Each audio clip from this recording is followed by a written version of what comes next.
If I said that, I mean it. Way too late, got DJ to wheel it. Fat cash stacked up to the ceiling. Ain't no time to waste, I'm deep in my bag. Way too fly, the manager lag. Popping bottles like the new tag. Way too fresh, no jack in my swag. If I said that, I mean it.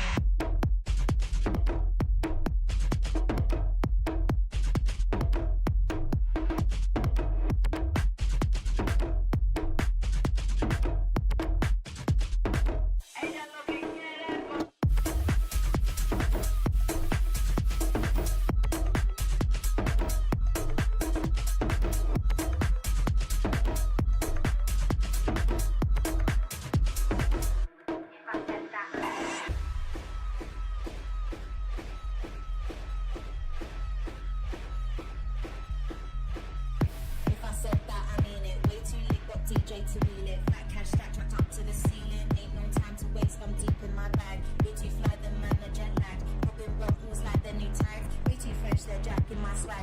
We're too nice, the gang are too bad. If I said that, I mean it. Way too late, got DJ to wheel it. Fat cash stacked tracked up to the ceiling. Ain't no time to waste, I'm deep in my bag. Way too fly, the manager lag. Popping bottles like the new tags. Way too fresh, they're jacking my swag. We're too nice, the gang are too bad. If I said that, I mean it.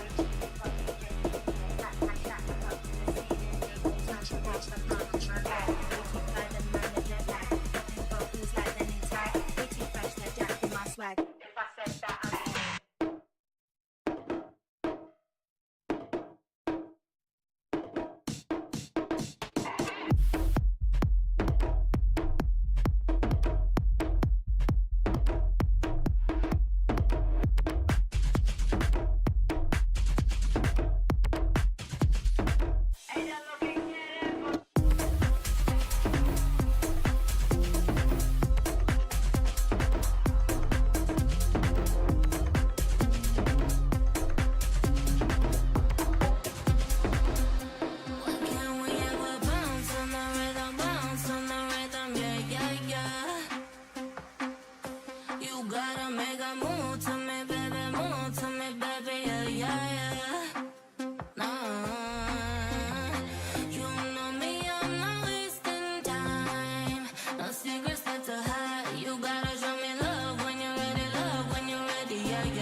thought you'd stay on my side. But now you run and hide. Okay, fine, goodbye. Okay, fine, goodbye. Okay, fine, goodbye.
Thought that we were strong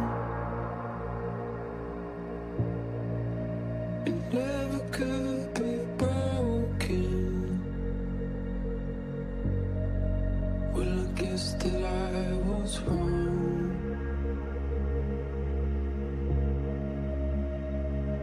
All along. Now every day I'm lost. Flooding in my ocean, sinking over time. No one to save my life. Okay, fine, goodbye. Okay, fine, goodbye. Okay, fine,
This stream contains fast-flashing images that may affect viewers who are susceptible to photosensitive epilepsy and other photosensitivities.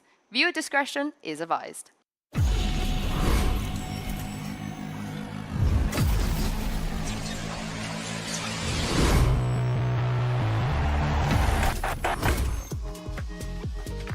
We've had underdogs rise, titans fall, and now we're down to just the Elite Eight. Welcome back to Les arènes. There you go, the arena. It's playoff season here at Champions Paris, and we have some bangers right out of the gate. I'm the current guy yelling at you. I'm Golden Boy. I'm joined here by the homies. You got Mimi and Kukuka, and we're going to be breaking down all the games here today. Excited to be in Paris. Been watching the show from home every morning when I wake up because it's what time it is? It was like 6, 7 a.m. It starts at 6 for West Coast. Yeah. So I've been having a good time. Devoted. Oh yeah, you know, what can I say? You know, and you guys have been doing such a great job. It's been really fun to watch. Now, of course, the field has been cut in half for playoffs, and our top 8 are in double elimination bracket territory here. So, as you know, you lose 2, you're done. But here is the bracket and how it plays out. We have great matches on dock for you guys today here because you got your Masters Toronto winner Paper X going up against G2. And if that wasn't enough, we're following it up with Valorant's classic matchup. It's Fnatic versus DRX. We're starting, though. I mean, we're getting to see Paper X versus G2 on day 1 of playoffs. I think for a lot of people, myself included, that was what I predicted to be the final. And one of those teams, if they're going to live up to their lofty expectations, will have to win every single match in the lower bracket to make it there. Whew. But that's what we like. I will also say that I have great expectations for today. The matches that we have are absolutely unreal, especially after the group stage that we had. And while I was in makeup, Mini came to say hello, so he is in the building. He will be joining Alex with Paper X, so I had to change my prediction. I can't confirm. Mini looks good in pink. He looks good. Do you think so? Oh yeah, I thought the sun. You know, he was you guys will see it later on today. But before we get into all that noise and good stuff, you know, look, guys, I just got here. Okay, I just got here. You know, I'm a new guy around here. All right, just a little guy who's new. So let's get up to speed on some stuff. Get me up to speed on some things. What about our favorite moments here for our group stage flashback? Mimi, you want to go first? I love flashback. Sorry. Yes, what a great player he is. Now, I've got kind of a pandery one for you and for maybe any America's fans. Love it. It's not necessarily one moment, but more so MIBR showing up. Most people credit them as the lowest expectation team in this tournament, smack dab at 16, after being the only squad who did not qualify to their regional playoffs and still made it here to Champions off of the points. But they turned it around. They're playing so well right now. Aspas is back in form. I think they found their identity again. Artson is starting to shoot.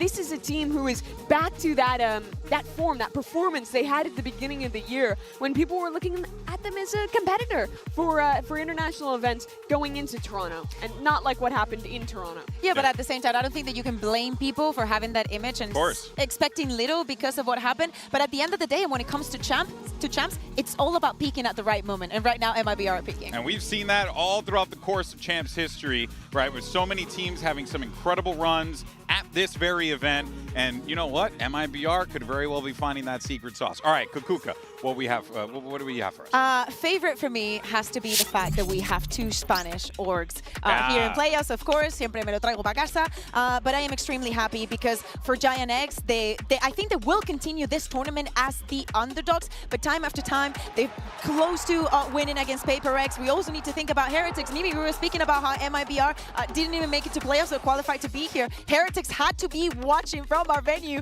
to confirm that they were even coming here.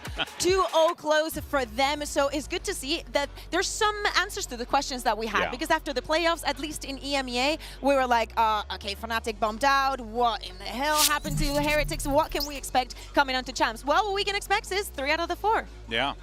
Crazy stuff, for sure. If GX can make it to the final arena, I think flights and trains from Spain to here might be the most sold out they've ever been, because the Spanish fans go crazy. They also travel well, and it would be so insane, considering how, honestly, horrible GX's year started, to see them even in this top 8 playing so well. And also for Giant X as an organization, like Giants was one of the oldest orgs. Like I remember, like even when I was starting to get into youth, Giants like, in Call of Duty back in like 2016 or something. They've been around forever. They were in like league before it was a natural tournament. Like so many things. So seeing them coming here and achieving this means so much for the Spanish team. Yeah, no, it's awesome. You know, of course, shout out to the Spanish team. They were great to us when we went out to Madrid, and that was a super fun time.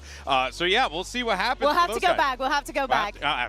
Hey, listen, I ain't complaining. Now, You know what? Since I wasn't here, but I do have a favorite moment of mine. Please. This moment in particular is Forsaken because, firstly, love Paper X. Big fan of Forsaken, obviously. But the thing that blew my mind about this particular play was how my guy just looked like an aimbot.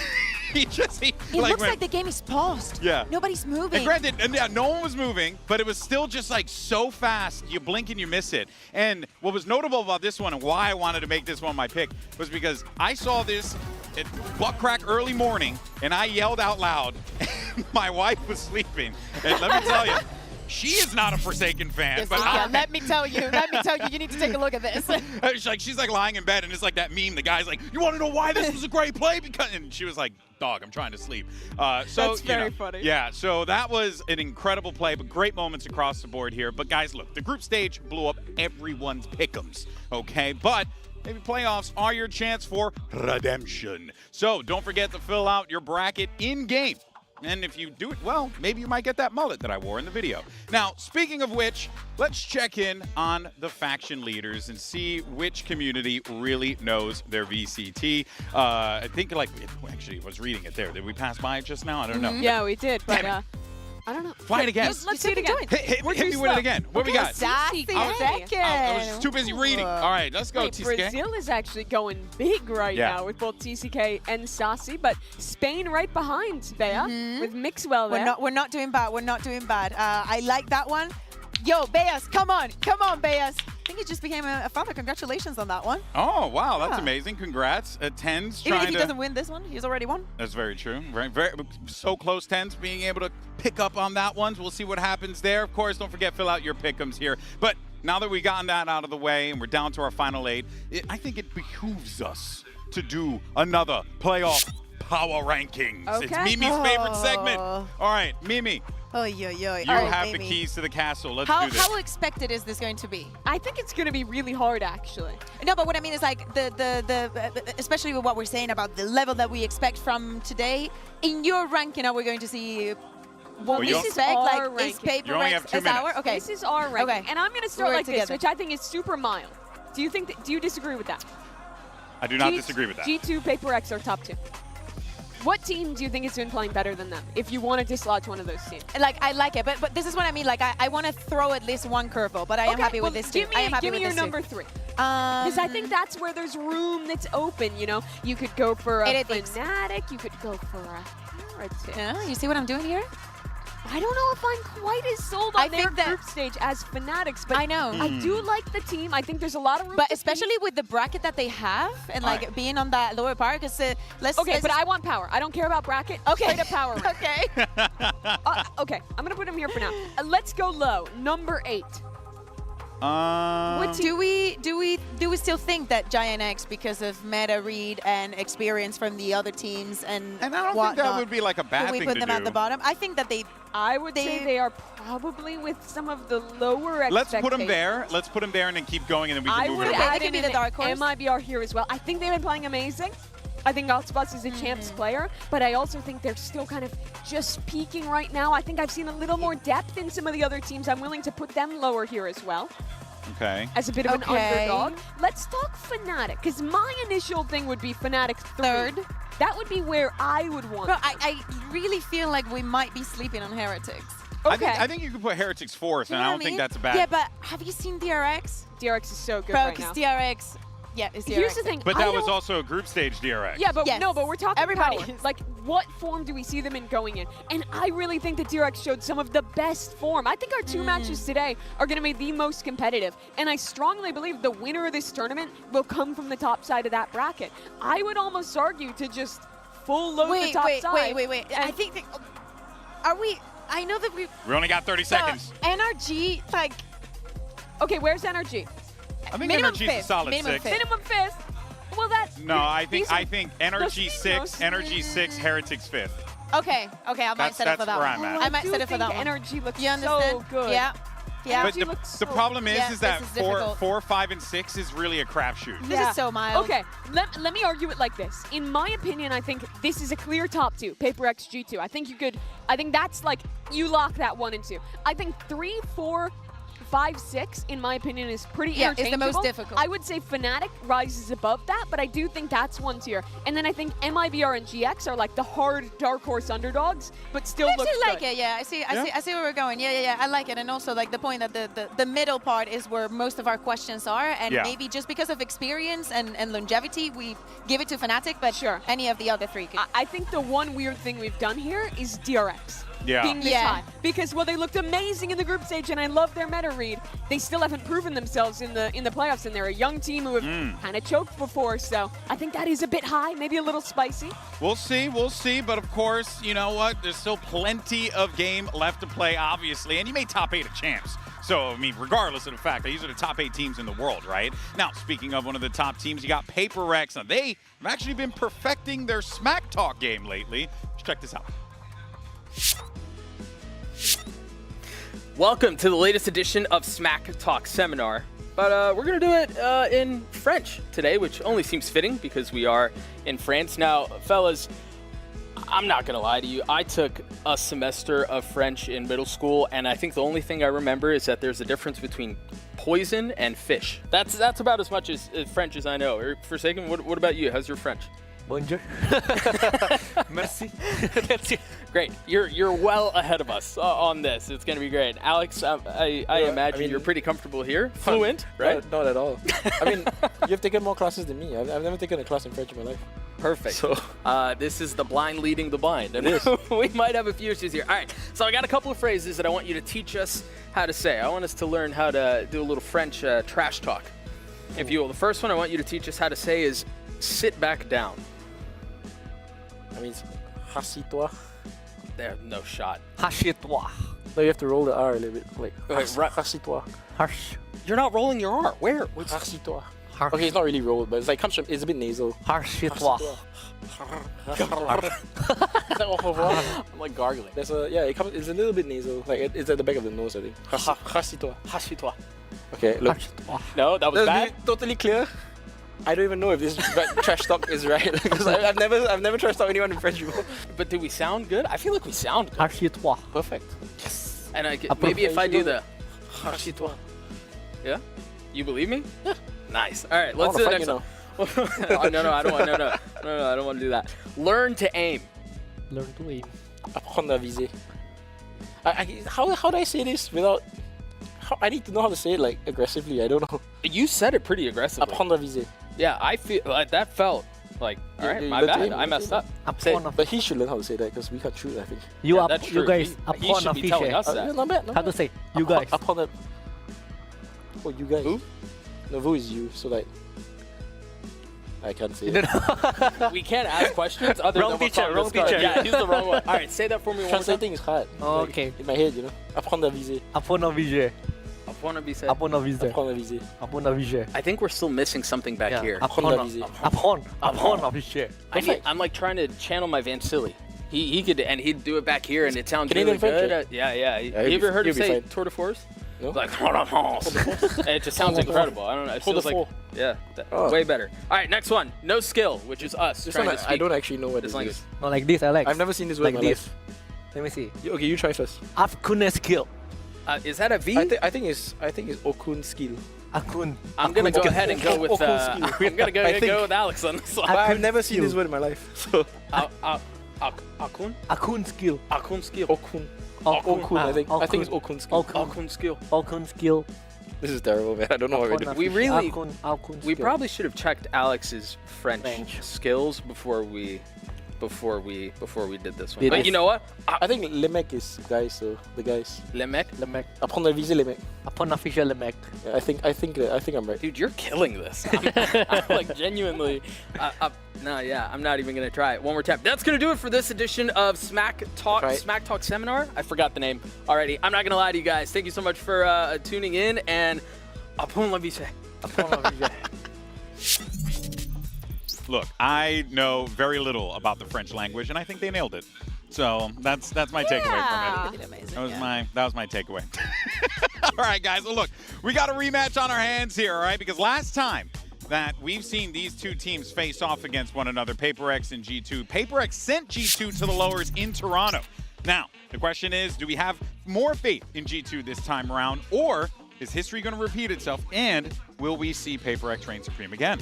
Yeah, I think that Toronto, of course, was such a statement for Paper X finally winning that trophy. And for G2, it just sparked a lot of questions. We heard it also from Valin himself, how tough that tournament was and how hard the losses have weighed on their heads. But as you're saying, is the form that we see in Champs equivalent for Paper X? They are in one of their best moments, if not their best moment. But you could argue exactly the same for G2, maybe. I think it's so interesting for G2 because Paper X and G2 both dominant in their respective regions this year. But Paper X obviously coming in with much higher expectations after having won in Toronto. G2 going out earlier, much earlier than they would have liked in that tournament. But you look historically before that game at Toronto, and it was G2 who was winning this match, right? We used to kind of push the narrative that they've got the stuffy. I wonder how that happened.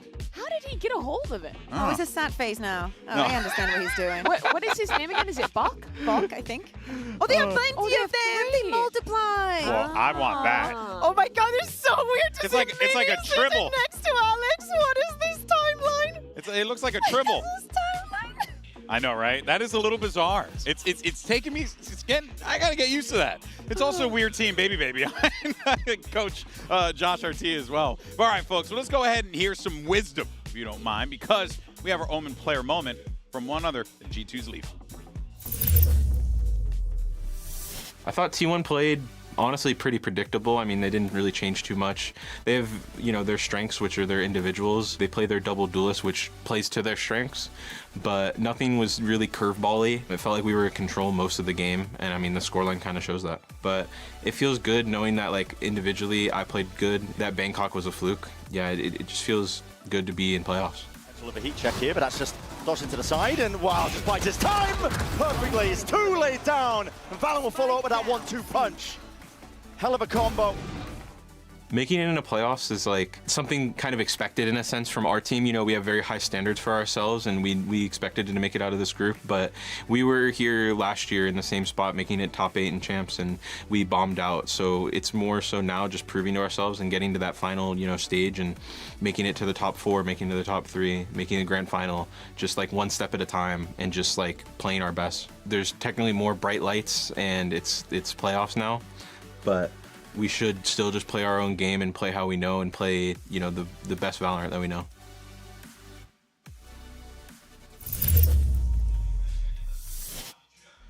Now, look, guys, it's been rough out there for G2 on Corrode specifically, but they did score a massive win against T1. And I guess the question that we want to know is, have they, really been able to fix and address the weaknesses that we've seen from this team, Mimi, in their map pool? I think even if it's not quite top level yet, they've proved that they can play Corrode, which I think is enough of a threat. G2 is a team that likes to be able to save their ban for something specific against their opponent, and I think that's something that's very valuable against a Paper X, who does have maps that are very clearly super strong. I think, for example, you might want to get rid of the Sunset against them, but they were struggling on this Corrode. You can see the history of their comps here, having started with that Waylay comp in Americas, showing the new Raze comp against Heretics that looked super one-dimensional on attack. But then they just copy-pasted their Lotus comp onto Corrode when they played T1, and it looked so much better. I think Trent on the Teo looked super comfortable. They were very well set up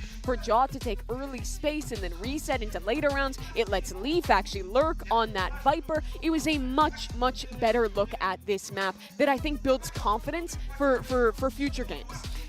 We heard just Leaf saying something that many players say. It's like, oh, we have to play our game. For G2, playing their game includes this kind of like the double initiator, running with the Tejo. And I actually wanted to take a look at some of the things that we saw on Corrode that I think we can see in different departments, because it is so important coming into today that if you have gone for this identity, if you think that this is what's going to suit you better, is going to be ready to take on the rest of the teams that are playing such different compositions. And for that reason, as I said, I wanted to take a look and see if there was any differences or similarities to the way that they were playing this Corrode. It's just a couple of like very small things, because I like the way that they combine everything once the round starts, right? So a few seconds into the round, we see a smoke coming in onto mid and a Prowler being used, okay, to clear. And they do, G2 does something that they do like to do a lot, and is after clearing and using a little bit of that utility, Joe is going to throw his TP and probably C from there. And speaking about C, and they do spot Meteor here. And I love the kind of things that you can do with this combos. You see the C's coming in. There's a salvo already. Look at where Trent is playing. There's a salvo already coming and the flash. So, and Jogemo, just in case you think you can escape this Meteor. There is no way he makes it out alive there. But it's not only that this is happening. If you take a look at what happens on the other side of the map, right after the drone is being pushed. And the situation that they put T1 in is that right now, you know that Jog is here because he's shot. So you've lost control of all of this. There's a smoke being put here, the pressure coming in from G2. Now you have to literally leave the site because you don't know what else is coming from mid.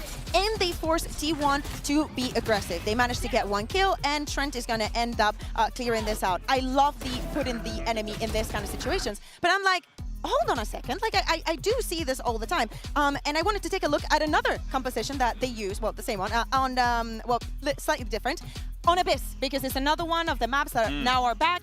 And I wanted to, I found this round that is very similar, right? So they're in their bonus. Nick is using his drone to clear mid and probably spot if there's any kind of aggression coming from them, as we see that the weaponry is not the best for G2. Now, their response to Nick is very similar to what we just saw on Corrode. So there's a smoke that's going to be coming in from Valin, and at the same time, we can see Trent using his drone, clearing out mid, and Jogemo throwing his TP. Now, Nick is hearing all of this, right? He's being pushed with the drone, he tries to recon, and most importantly, Jogemo fakes his gate crash. So they do not know, they do not have a way of knowing just because of that smoke, and especially the way that he used the recon into the smoke. They do not have a way of knowing where Joe stands right now.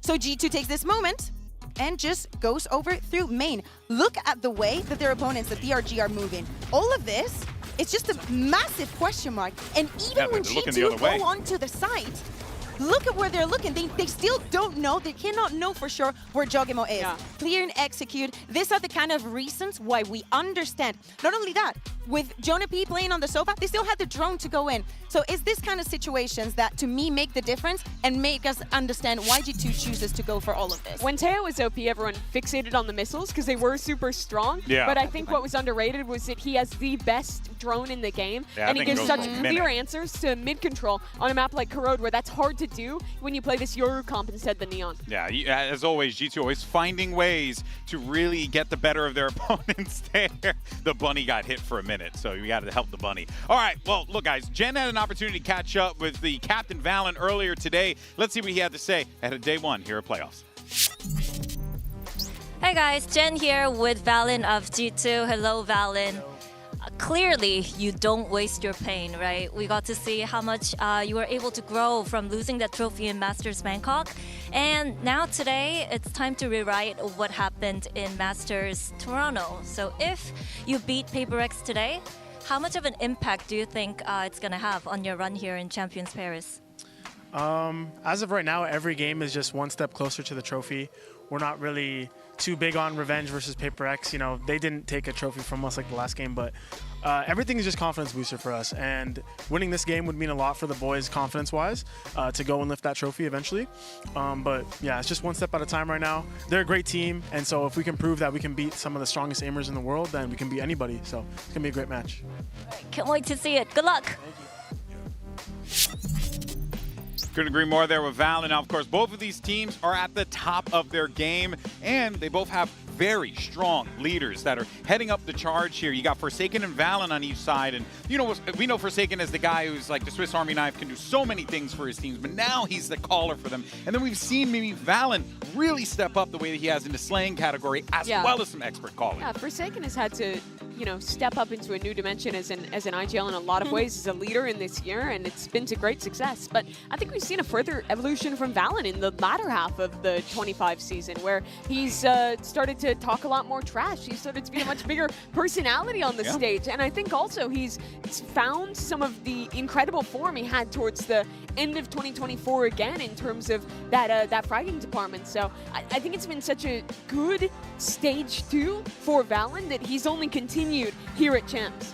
When I say that I expect great things from this match, is because both of these teams are in the best form that they've ever been, and a lot has to go through Valen. How vocal he's been about everything, how honest, how we see him fragging on the server in so many rounds. He literally puts the team in his back and is able to win them. And today is going to be a different frontier. I think that this is a little bit on PaperX to lose. I think that they should be feeling more pressured because G2 is coming on a rampage right now. Oh, I couldn't agree more with that one. And look, we've been talking about a lot. This is going to be an excellent way to kick off the playoffs, right? We got 2 excellent matches to start things off here. And in fact, you know, I'm starting to think, as we mentioned before, the winner could very well come, you know, from these 4 teams that are playing here today. Like, I don't know, but of course, more importantly, we want to know what you guys think. Let us know. Scan that QR code. Is the winner of PaperX versus G2 the favorite to win VALORANT Champions Paris? Let us know. Of course, got a lot of other options as well, but for now, we'll focus on PaperX and G2 here. Let us know what you think will, of course, feature your stuff on the broadcast. Now, speaking of our players here, speaking of PaperX and all that good stuff, we got something standing by with Jen Lee. He had a few things that he wanted to share about this matchup, and of course, let's see what he had to say. Jen here with PaperX's Something. Now, Something, the team has a great momentum going on. You guys have every right to be fearless, confident, and super aggressive. But how do you keep yourselves in check when you know you have a huge target on your back, especially today with G2 eager to beat you?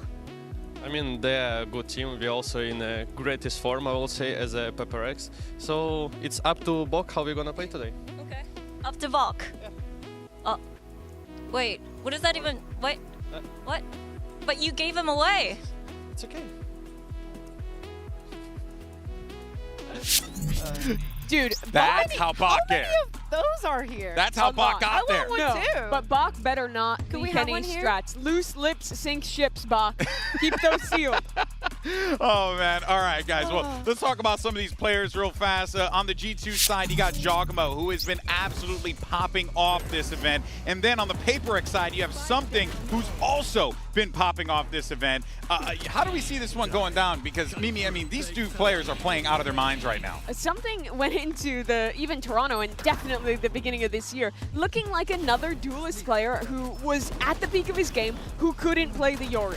And then he started playing almost exclusively Yoru Stage 2, and suddenly he looks like maybe the best Yoru player, and certainly the best player in the world mechanically right now. If PRX can win this tournament, I think they'll prove that fact. But Bea, he's up against a Jaw who, well, has been more supportive, hasn't been as high fragging thus far this year. I think is coming back to peak form at this Champions. And is the best thing that could happen to him. Is stable enough. You're talking about playing something different. We saw Jogamo also playing on different duelists. I think that Something is very similar to Forsaken. I think that we forget a little bit just because Forsaken is always out there. But he's been playing a lot of different things. He's playing the operator from the weirdest agent that you can think of, and he's always performed. So what happens when you give someone that can perform on any agent a little bit more time to just focus on one? He becomes absolutely insane. But I agree with you, Mimi. The Jogamo that we're seeing at Champs is a Jogamo that is able to lift trophies. Yeah, and hey, that guy actually did lift a trophy one time, so they're probably looking to do the same thing again here. Now it's time for the results of our MasterCard fan poll. Earlier, we asked you beautiful people if you think that the winner of PRX versus G2 will be the favorites to win the whole thing, and survey says yes. Not a shocker, I mean, I agree with the people. These are 2 teams who have been to finals this year for G2, who have won a trophy for PaperX, who have both been incredibly dominant in their 2 respective regions and are also in great form here in France. Yeah, I think I agree. It's understandable. I think that the storylines and the evolution that we're seeing might let you think to that, but I'm always down for a surprise, so I'm going to be part of the no. No, a part of a knower Okay, over but here. do you think no, they won't be a favorite, or no, you don't think they'll win? Because I think they will be a favorite in the eyes of the community. I just don't want to have my expectations crushed because, as I'm saying, I expect the best VALORANT of 2025 to just happen right now. And if I don't see it, to me, they're not the favorites. Wow. Okay. I mean, hey, that's bold. But when you look at the caliber of the players on these 2 teams, it goes without saying, right? Oh, yeah, of course. I think that is going to be an absolute bloodbath. I hope that we do not see a lot of nerves, but just thinking about everything that went into this matchup, match. The fact that Mini's here, Anders on the other side, like, to me, it all goes back home. Oh yeah, it's all cooking here, folks. It's going to be a great time. We got 8 teams that are remaining in this one, but only the best will survive the Champions Gauntlet. And of course, we want to know if Paris is ready. We know we're ready, so let's go ahead and get this show on the road and get this playoffs rolling.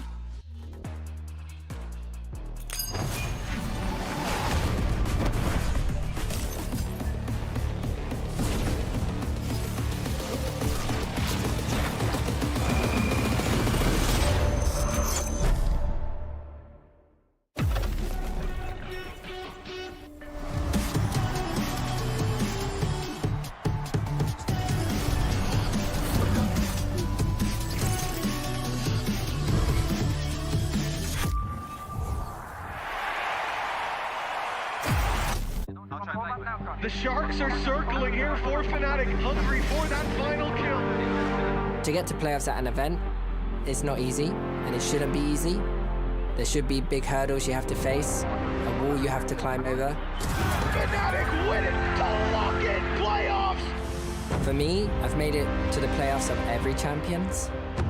Playoffs don't start when the bracket drops. They start when we walk in.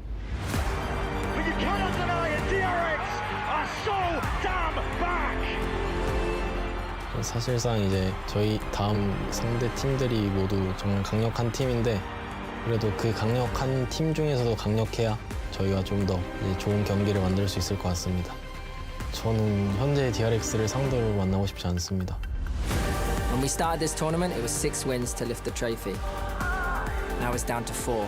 To any team that we play, there's a number to me, a number we're going to break through. 약간 경계를 할 만한 팀으로 생각을 할 것 같아요. 저희가 결코 약하지 않다는 것을 보여드리겠습니다.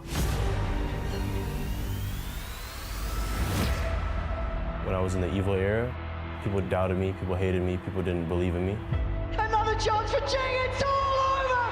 I won the trophy in front of all of them. Paper X. We took that trophy away from them. We saw the tears and the sadness throughout them. But lifting up that trophy meant everything. If I was to win World Champ 2 times, I would build a legacy for myself.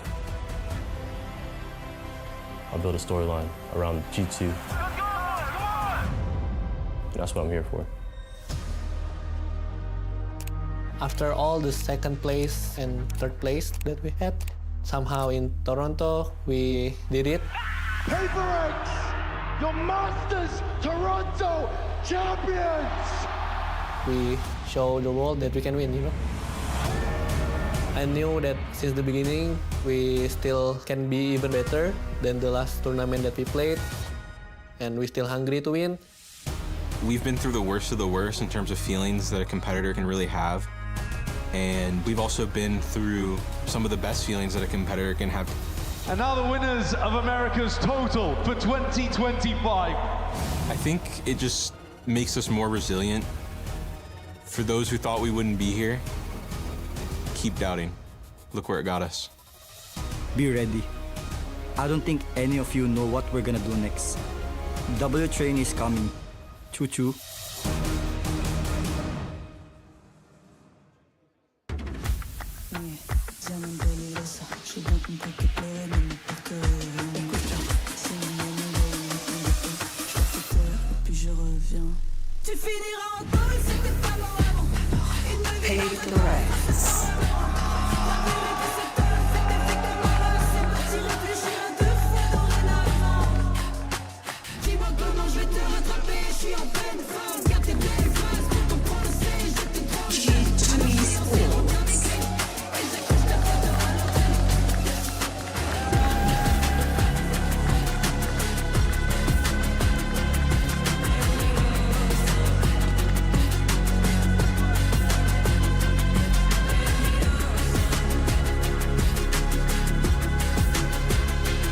And here we go. You couldn't have asked for a better way to kick off playoffs than with G2 Esports taking on PaperX, your Toronto finals running back, not in a winter final, not in a lower final, it's just at the start of playoffs. That's insane, Mimi. It is crazy. The team that won that tournament against the one who nearly won in Bangkok to start it off. And looking at the veto, it's interesting to see G2 ban the bind away again. They did that in their last match, which means Corrode stays open, and they're the ones picking it. But of course, how could they not? To me, coming into today and coming into this map veto, it was PaperX, pick your poison. It's either going to be Abyss or it's going to be Corrode. G2 spot the flaw there. And the fact is, we have never seen PaperX playing this Corrode. So the sky is the limit. We've seen so many different interpretations. G2 are the only ones running the deco in a bunch of maps, Corrode being one of them. But I feel like every single team has their own interpretation and a lot of waylay. I'm really curious if PaperX might have some kind of Sage look on that map. They favored the Agent. I really like the way they play it on Sunset. I think there's some value on Corrode, but really it could be any comp. It could be a double duelist look, it could be something normal, or it could be something completely unique to PaperX, because it is PaperX at the end of the day. But we start off on Lotus, and that's, I think, the pinnacle G2 map of standard, right? They play their normal comp. They've been playing something similar all year. They run the solo Yoru with the Teo up against now the double duelist for PaperX. But they just played against a very similar look from T1 in their previous game. Yeah, exactly. And I think that they have to take a lot of learnings from that. On the side of PaperX, the same. Of course, the moment that they knew that they were playing against G2, I love the fact that we had a break before this match. Yeah. Because as I said, I expect the best out of this best of three. Coaches, we see that there is a huge binder that we've seen Josh using around, and I really, really hope that it has a way to beat PaperX on this match. Yeah, well, I'll tell you what, one thing is for certain, this is going to be an incredible game, but just because of the fact that both teams are really hitting at an all-time high. But I will say, to kind of bring it back to that Corrode conversation real fast, we haven't seen PaperX on that map, right? I feel like that is dangerous territory. I don't know why, but every time I think like, oh, we don't know what PaperX is going to do, that's when they're at their absolute fiercest and most dangerous. The thing is that, at least in my head, it's PaperX. They're going to play something that you probably do not expect, and the worst thing is that they're going to be good at it. That's what I'm saying. Yeah. Such an interesting match, too, because now this is a game with expectations of finals, of tournament winning caliber. Oh, yeah. But the history goes deeper. The first time G2, back then the Guard, ever attended an event as young rookies, it was 3 years ago. They played into a PaperX then, who smacked them around, sent them to the lower bracket, and they went home the next game. It's a very different time now, and looking at the Agent select, there's no surprises. PaperX back to the Raze Yoru, G2 back to their Teo comp. Yeah, I want to see if we're going to see innovation from those two. I look at Trent and Jonah B from the attack and what they can explain, and from the defense. I would love to see some operator, to me, something hits different with it. So it's another head-to-head that I really want to see this match. G2 tends to be a lot better on their defense side, but for their attack, watch out for what set ideas they have on pistol rounds. And once we get into the gun rounds, how they're playing around Leaf's lurks. I think the amount of value he can get on the lurk impacts the way Valen can call this map a huge amount. So if PaperX are effective in flushing him, that's a big win condition on their defense. But I was going to say, if PaperX can flush him out, and you know they're going to be looking for him out there, man. All right, folks, here we go. The question is, can G2 derail PaperX's choo-choo train? Or will W Gaming send Valen and company down to the lowers for the second event running? Bren, Sideshow, the floor is yours.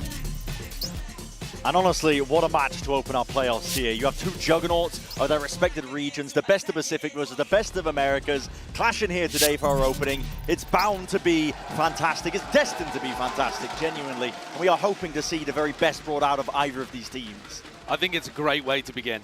So many of these players have been directly competing for the same trophies for years. Yeah, Jorg stealing it away from PaperX, and PaperX being able to take a bunch that G2 were fighting over. PaperX looked to fight over a Rubble at the start of this round, but they've been locked off. And G2 are fast here, immediately going for that B plan, and Giacomo slipping through into the net and into the back line of the enemy team. What a nice round here from G2 so far. We're already seeing Util going to be used in spades on either side with that paranoia, trying to flush out the remaining players. PaperX trying to get themselves in, but this is ingrained positions. Look at this, flipping the map ever so slightly. Salvos off of the first tap. Jorg is rewrapping heaven. Could be that backstab that's sorely needed. PaperX are just wondering where the hell these players are lying in wait. G2 are coming out with order preparation right now. Wonderful look here for the pistol round, but they're not done just yet. But that second round of salvos denies it all. Time being burnt all the way down here. And that's a first opening pistol round going away at G2. That was so fast from G2. You expect PaperX to be the team making decisions quicker in this game, really. And they weren't at all on this pistol. Maybe part of that is because of the amount of prep that G2 put in. They knew exactly what they wanted to do right from barrier drop. But they were instantly into B, immediately re-pushing, Jorg wrapping around. Let's go. Easy pistol. Easy. Nice. It was. And now G2 have set themselves up quite nicely. Getting an Outlaw into Jorgamo's hands. Leaf really happy playing with that. They're so happy playing with the Stingers as well. Certainly are. This looks like a bit of a trap play potential there for it. Players are lying in wait. Flash triggered. Bit of a peek around the corner. Jing, something Forsaken or collapse as well. Snap shut with the trap. Jorgamo's going to try and at least even this one out. 3 players still alive here for G2. How'd you get the spike back? I'm going to try to go back into this one, of course, because the spike is out into the middle of nowhere. The question of how you get it back is the least of their concern, I think, right now for G2. Hurting bad. How the hell do you even get past this as well? Smokes on smokes. That's just off sound cues. Jorgamo hears it, scuttling in the sand, takes it with a no-scope, picks up the upgrade. PaperX could still be deadly in this spot, though. Snakebite ricocheting back to try and pull them back out. What a face from them. And now, surely the cherry on top. Leaf just dropped down to that 30 HP. He's got to do it now with just that. Outlaw missing the first shot. Anticipating the re-swing. 35 seconds left. I think this is the only gun that Leaf could have a chance with. It's an awkward engagement, but he's got to be so damn sharp. Magnetic onto their heads, picks up the rifle, but with the pistols, it's all PaperX. How have they done that? How on earth have they done that?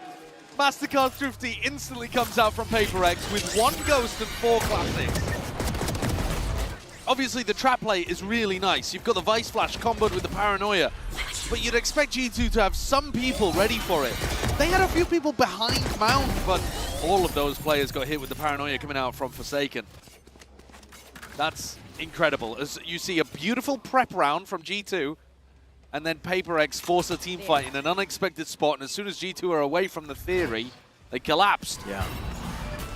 It's one of the reasons we're so excited for this matchup, I think, is because it does have that stylistic twist to it, those differences. A question of, can G2 keep up with the pace that PaperX will throw at you? Can you keep up with the trap plays, the raw mechanical skill? But they have so much trust in their aim that they can just pull off some ridiculous stuff like we just watched. And PaperX are so happy to challenge you on unexpected timings. Yeah, for sure. And take risks, right? It's all about those calculated risks. Risks that become a lot less risky when you have players as good as PaperX does. Don't be doing the stuff that they're up to in your ranked games, because you don't got it like that. You're not them. No, you are not him.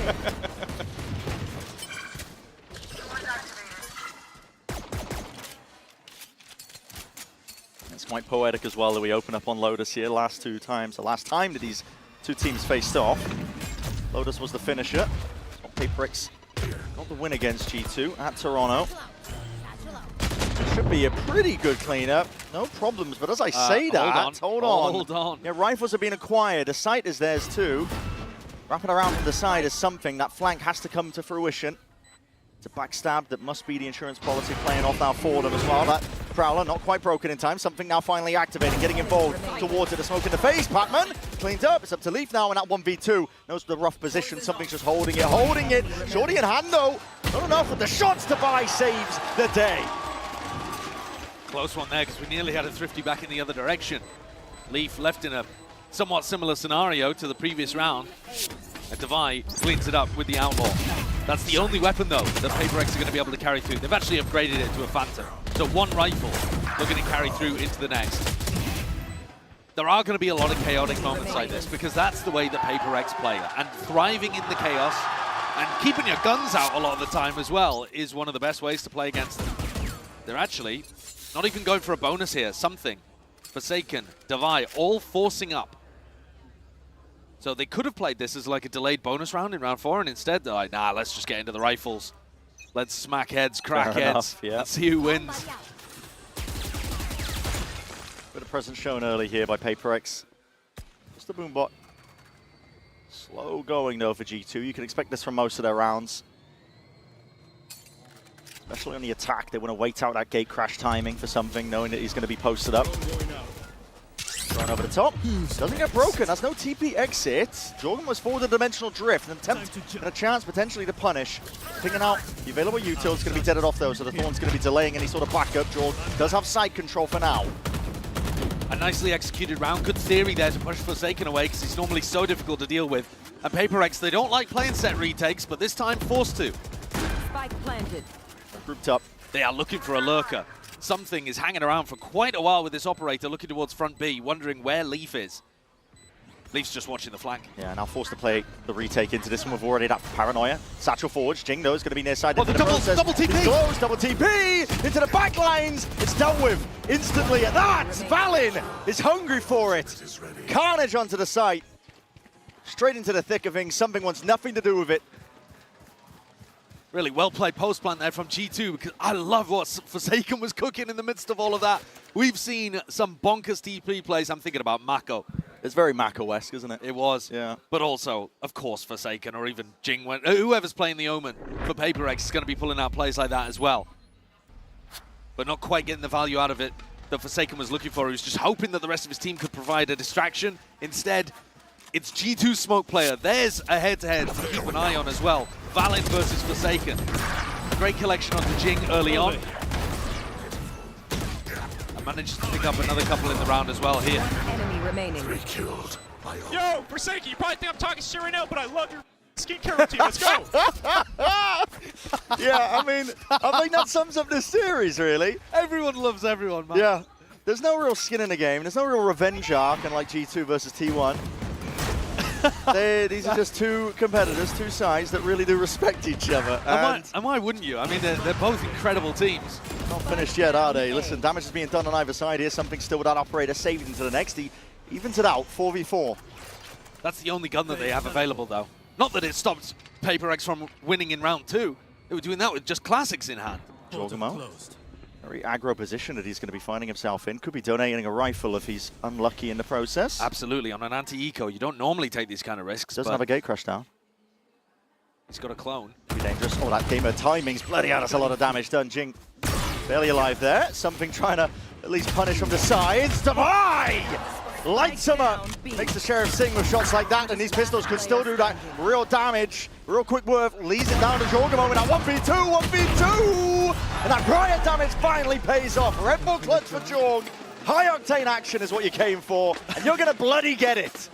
PaperX will sometimes hit some remarkable shots. That double kill from Davai with the Sheriff in hand shows you that in every one of these rounds, even when the weaponry's light, G2 are gonna get pushed to the brink.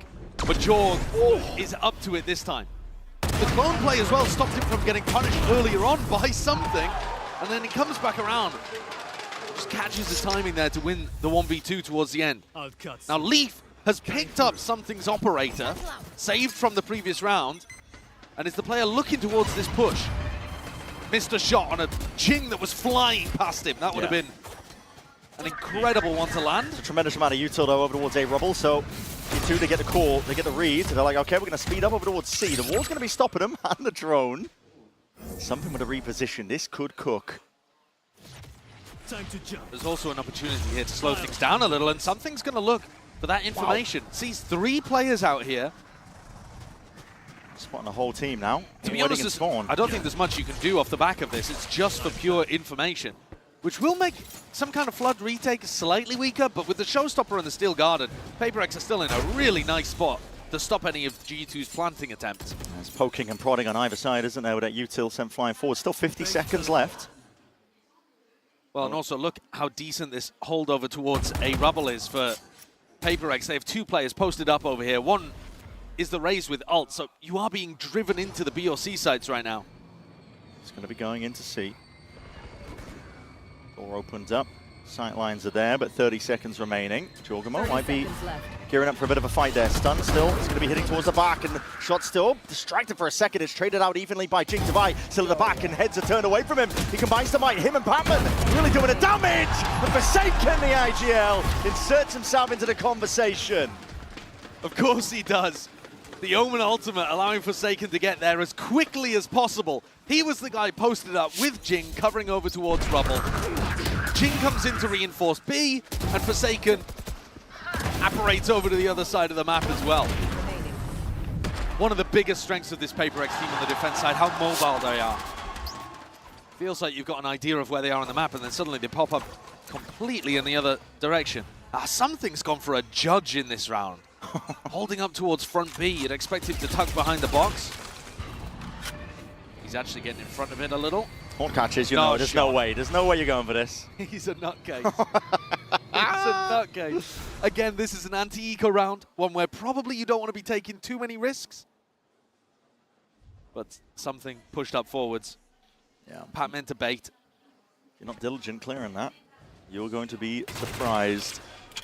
Now, Forsaken's used one of his teleports to get into this position. And his comp doesn't have a Viper wall to help him escape. No, so good luck getting out. He's quite committed. He takes the opportunity with the attacker's Viper wall to get out of there. So he's not as crazy as we thought. He's going back in. He's gone back in, mate. Okay, hold on. Peel back the words. He's going back in, and Levy's going to clean him up. I take it back. 50 seconds left. This is still early days. In the big picture, if Levy can get a bit more ground going, he might call for the rotations to occur over towards A. And that's a gun down. Forsaken is always going to be going for the extra little bit. This time punished for it. Don't know why I ever believed he was backing off. No. This tap of the door and the fact that Forsaken's gone, pulling players defensively towards A as the hit on C comes through. Divide forced to give up space. Yeah, Nightfall and Valentold as well clears out most of the site there. Leaf loses the fight out to Patman. Cleaned up that straggler. Device still here. Hanging around into the sidelines. He's going to get that first connection. A bit of running gunning though is ordered up here by G2. And Jonah P, why not pull out a sidearm? Secondary is getting that job done. Finishing up here. It's 2v3. The Nightfall committed. This looks winnable for PaperX. They want to send it forwards. Judge in hand. Something's gone against the Stingers and against the Rifles. Patman's left to do it all now. And a lot of damage being done in the process. Spraying them potentially down to a killable range. Patman himself very, very low. 51 health to get it done. High-low setup, G2 trying to play it with that discipline, with that diligence. Being disjointed, being picked apart. Time is running away from it right now. That wasn't a rifle he picked up, just a judge. Patman's going to get it done now. 9 bullets and time running short. Trent from on high. It's a thrifty round converted. G2 not finished. Neither team wants to really give up even an advantage here. This round, Forsaken's death is massively important. Even though Leaf whips a little bit on the lurk over towards A, it just pulled all of the players away from C, so PaperX couldn't really flood in properly. I love the idea of Valen calling like a quasi-fake in this round, and also making sure that they always have post-plant aggression, right? Look how deep they're fighting in some of these rounds. Even when you think back to the pistol, it's a great theory to bring in the game against PaperX. I don't want to count PaperX out when they've got ults in their hands. A few weakened weaponry, but a rifle into the hands that do count. The economy's been going back and forth so heavily. I feel like we've barely seen a rifle round with both teams having full equipment. It's not been a standard game, that's for sure. The clone's getting a lot of value, by the way. PaperX needs to start shooting that before it gets rid of Devi's wall. On C, on B. Jorg has been able to bait those out fairly easily. Big group up though by G2, looking to send it flying forwards here. Onto the C site. There's no Yuto used to push them back, so no one is home, but Leaf dropped down. That was it. The mid lurk cleaned up, and that's a rifle as well. They can hand over to the opposition. Still very much winnable. Information gathered. Something going to be playing for his life in this spot. PaperX still have a chance to get back in, especially with Jing's showstopper. Door's going to be open up from behind. Steel Garden as well. Just putting the squeeze now onto these G2 players. Get the corral and cower into the corner with a nade at your back and a gun forwards. Jing, watchful eye on every single extremity. Weapons finally back in action, but again, Jorgamo's got it too much to do. Swarmed by PaperX. 4-4, evened up. That's a flawless, and it's a thrifty. Again, the team with no weaponry is coming in here and getting the win. Second round in a row as well that Leaf has been punished on a lurk.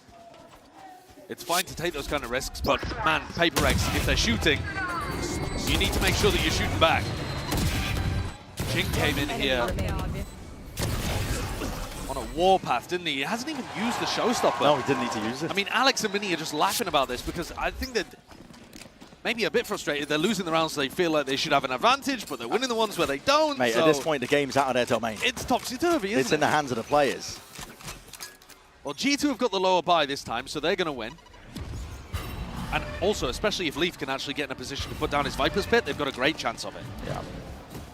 Big mound push, but you see in instant rotations. PaperX trying to follow the noise and the sound cues. They want to get involved into the fight as early as possible. A fake into a B hit here would be such a nice call from Valen. Prowler goes out front B right now and does detect Leaf, so they might start reinforcing B, and Jing's ultimate could be a great one to stop the pivot through coming in.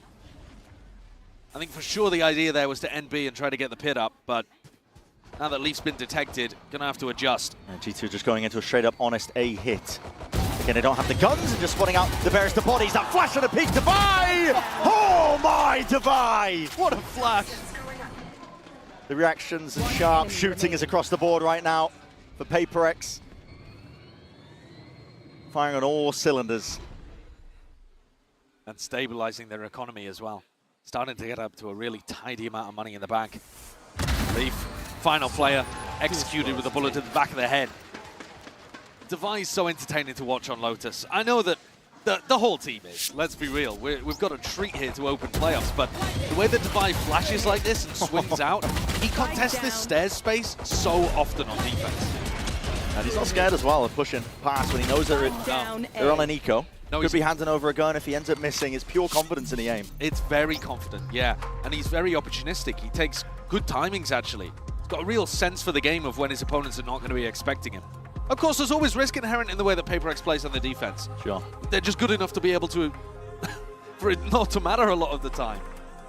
This game is really boiling over, I think, in terms of just the pace that's being played. But the two teams, when you see some of the best in the world clash in Valorant typically as well, sometimes one team will concede, but with the pace that PaperX play at and G2 just so eager to meet them, match them, pound for pound, it just feels like you can't keep up sometimes as well. You're watching decisions being made lightning fast, way past your comprehension of what you're usually used to playing. Well, here's the funny thing, too.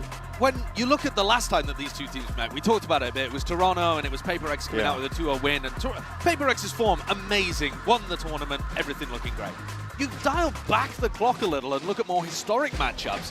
G2 usually had the edge in this match because they were the team that slowed the pace down, and PaperX just ended up feeding into them. The problem right now with playing slowly into PaperX is they are so good currently.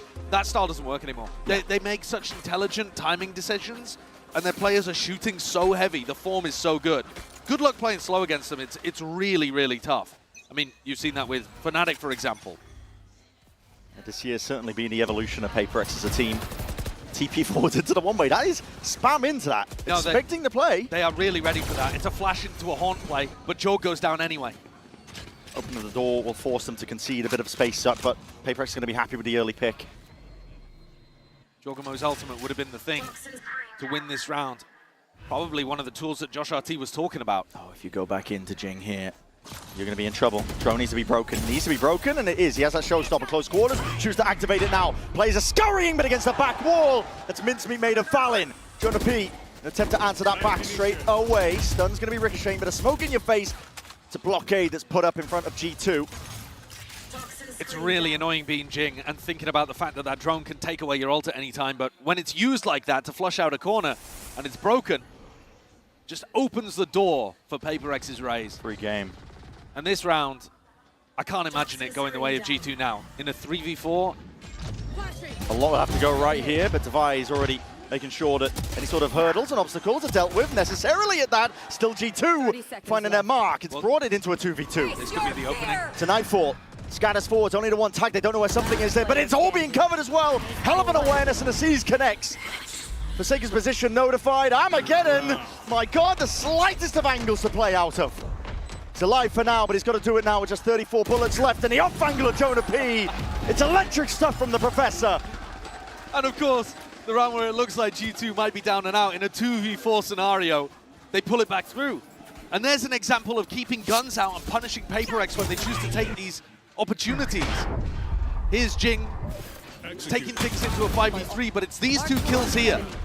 Jing and Something contesting this B plant. Now you're nice, because they don't hit their shots, because G2 are ready for them.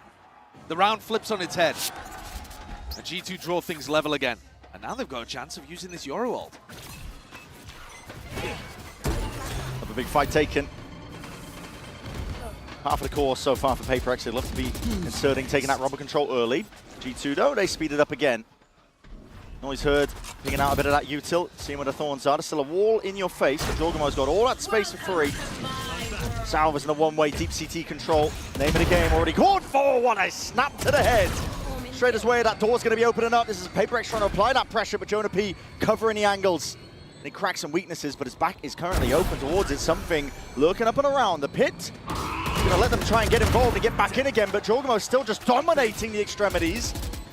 And the pit now, insurmountable is what it feels like in a 2v4, especially with the operator in something's hand. They already give it up. Yeah, you don't even have two rifles to be spamming in there and hoping that you get a kill on somebody. I think Patman needed to win that fight. Prowler into the face of, was it Jorg or Valiant? I can't even remember at this point, but... Jorg and CT. Yeah, pushed up deep into spawn. I mean, if you're not going to be winning that duel when he's having to contest a Prowler, then you don't have too much avenue back into the round. I think these set-piece rounds on attack side have looked the best for G2. In terms of one team getting clean advantages over the other, the prep difference is here for G2. If you think back to the pistol, if you're looking at that round as well, there's been another couple sprinkled in the middle too. These are moments where G2 are able to get advantages over and above PaperX. And I think big credit to the coaching staff for recognizing these kind of openings and opportunities. Oh, spawn, oh my gosh. Yeah, it is. One more round left to be played in this half. I mean, it has just been rapid, beginning to end. They're going into Forsaken this time. Oh no, not even. Worried a little bit there about the way that Forsaken was playing towards Mound. G2 give it up. Oh my god, man! He's so good. Have a day off. Something, Never will, he never will. Something at this point in the year? No. Not happening. It's not happening. No, he's really bringing it. In that head-to-head, this Jorg and something are heating up. 12 kills for Jorgum, I believe 11 for something at this point. Ult even popped off as well, getting a bit of extra information, but a TP back again. It's just something heavy prior to get mid-round information for his team. And okay, as the smokes dissipate and just fade away, it's an open silent, an open fight. Devi's going to be gone. Back to the spectator seats, 4v4, something consistency there with the operator. Jorgum wants to try and take the fight straight to him, but again, PaperX are just fighting at every single side. It's never an easy fight, pestering them from every single angle. PaperX are all over the place right now. With every fight going their way, it leaves it to Jorgen at 1v3, but it's looking inevitable. It's looking like an evened up half, 6-6. Could we have it any other way? What a brilliant way of opening playoffs. And what a gorgeous adjustment towards the end there from PaperX. Forsaken flanking out through Mound. And Ultimate comes out from something giving them all of the info as to where G2 were ending. So even though they got an opportunity to go into A, hit by a fade ult, flanked, you got no hope, no chance. PaperX tie things up at the half. Absolutely too. And what a promise of an incredible second half here on Lotus. It's already delivering. Two best teams in their respective regions really clashing hard. We're going to get a bit of a breather now as well. I'm going to send it down to the floor. Lewis standing by with some very special guests. Un visage familier, le cousin d'Alex m'a rejoint, Titouan, PaperX. Alex' cousin just joined me for an interview. Bonjour, Alex, welcome. Bonjour, Titouan, welcome, of course, to Paris. And the first question I wanted to ask you is, you've been following your cousins, you know, esports career for a while now. So my first question is he a better player or a better coach? Est-ce que tu trouves, du coup, que ton cousin est un meilleur joueur ou plutôt un meilleur coach? Je pense qu'il est allé plus loin en tant que coach qu'en tant que joueur. Et puis, quand on connaît son niveau sur Valorant en jeu, il est bien derrière l'écran de coach. Derrière ses joueurs, effectivement. So yeah, I think his career has been brighter as a coach than as a player, of course. And I think, yeah, his players are just too good for him to catch back. And the second question I wanted to ask you is, even though Alex spent his whole life in Singapore, he still has that French blood in him, right? So, you know, what is the most French thing that he has in his behavior? Donc pour toi, c'est quoi le trait le plus français de ton cousin Alex? Je pense que ça peut se voir à la caméra, quand le plan il passe sur lui. Il peut être vocal, il sait se plaindre de ses joueurs. Et puis aussi, je pense qu'il aime bien manger.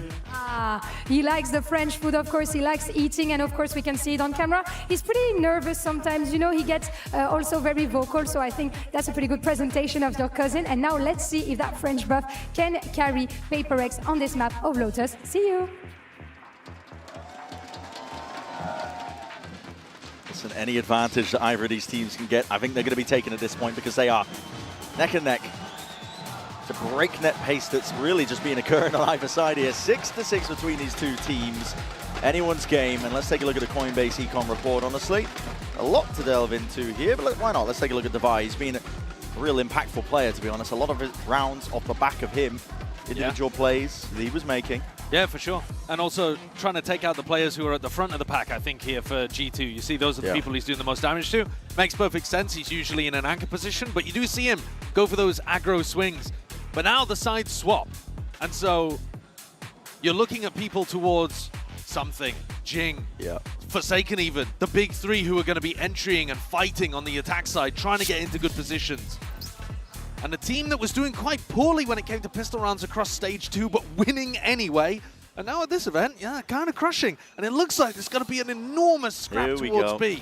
It's all gearing up, isn't it? Skirmish chord 4, why not? It's going to get bloody, and it's brawly at that. G2 though, the ones winning it out so far. Feed entirely filled up in their name. A 4-piece, 4-leaf. Did you blink?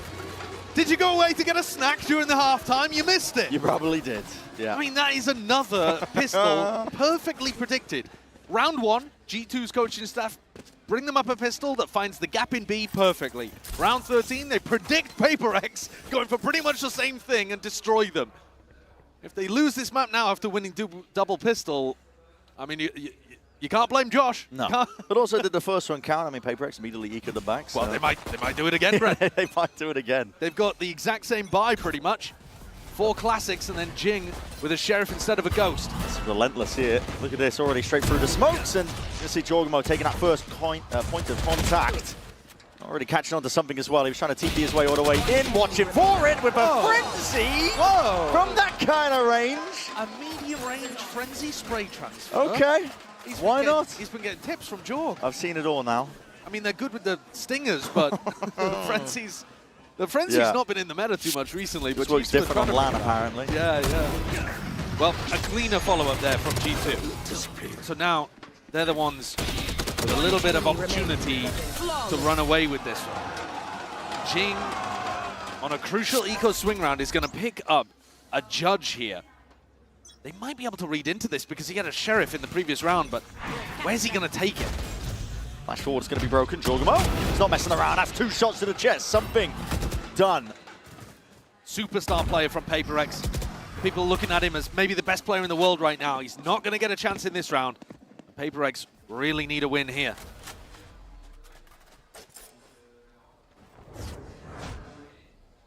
Bring them down. Already losing 1 player early. Never ideal.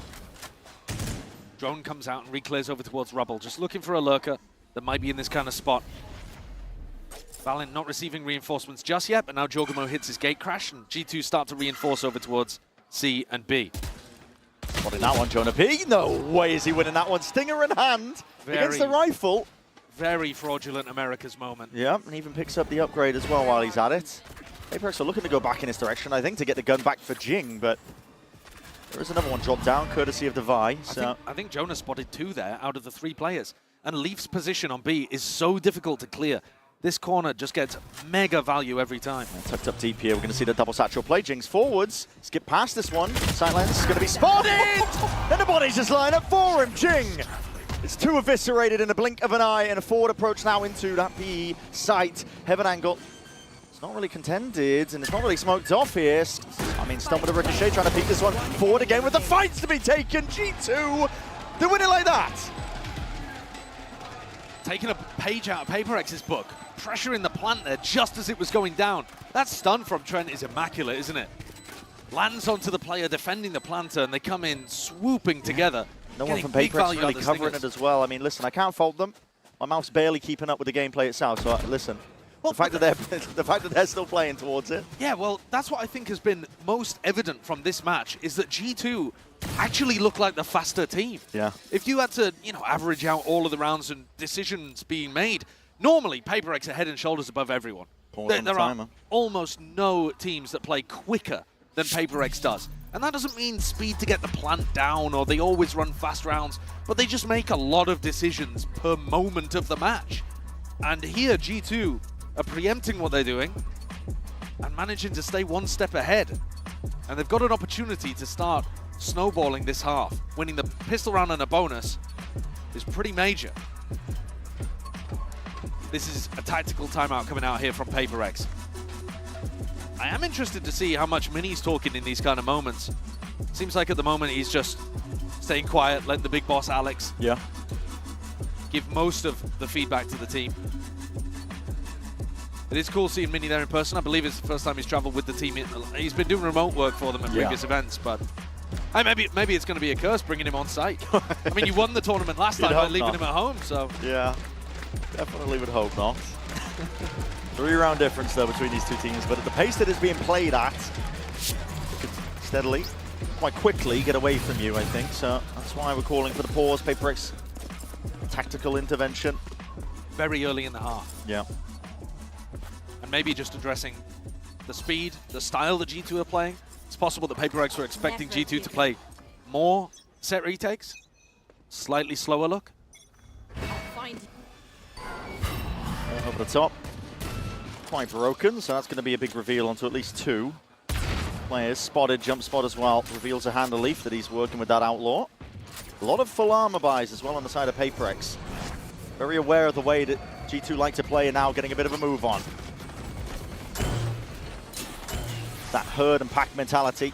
Laying claim to most of the A site, chewing it up here. G2 just leaving it vacated. Again, the jump spots. They're trying to bait a shot. So very aware. Trying to bait a shot so the Jing can go up. Whoa! Just barely a head poking up towards the top. Vulnerability. Doesn't even matter at a point like that. Still just trying to pick them apart from the sides. It's a gun picked up all along the way and just running and gunning, spraying away. Jorgamo deals with Divide. All up to Forsaken now. Salvo at your feet. There's nowhere to really stand. G2, take a fair fight there. G2 do look great here. In terms of the prep that they've come in with, the way that they're playing off each other, the harassment of PaperX as they come into the site. Planted. Even Valen's position, willing to take that risk and dip down into pit in an anti-eco and gets rewarded for it. Gets the kill, turns the head, allows the player that killed him to be traded. That's Jing, who got up to a showstopper. PaperX need around here because G2 are starting to run away with things. Pretty similar, though opposite, to their clash in Toronto where things were neck and neck coming out of the first half, and then it felt like G2 ran out of stamina. I love this exact. Yeah, we're seeing it. Double satchel over towards the top. But you throw the smoke high in the air, so it becomes a cover for Jing as he double blast packs up, and then he can take the fight afterwards. TP into the backside of A. PaperX always coming out with the cool ideas. Forward to get the angle. This round there's a flank play happening as well. And Devi's going to be watching for it. Forsaken also challenging here. Pixel angle. Forsaken played it out by the first player. Takes off Valen's head as a result of it. That wall's going to be tripped and that double face does overwhelm. It's going to be a quick call out though. Pac-Man looking to see if he can contain as well. Needs some help as well. Calling for reinforcements and a bit of backup. And that is a TP behind you. It is manic stuff from Jorg. And he's not stopping there. Damage done, but in a flip of a coin, it's all turned on its head. PaperX and themselves up into this 1v2. Forsaken. Quick cleanup. 4 kills for him. He has saved them off camera there. We're watching Jorgamo pull out outrageous stuff over towards Rubble, really giving PaperX a taste of their own chaotic medicine.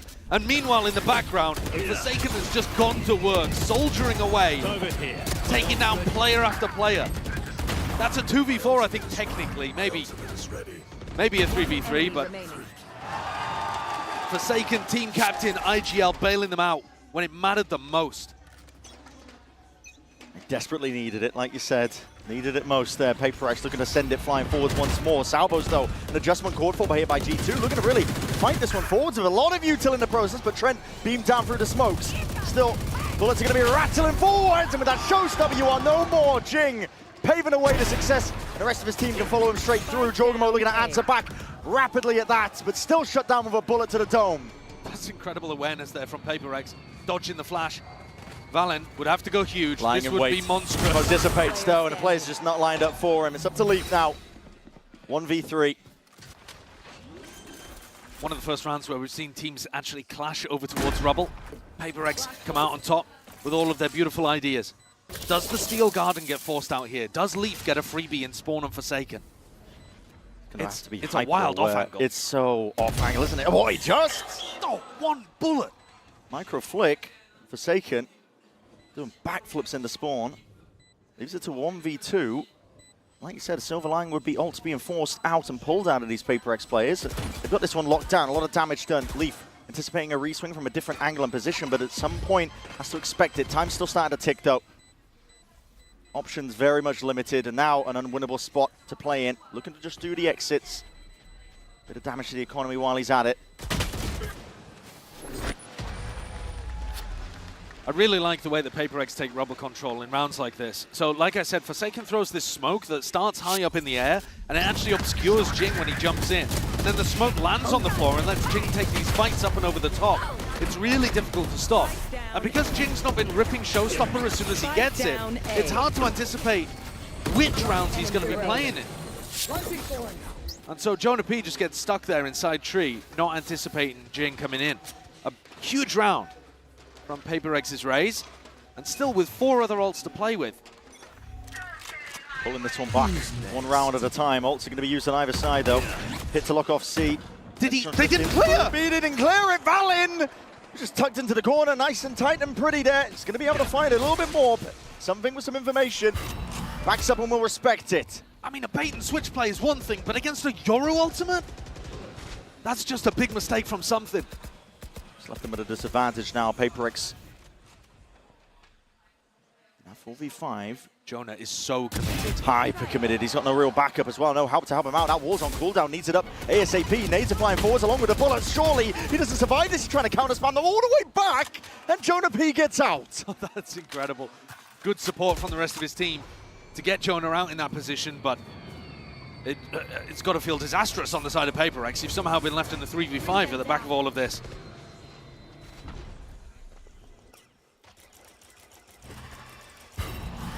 Coming out drone for a bit of information there.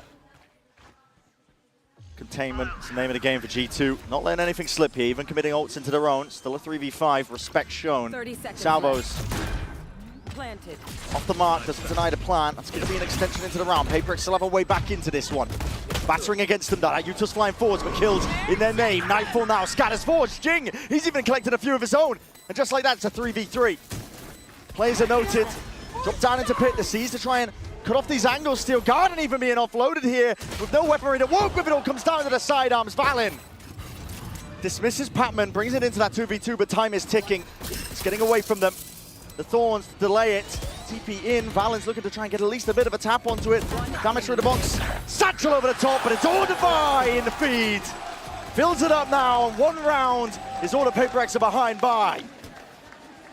I was worried at the start of that round. PaperX have been saving these ultimates so much because they're trying to use them in post-plant situations. But they lost players really early on. A 3v5 that they managed to turn with those ults. The Fade, the Vice. Huge value once they saved them into that position, but there are always chances that you just lose the early skirmishes and you're in a spot where you don't even want to... You don't even think it's winnable even with ults in hand. That one saved. An economy broken now for G2. So that is the perfect round for PaperX to clutch from the jaws of defeat. They have, however, expended their big ult bank. They had a lot of ults to work with. The Yoru ult didn't get much value. Thankfully, Divine Patman did. But now things are going to start going back in the other direction towards G2's favor. As soon as they get their guns online, assuming that there's no thrifties happening and the score level's out at 10 to 10, that's when you're looking towards the Fade ult, maybe the Taeho ult starting to come online. So PaperX still with a little bit of an uphill battle here, despite the fact they've won 3 in a row to get back in this game. There's more to be done. Certainly is. Now we win. As you were saying, at least the money's on their side for now. How many thrifties have we seen this game? Too many. Too many. We expected, I think, the caliber of these two teams, but Especially when you got Stinger Merchants on one side as well, and PaperX winning rounds with even just classics, just all bunched up fighting together. This round it's about dodging the threat that Leaf has with the judge, I think. Simple take towards Mound, and now sending it even flying further forwards, anticipating! Well, that's not going to undo it! Oh my goodness! Leaf expecting the play, the TP forwards as well, and he wants a little bit more. That's a judge. Swing around to the side, something really being tested from this spot, and helped out. His team starting to billow out of the main choke point now, getting a bit of a move on. It's a reaction time test from Jorg. Fails it for now with that Sheriff. Might get another chance to do it though. It's a Nightfall even being committed. G2 feeling like this is winnable. TP is going to be broken there from Valorant. A lot of ults committed on the side of G2, but a pause called for here by PaperX, looking to see if they can buy their time, weather the storm. They should back out. They do have that weapon advantage. They're putting so much pressure on these PaperX players before they can put the plant down. Well, for a bit of a calm moment now, a lull. But now they're worried that PaperX might have left. There's still 40 seconds in the round, and G2 have just thrown every piece of util, hoping that PaperX would take the bait and go for the team fight. A tap at the door. 30 seconds left. It's going to be hard for G2 to get back into this site. Yeah. Valorant is to play with a rifle. Risks to be taken for sure if they want a chance to get back in. The weapons not on the side overall here for G2. Plant down as well for PaperX. Cement themselves into post-plant positions. Valorant's going to get given an aim fight at some point. PaperX better hope to win it. Something's heads on a swivel here. Wants to step past the smoke, but just waiting for the right time to strike. His bullets going straight towards him. Still, it's all just going to be down to Jonah P. Does pick up that gun in his hands, but yeah, overwhelmed there. Something. He's got it all handled. 10-10. That's what it's been brought to. Good patience there from PaperX. Drawing all of that utility out of G2 and just slowing things down, cutting noise. Threatening that you could have gone over to the rest of the map. Divine wins a really critical 1v1 against Valorant as something cleans the rest of the kills up. I said the key in this round was avoiding Leaf, and he instantly got two. But PaperX again dig themselves out of a hole. Where are they? Now though, weapons back up for G2. They did use that Fade ult though, so ults very even across the board. Spam down, a bit of bullet tags into the leg of Jing. Doesn't do him in, but it's a lot of damage to contest with, and Jorgen's just sitting there with the on. Actually looking to contest. A lot of damage through the wall. Something dodging and juking for now. Still alive and kicking. Time to jump. Divine. That's an insane shot. What a pre-fire from Divine. He knows that Leaf loves hanging around on that angle. Somehow Leaf survives. Gets a little bit of door frame between him and the bullet. Now, great migration. PaperX making their way over towards C. They know the damage done is to Leaf, so he's not going to be playing as aggressive Leaf. Still got a snake bite. Could make the difference when this util starts getting sent flying forwards now. With that C's and a nade, there's a snake bite. Attempt to drop them. Haunt even committed on top of it. PaperX, a lot of util being used here, but to no real avail. And they don't have an insert elsewhere on the map, so time really starting to tick down now. Getting dangerous. TP over towards Rubble. Forsaken wants to stick this one as well. He's got a good clearance over towards A. 30 seconds It's a lot of left. unknowns in the minds of G2. They're wondering, has he TP'd into spawn? Where is this guy? But Jonah's clearing it out quite diligently at the moment, and will still have a timing to stop this hit coming through. Still going to be try tested. to anchor with the Odin. Still going to be tested, like you said. Forced to anchor now with the Odin in his hand. The door not opened up. The salvos to try and cut them off. Where it hurts! Spike down A. Split them in twine. PaperX right now, they don't know which way to look, which way to stand. Toppled at a moment's notice. The pressure was there, but long-range support with that salvo at the feet. Couldn't cross that boundary, couldn't get themselves onto the A side, so PaperX find themselves trailing by one again. First round, I think, where we've seen one of the attacking teams look a little shaky. Usually it's, you know, something excellent coming out from the defenders. This one, perhaps a bit too simple there for Jonah P. With only 15 seconds left on the clock. No threat coming towards B in the mid-round. Where are you? No real risk that there was going to be a repop on the C site. Thankfully for PaperX, it hasn't broken their economy completely, but they are going to be coming in with a Stinger and a Judge on Jing. Maybe an opportunity here to end B and make use out of these short-range weapons. Right, they might want to go for it, bit of a B split, or just a fake of the A util. And looking to go straight forwards. Flying forwards at that. That's a judge into the hands of Jing, and he could do some real damage here. Trying to take that peek. It's an unsmoked angle. Trent is no more. Obliterated in the process. Jorg falls to the information. TP's back out to safety, but there's still a player down on the plant. Now finally going down. Heaven control there, threatened from PaperX, and then once they know that G2 have seen it, they immediately drop back and try to fight on site, creating presence in as many spots as possible. All players on site with the exception of Divide. Taking that peek in the fight to be taken. It's an off angle for Patman, and that is beautiful work. 2 players dropped in the blink of an eye for G2. They're going to be watching from the spectator seat. Forced to back away from this fight. PaperX bringing it back up to 11. I was praising the fact earlier that G2 felt like they were one step ahead of what PaperX were doing. This round caught them off guard, and Jorg might have just got away with keeping the op if Jing had chosen to go stairs there instead of Heaven. Still out in the open. I think he's going to escape to tree and find some safety. So both big weapons safe for G2, but as I'm saying, I don't think they were actually ahead of that one. I think PaperX really caught them off guard there with the fake rubble util into a B pop. Yeah. Trent here was down for the count, right? Yeah, usually the rounds that I've liked seeing from G2 have been when they're fighting PaperX as the plant is going down. This time they actually had Paranoia and a stun to try to do that with. Think about that. Literally the free round. But Trent got caught. Didn't catch quite what Jorg was saying there towards the end about a free round. I mean, 11-11. Tension at its highest. Adjustments that are being made. Tweaks as well across the board. Salvas far breaks open the blue room door, and Jorgamo not anticipated from that spot. He's a big game player. Delivers them a killing blow onto Jing. Right when his team needed it, and the slightest gaps to work with. That is disgusting stuff. He is playing so well in this match so far. Something may have found himself a bit of a pocket to play in still. Players might be watching it. An awareness that door is open. It was Trent who was the one to do it. Shallow angle that he's watching this from. Flash. Still contacting up here, PaperX. Leaf from behind. It could be that backstab! Oh, what is that by Forsaken? Quick 180. Snaps back and punishes Leaf for the hubris of trying to contest. 3 huge moments where Leaf has had a bit of a whiff, but this one might punish them the most. He's still got 19 kills. He's still playing great. But big kills are getting away from him. Lurks on lurks. Divine all that space over towards C.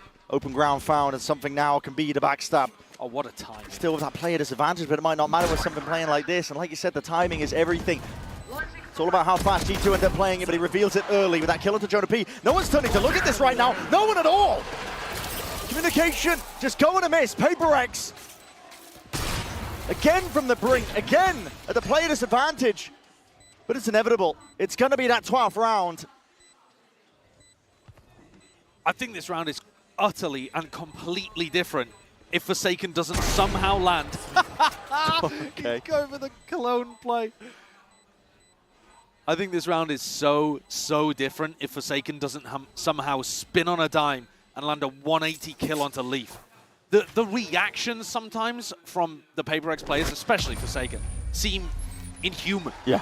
Because he's reacting to the fact that he's being shot at. And sure, you can look at Leaf and you can blame him for having a bit of a whiff. But how many other players are reacting to this quickly and deleting the player behind him? There's no way. And it's actually a bit of a tough shot because as he moves, his model goes downwards too because he's on a staircase. Moving down into the pit. If Forsaken didn't land that though, I think it's G2's round. And maybe, therefore, G2's map. And now they've got to fend off map point. Huge heroics from PaperX. Bringing them to map point. Be disastrous for G2 to lose this opener in this fashion. It's exactly the way that the last time that these teams played each other ended up. 13-11 lost to G2, and anticipating that TP deep into the back line. Jorgamo's got his watchful eye onto it still. Bullets going to be rattled on either side here. Damage is being done either way. Judge in the hands of Leaf, he can't get much done at all. The rifles are singing in the hands of these PaperX players. Still a salvo, still an ult here for Trent. Chance for him to get back in, but a lot of damage done to Jonah P as well. They're going to have to use everything at this point. Space given up. Presence being shown. It forces the Armageddon to be used just to take site control. G2. Meticulous. They're like surgeons when it comes to these retakes. Just trying to divide up most of the site and see if they can take this one nicely. but they have to get their eyes and watchful eyes, and these smokes, Valin does punish it. Forsaken dropped in that IGL dip. Jing from the side has got a nade waiting, rebounds, but a little bit too shallow. A tap onto it, Horn needs to be dealt with, it's all coming down to the wire! And in slow motion, could we have it any other way? Map 1 goes to PaperX. A 13-11 nail biter, back and forth from the very beginning. PaperX pulling it out from the brink. What a game to open playoffs here at Champs. Absolutely unreal stuff. The best being brought out of both of these teams. I cannot wait to get into the action as we look forward to Groves.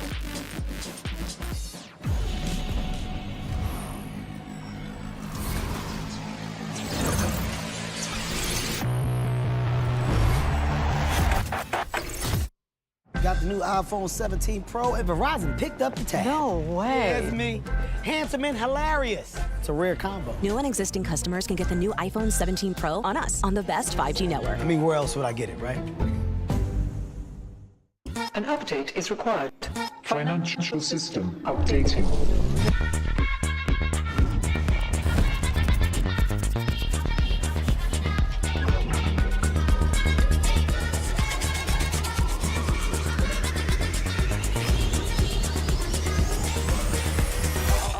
System updated. We will dance together. The future of money is here. Feels good. Esports World Cup, where we are starting off with Valorant. If you want to win, you have to win against the best.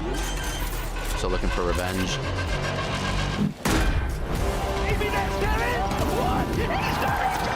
Alpha able to find one. There's the shorty. And Alpha goes crazy. They've all battled through the pressure and expectation. Heretics have come back all the way! Finally, we won. Finally.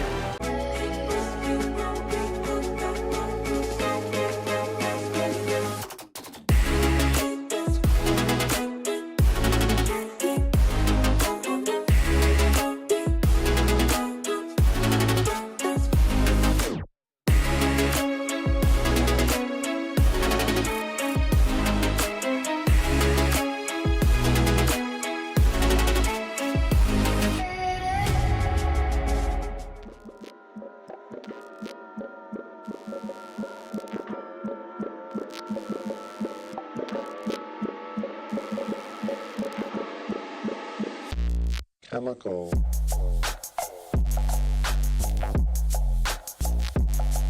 Chemical. Chemical.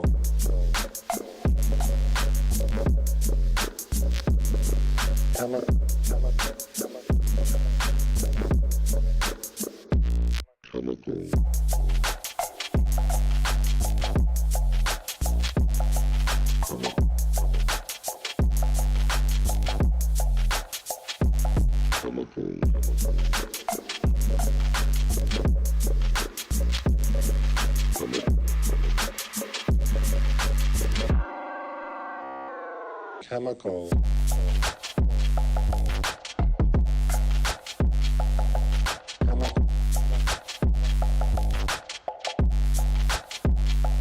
Chemical.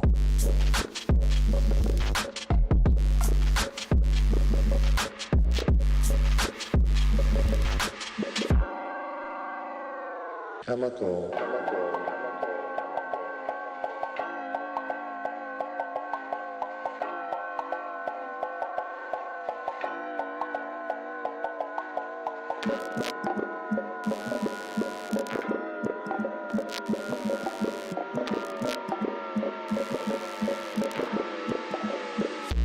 Chemical.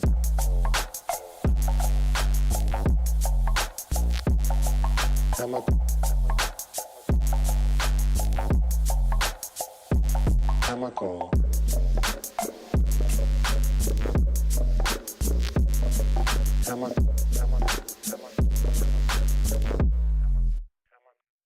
Chemical.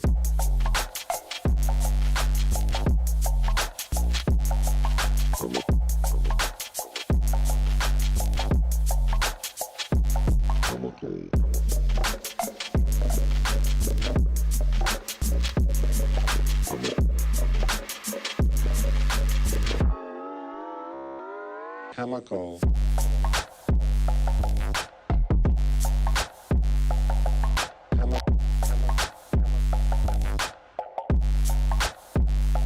Chemical.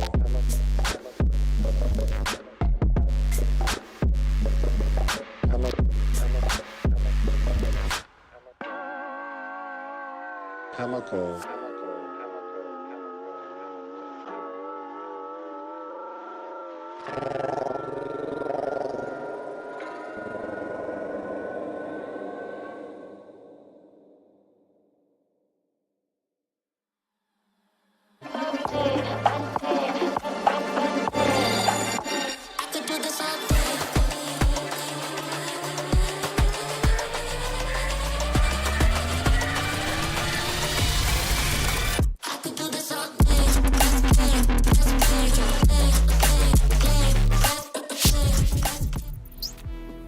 Jen here with Alex of PaperX. Now, Alex, congratulations on Lotus. Now, this matchup was pretty much interesting because we had the clash of styles. Very slow, methodical style from G2, and of course, PaperX's W Gaming. And it was important for PaperX to be in control of the pace, not to let G2 dictate the pace of how the game was gonna go. So, in that sense, how much of a nuisance was that Taeho for you? Yeah, I mean, we had to play around it because we're not used to Taeho. But we spent a lot of time watching Crowd plays. I think we dealt with it very well. I think it was okay for us. So far, no rage from you. So, is it Mini kind of mellowing you out, or? I'm a little bit afraid to reach in front of him. I think he's got way more trophies than anyone else. So, Still no rage, no rage. yeah, okay. They play very well. So no reason to complain. Right. Hopefully that keeps happening in the second map. Thank you. No rage for Coach Alex. No rage at all. And he's got Mini there to back him up. I don't know how you say this in English, but you know, menos por menos es más. Like minus equals plus. Yeah. I think it's the same situation because I was like, oh my god, Alex and Mini, it's going to be insane in that coaching booth. But there was just smiles. Yeah. Yeah. Well, there's a lot of reasons. Two negatives don't make a positive?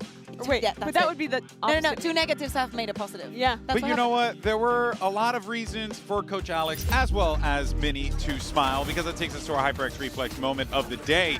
And we got to talk about this particular round here from Forsaken, because Mimi, we saw Giacomo get that two-piece thinking, okay, they're going to stop this. And then out of nowhere, it's Forsaken just being the superstar we always know him to be. This is a turning point in the game. G2 had just gone into the second half, had a great read on that pistol round to fight front B. They win their bonus, and it looks like they're just going to roll their way through the rest of the map and head towards their pick. But instead, it's Forsaken finding this incredible round that I think ignites PaperX as a whole back into form. And it's more incredible multi-kills, individual moments like that get them back into the game, and now they're the team up in the series instead. Yeah, a lot of back and forth we saw during that first half.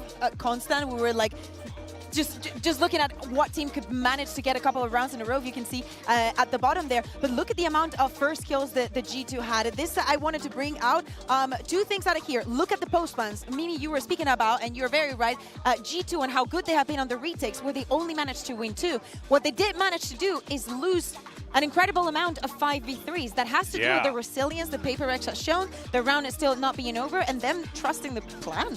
And it's funny to see, honestly, no matter what opponent has played PaperX at this tournament, you are seeing at least 1 or 2 5v3 rounds that they are winning a game. They are so impeccable of bailing themselves out of these impossible situations, and this puts G2 now in a very rough position. Yeah, and that's the reason why we have spoken so highly about PaperX for so long. They're a team that can wrestle themselves out of a variety of situations, no matter what they put themselves into or whether their opponents put them into that. It truly is incredible. Of course, it's going to be a lot of work for Coach Josh RT to figure this one out. Let's hear what he had to say going in map 2. Jen here with G2's Josh RT. Now, Josh, it looks like the Taeho from your side comes in handy when it comes to countering what's been going on in the current meta, and also countering PaperX's timing as well. But PaperX, they managed to gain back control even without slowing down on Lotus. So heading into map 2, what are your plans to kind of stop them from pressing W? I mean, honestly, we were stopping them. I would say, despite the loss, I think largely we were successful.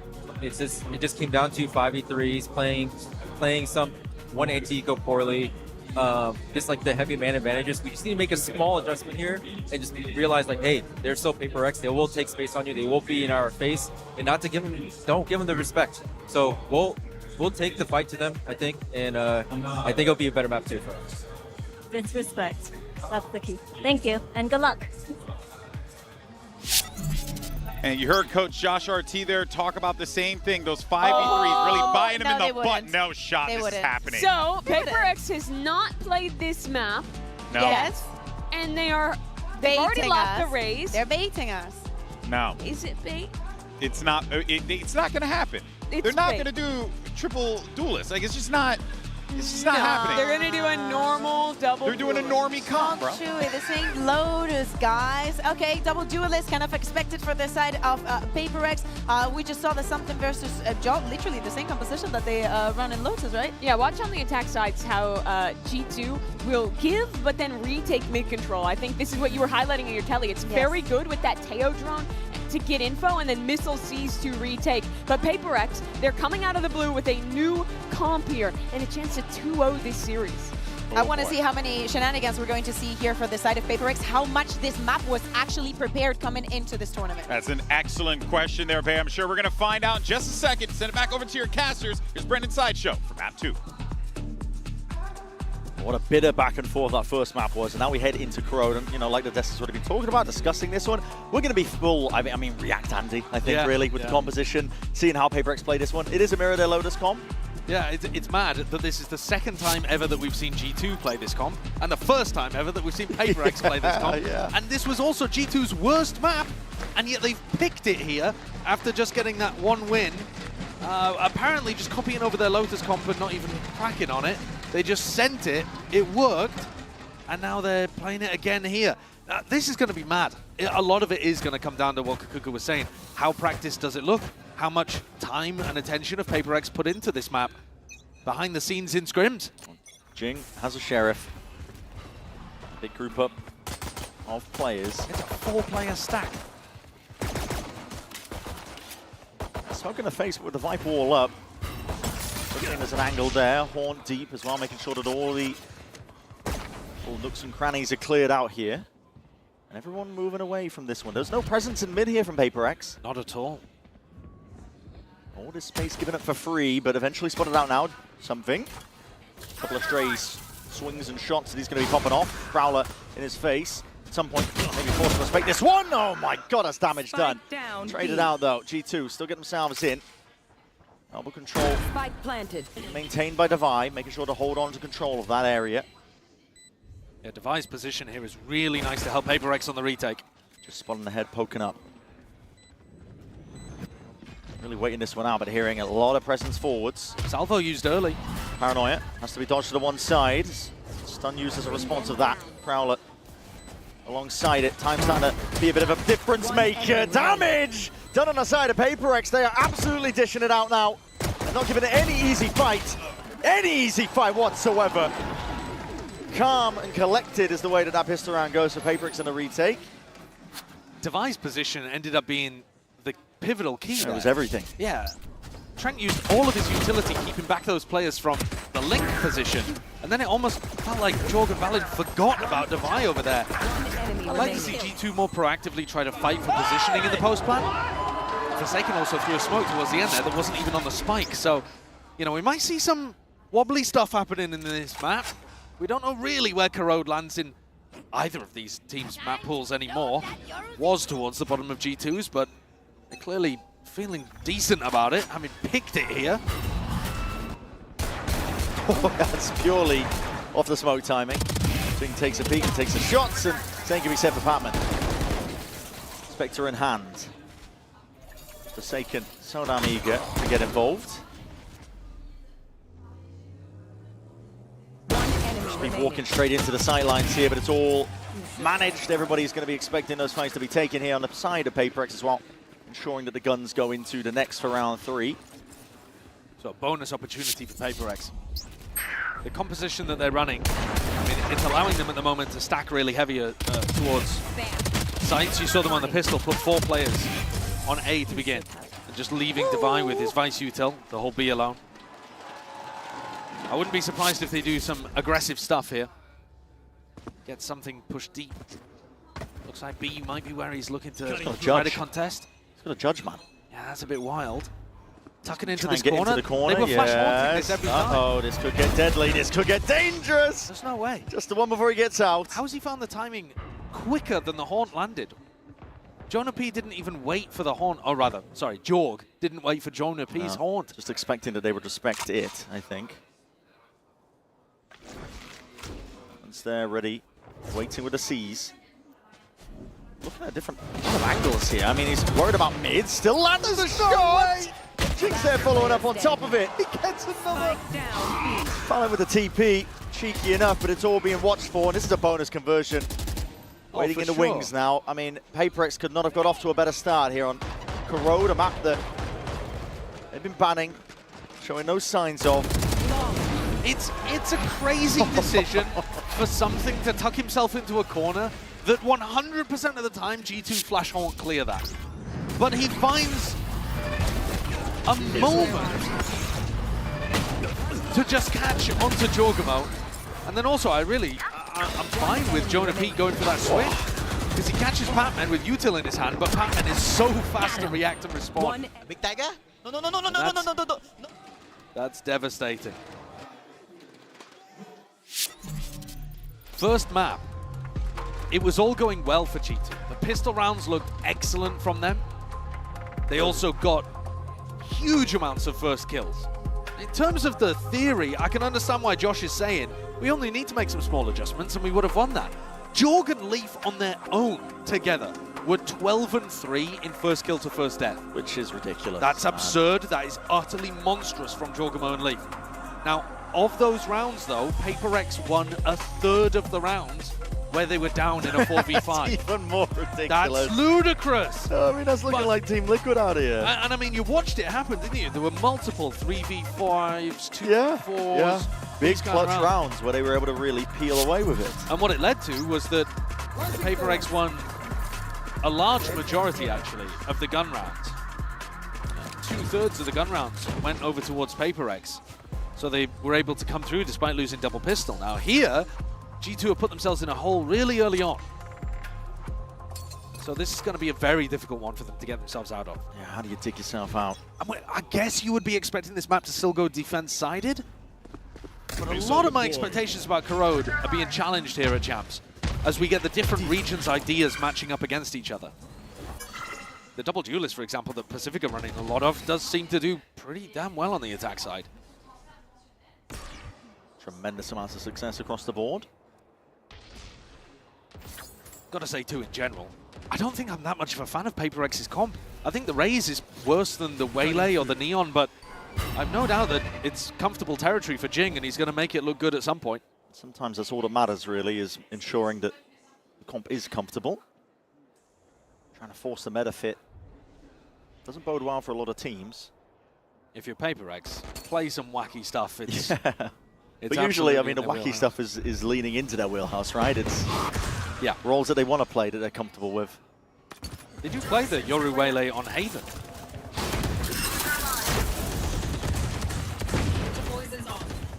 Jing looking to take a fight down mid against this drone. Yeah. Risky, very risky. Don't want to give a gun away here. There's only 30 seconds left for G2 to play with.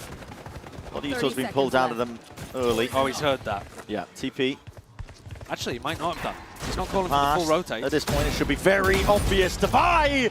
Stalwart defender. The one to try and lock this one down, and he's being precise as anything, just trying to pluck off the heads away from the shoulders. 15 seconds left. Double face in the end here. The TP into the back line. That's a timing that was unanticipated, yet still with the shots. Leaf is raining down lead upon them. Laying down. Shot after shot. These are hammering blows, and it's brought G2 into a 1v2. But they don't know where something is. That's what something has got to play with in this spot right here, but against a sharp aim of Trent, not quite doable. So just like that. That's a criminal round again. Yeah. Because I think Defy did so much here. Double contesting, slowing down massively, which plays Jing and Forsaken into the site. And yet, Leaf is just on a heater. Hits 3 fantastically crisp shots with the Sheriff. and steals a MasterCard Thrifty away from PaperX. There you go. Filthy word to get it back in. Well, we saw a lot of Thrifties on map 1, at least in the first half. Something now pulls out the operator and looking to try to take an aggro angle on A. It's hard to op this line, though. Yeah, when the Viper Wall. Yeah, Leaf's Viper Wall gives you a lot of things to worry about over here towards A. You see, actually, he's pre-aiming the right-hand side. And the horn broken immediately. Going for a bit of a clearance. He's taking a lot of risk here, but not punished for it. Okay, Crash about to run out. We'll have to respect this at some point. Well, I think he'll respect it when he has a drone in his face. Skate Crash has faded. Time to jump. Slow play from G2. Much slower than we saw on Lotus.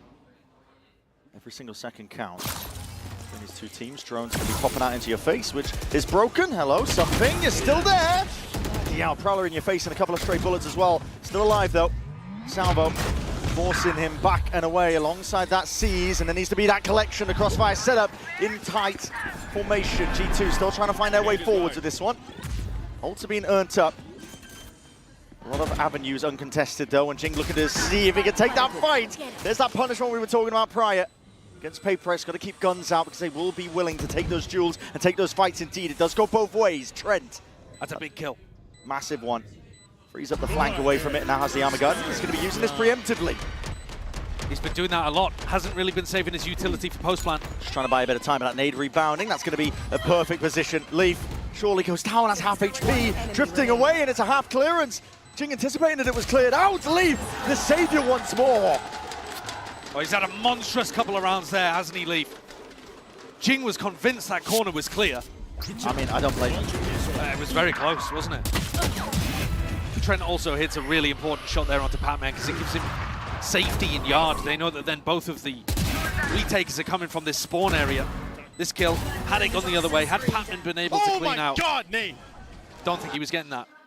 Good setup towards the end as well, actually, in terms of playing around the Viper wall. They had Trent ready to swing through that, so even if Leaf hadn't been able to get the kill, I think the trade would have been there. And this is something that G2 do slightly differently to almost every other team that are playing the Viper composition. Leaf is just putting that wall down on A every round.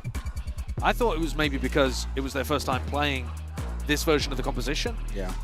But it's interesting, they seem to want to take fights through mid quite a lot on their attack. Just open sightlines. Yeah. Don't worry about the wall in their face, their own wall, right? Yeah. Which normally a lot of teams are going to take it I think part slower. of the reason too is, if you wall up in mid, you might be inviting an opportunity for something to flash through it. And take the timing. Yeah, your opponent to seize control of those timings. PaperX taking attack time out here, the brain trust of Alex and Mini, seeing if they can figure out some kind of adjustment to what's been going on. I mean, the Thrifty, in my opinion, was just Leaf hitting shots. I don't think you have to be too worried about that one again, but the slow A take is probably going to be a major theme of this attack half for G2.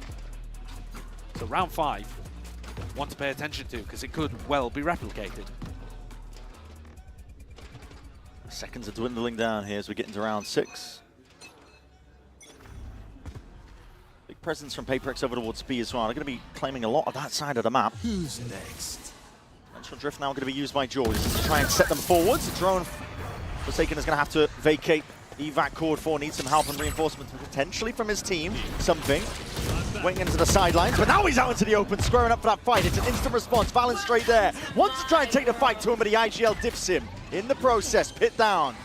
Can't get the plant down. Gives him a bit of coverage. The Seize is good, at least with that connection, and it's going to slow down these PaperX players, but where'd you call for?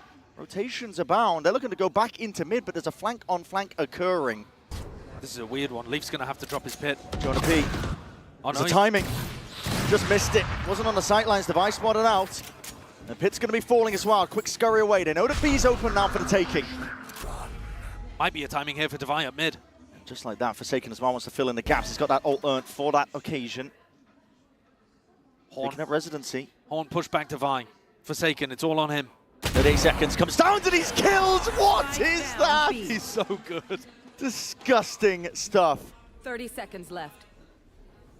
Playing and weaving around his smoke. He's made the B site his den, and there's only one more option really left for G2 to work towards. It is this B site. They have to find a way past it, but again, Forsaken! It's ludicrous. He can't be stopped! He's walking on bloody water at this point. That's Just filthy. He is utterly unbelievable. This is the kind of form he was in at Masters Toronto. He's getting tagged by bullets left, right, center. He's taking unopportune fights. Like, he's won the round on his own, essentially, hasn't he? I mean, he gets to kill one bullet's valid, ults to the other side of the map, and holds them single-handedly from getting any level of space or plant out. I mean, the way he plays when he's on like this is just utterly remarkable. 8-3. Something's got the op back in hand. Looking over towards A main again, but this time on a bit more of a passive line. Yeah. Not as aggro as he was playing previously. Bit more respect given. Bit of a bait setup. TP for the information. That's a drone that does tag. Wow, that's actually through mid. Still wants to square it for the fight. There's something, there's no exit for him. He has to nail that shot. Either side, shot's going wide. There's an orb to play around. There's no way, there's no way, there's no way you're going for that. That's far too cheeky. And Leaf will punish you for it. Cutting through. Well, those are the kind of wild plays that you've got to expect when playing against PaperX. And it left and around. Low percentage chance, but he still goes for it. And actually, they're looking to double re-clear into Leaf again on A. Face your fear! Nightfall's going to be sent flying forwards. That is a lovely clearance for Forsaken. Juts out, and this guy is walking on water at this point. He could do no wrong. Pacman, nowhere safe to stand, but he does find a slight pocket to play in, and even adjusting the aim towards the final moments. Jorgamo delivers them back from the brink. Gives them a win con. Super aware, kept his gun out the whole time, ready for those fights. 30 seconds left. But he still need the flank coming through again here. PaperX putting such a premium on that. And Jing can distract enormously. Still full util and an ult. Really how are you going to look at Forsaken in the middle of this? Exactly. Still eyes are trained towards main. That's an off angle to be held to the corner. Showstopper avoided. Good movement strafing from the side, but again, it's going to be Forsaken revealing his hand from the spot. And Jorgamo supplementary with the spam. There's a smoke in his face, but that will be dissipating, and he gives it up for the even fight. Still, shots are going wide, going wild. Going out. With a smoke propped up over towards the top, it's an impossibility. Surely, Forsaken, you can't be winning this. 7 bullets! Oh my goodness! Jorgamo that just about wrangles control of the round. Incredible round from Jorg. But man, when you watch Forsaken, he makes you believe, doesn't he? That one was an inch away from coming through with a ridiculous clutch. You can just tell in the way that the G2 players are playing against him too, that they are fearful at times. As soon as the smoke isolates Jonah Pease, he's cooked in Hut. Ults come online though. Jorg with a huge one. 3 big kills of the 4 he's got on the map. 3 required to convert round 7. And just keep G2 in it.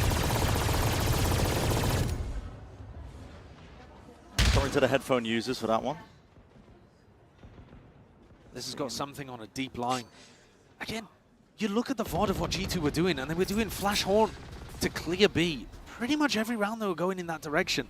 And yet, something still wants to fight it and contest it to try to see if there's a gap. Something I really respect about PaperX's defense. They will try to find gaps in stuff that looks theoretically good. Always testing. You got to be in it to win it. Yeah. Always with that raw confidence in their own aim to be able to buy themselves a bit of time, get themselves out of some real tricky spots. The shots rattled off down. Across section of mid here, something again with this information ult. Dimensional drift going to be used, and he spots out a multitude of players while he's at it. Yeah, he's caught everyone, hasn't he? He's seen as everybody well. apart from Leaf. Back over towards A, everyone but Leaf, and Leaf does collect. And now the triple face as well. Punish onto Jing, trying to offset that disadvantage they found themselves in, and now all the way over towards B. It's up to Pacman, he's got that ult in. Salvo's though had to really take the fight and he was forced into it, whether he liked it or not. Now those peaks, I'm not as big on from PaperX. Jing there swinging from mid. After something has just seen, there's 4 players in mid. It's going to be so difficult to catch people without guns in their hand there. And then Pacman, I think, probably could have played that a little better than wide swinging with an Odin. So this round, not my favorite that PaperX have put together, and it's going to allow G2 to tie things back up 4-4. You often see the attacking teams try to find timings to exec as the defenders use Yoru ult. Because you don't want to just give them the info and exactly where you're playing, but this round G2 just kind of sit back in mid and wait for PaperX to peek into them. It's a bit more like what I was saying used to happen a year ago, right? Where G2 would just hold slowly, solidly, and allow PaperX to make the mistakes. it's really tough to make this style work against PaperX now because they make far fewer mistakes and the player form is amazing. I already talked about that on Lotus, where you saw G2 dial up the tempo. But here, maybe because PaperX are playing Corrode for the first time ever in a match, you're actually seeing these kind of mistakes come out. Maybe it is a decent idea for G2 to just slowly be defaulting around the map with guns out. 30 seconds left. Defensive tag timeout called here by PaperX too to try to stop some of the bleeding because they've only won 1 out of the last 5, and that was an unbelievable round from Forsaken. His form is red hot right now. He's for Forsaken. This guy picks up the calling duties. Doesn't matter for him though. Never has that detraction. I mean, we've got 2 IGLs that I would consider from the fragging variety, but listen, if you look at the scoreboard right now, Valorant sitting near the bottom. That's just that PaperX difference, I think, as well. They've got shooters across the board, all 5 of them, ready to hit back. So it's part of the reason why it's hard to control the pace, like you were saying, against them. You do need shooters right back. Leaf has been doing a pretty good job of that, have to say, have to credit him. He has. It's a strange game for Leaf, actually, this match so far, because there are moments that will stick in your head of Leaf really messing up. Right, the kill against Forsaken that he missed. Yeah, and his lurk on A that he didn't convert as well when he should have done. Oh, that round didn't actually go against him from what I can remember, but actually the majority of what Leaf has been putting out there has been really solid. Yeah. Like I said, dominating the first kill department on Lotus, he was 4-1. And then just generally racking up a lot of kills against a team that is going to put the test on your aim. But yeah, you've seen a couple of lows, but a lot of highs from this guy. A reminder, he didn't actually have a lot of practice recently. He was out for 5 weeks. Hospitalized for a decent chunk of it too. Not really getting a time and chance to play the game yet. He hasn't missed a beat stepping back into the seats. We'll see how this pressure and how PaperX are really going to be able to keep up with most of this.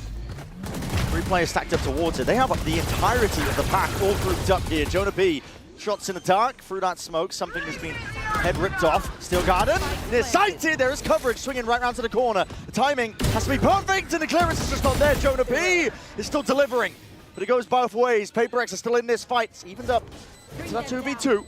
Patman off onto the flank. And now putting the squeeze on Jonah B, leaving that time in for Leaf to collect. Devi in a 1v2. Testing with that shorty in your face. It's a lot of damage done. Dropped down to barely anything at all. Quick tap as well, trying to force Leaf out into the open, but he swings at the right time. Chops the head clean off. 10-2, another big round from Leaf at the top of the scoreboard for G2. I liked what PaperX were doing there. Lost a player to some spam through a smoke early on towards A-Link, which is unfortunate. Would have loved to have something online. There he goes. This double blast back in off the back of the Paranoia, though, was a nice idea. They just couldn't quite get the advantage of the 3v3, and part of that actually is because Forsaken didn't clear the corner properly. Steel Garden forced Jonah P to only play with a shorty in hand, but Forsaken didn't clear that box. And now PaperX dropped onto an eco. Probably going to take even further risks. Trying to do it. Trying to take fights towards that A main extremity. Deep nade and a horn tucked that corner. G2 happy to just let the util bleed out of PaperX. Going for another play here. Make him fade in the raise. Dangerous stuff, potentially, especially when you spot these players as damage done. Through the wall. Patman's still alive. Jing going for a peek of his own. Expecting to be not anticipated there. Chunked down, Jing and Patman, but not eliminated. Still a 5v5. A Forsaken keeping a little bit of this control and information towards A main. Slightest of angles as well. That's something he wants to work with. A lot of bodies going to be trailing towards him now. He's going to get his chance for a fight. Just TP's back to a bit of safety. Try and hold this one again. Inserts himself forwards. The salvos at his feet along with the clone. That is ridiculous! Something! Dismisses them with a wave of a hand, but he needs some help out now. He will be dropped. Jonah P having to trade that one out. Nightfall taken. Patman from the flank. And heads are rolling. Leaf is gone. And Forsaken as well, all the way up through B main. It's 2 players of G2. They have been picked apart at the seams here. Every single avenue accounted for. Main, Link, and CT. Sees up and over towards the top. There's a lot of damage done, but as that smoke fades again, the time is taken. Jonah P can only do so much. It's overwhelming against the presence of PaperX. They've got that caliber of players, and it doesn't matter what weaponry they're working with. They will take the fights against you and win it. This is such a good play from Something. Gets in front of the salvo after already being pushed back by double flash and a haunt. And he buys an enormous amount of time for the rotates to come through. Forsaken, I told you, was already on that aggressive angle at A. That's what we need, brother. He got around into B main based on the distraction of his teammates. Encircling G2 and punishing them for not having a real sentinel in the comp. That's been constant. Yeah, they have. They've been trying to get that flank going all the time, haven't they? One away from getting the Armageddon online for Trent. PaperX fighting down mid, Something with an op. He had a bit of a quiet game, but that round giving him a bit of confidence, and now he's going for the walkabouts. There's no way. This is such risky business. There should be double drone in his face as well. It should be hard, actually, for Something to play this defense side. It's a game of reactions. It's a game of reactions, of which Something wins out. A lot of damage done in the process, but how do you win against the operator in his hands? And he's gone so deep there, he's found the timing before the drones. Wall is heard, wall is heard. Pantman not realizing there's a gap in the play. Forsaken wasn't quite holding it, and that timing was taken. Evened out, though, with a kill onto Leaf. He might think that he's trapped them all in the choke. Players drifting in as well from the side. This is an angle as well, Something counting for it. Sees the barrel. It's damage done, though. Instantly there with a trade, nevertheless. Jonah P did do that damage to Forsaken. 2 left alive now for G2. Nade is going to come sailing overhead, trying to deny that plan. It's tapping as G2 are looking for bodies, trying to pull them out into the open. PaperX not giving them an inch, though. The double fake tap has stopped Something from getting on a really aggro line. Now he starts to creep forwards. Comes down to heroics. Jorg very much alone when he's holding this one. Crouch down, Satchel overhead. Needs some help, needs some bailout as well. The timing is going to be... has to be picture perfect. Picture perfect! What a spray down a transfer! And Something with the util out! It's Jorgamo to punish. G2 leading by the 1. A rare moment there where it's actually a PaperX player with util in hand getting caught. Some monstrous big rounds coming out of players on both teams to keep their team dead even in this game. It does feel like Lotus again. A big recovery from G2, actually. They're the team winning more of the gun rounds. And 6 on the attack side of Corrode does feel really strong. Only 1 player to defend on A. A 4-player stack Forsaken's called. To start this B round, he's the only one home to fend off G2. It's a lot potentially thrown at him now. Looking for the A split, but just Jorgamo going through that link angle. Armageddon is going to be paving a way to success. Most of the way being cleared out. Jorgamo has all this space now for the rest of his team. Wall up on top of it, Something's going to be answering it back immediately. Nightfall, Dimensional Drift, there's a potential timing to be taken as those Qs are cut away. Something could really be looking to punish. The weaponry never quite ideal, but still the damage is being done. Showstopper, he whips it around. Jing is straight in and through. Tip of the spear for him, and Something not anticipated, exiting out of that ult. It's a mad scurry, it's a mad dash through mid. The Dubai left to punish, an instant shot and answer back, but it goes both ways, 6-6, just like that. And just like Lotus, what a first half here of Corrode. We didn't really know what to expect. First time we've ever seen PaperX play on this map. And only the second time for G2 with this comp. Could be anybody's game still coming up. One enemy remaining.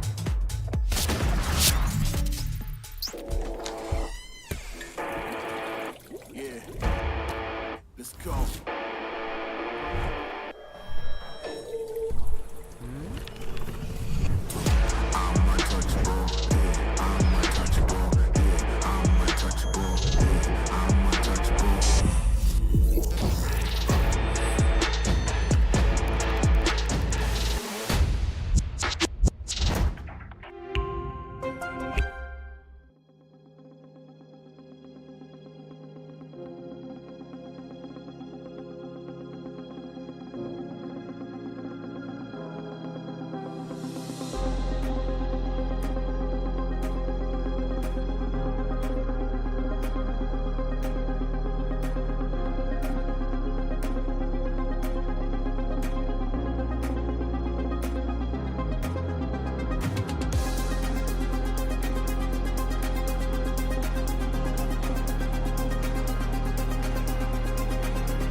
pace that these two teams are coming at each other with is just unbelievable. And Forsaken has been on a heater. Hot hand, keep passing to this guy. He's shooting threes all day long at this point. I mean, he has been unreal. And it's taken heroics from him, to be honest, to drag it 6-6. G2, credit to them, they brought it 6-6 in level, because early on, at the beginning of this map, it was looking like all PaperX off the back of this guy right here. Yeah. Take a look at the Coinbase Econ report. I think Forsaken might be the only player shutting the Leaf down. Yeah. Done 758 damage to the guy. But what a treat we have to open up playoffs. Two teams, arguably the favorites to win the tournament. I think that's what most people think. We had a poll earlier on that reckoned 75% of you out there thought the winner of this was the favorite to win the entire thing. And I don't blame them. No, because, yeah, I mean, you see in the game as well, it's exciting to watch, it's fast-paced, it's aggressive, they've got shooters. Every team is willing to take risks. Players are just making decisions that they wouldn't normally do because they're playing against the best of the best, right? It's a great way to open up playoffs. We could only hope that the grand finals are this entertaining when we finally get to the end of it. Absolutely, and hopefully we do get to see, potentially, a map 3. So far, this series has been delivering beginning to end. Now this round, a very slow, cautious one for PaperX, taking a little bit of B control, while Forsaken pressures elsewhere. And all picked up from Jing. I mean, this immediately starts some of the rotations from coming through, because you see that the Raze was the one who picked up the ult orb. So when you know that the Raze was over here towards B main, you're thinking, well, that's where they're going to finish if they exec in the next 30 seconds. And that little piece of info now allows PaperX to hit a weaker A site if they can get through Jorgamo. Jorg is hard committed. There's no gate crash to get him out here. Something the angle to be watched for. They lost mid control in the process. Actually, Jonah P was the one to take up domain and residency there. Quick walk down. Devi being punished. Smokes in the face, though, now spells it out. This is going to be leading and landing over towards an A hit now for PaperX. Making moves forwards. That's a kill claim. Jonah P shot in the dark as well through that smoke. It's his head who ends up going down. Paranoia sweeps, though. That is a massive collection. It's only Batman who can put a stop to this. Oh, my God! He buys enough time for Forsaken to reinsert himself, get back into the action, get back into the fight. It's all laughs on their side. Another pistol round here for PaperX. Jonah P had done a great job actually pushing down, but he gets caught through the smoke. And Patman, gotta give him the credit. No way. That is ridiculous from Forsaken. That's unbelievable. I didn't realize that was how it happened. No. I was thinking that Paranoia wore off quickly. Right. No, it didn't. No, who does that? You get paranoid, your decision making, not run away, I'm going to run closer to you. So the near sight doesn't matter. It's just Forsaken things. That is insane split-second decision making. Double pistol, one now in this map by PaperX. Flipping the narrative completely because G2 won both of them on Lotus. Now on Lotus though, G2 lost the advantage of the first one to a Thrifty that came through immediately after. PaperX will be hoping to avoid that. What a cool pistol round idea as well, just baiting, faking with the fact that the Raze picked up the ult orb. A lot of prep going into these pistols from both of the coaching staffs. But once more, you got to get through Jonah and Jorg here. Very deep angle. It's not really the best weaponry to work with. Something does his best with it. Just ghost in hand. Knocks the heads off two G2 players. Jorgamo and Jonah P are out for the count.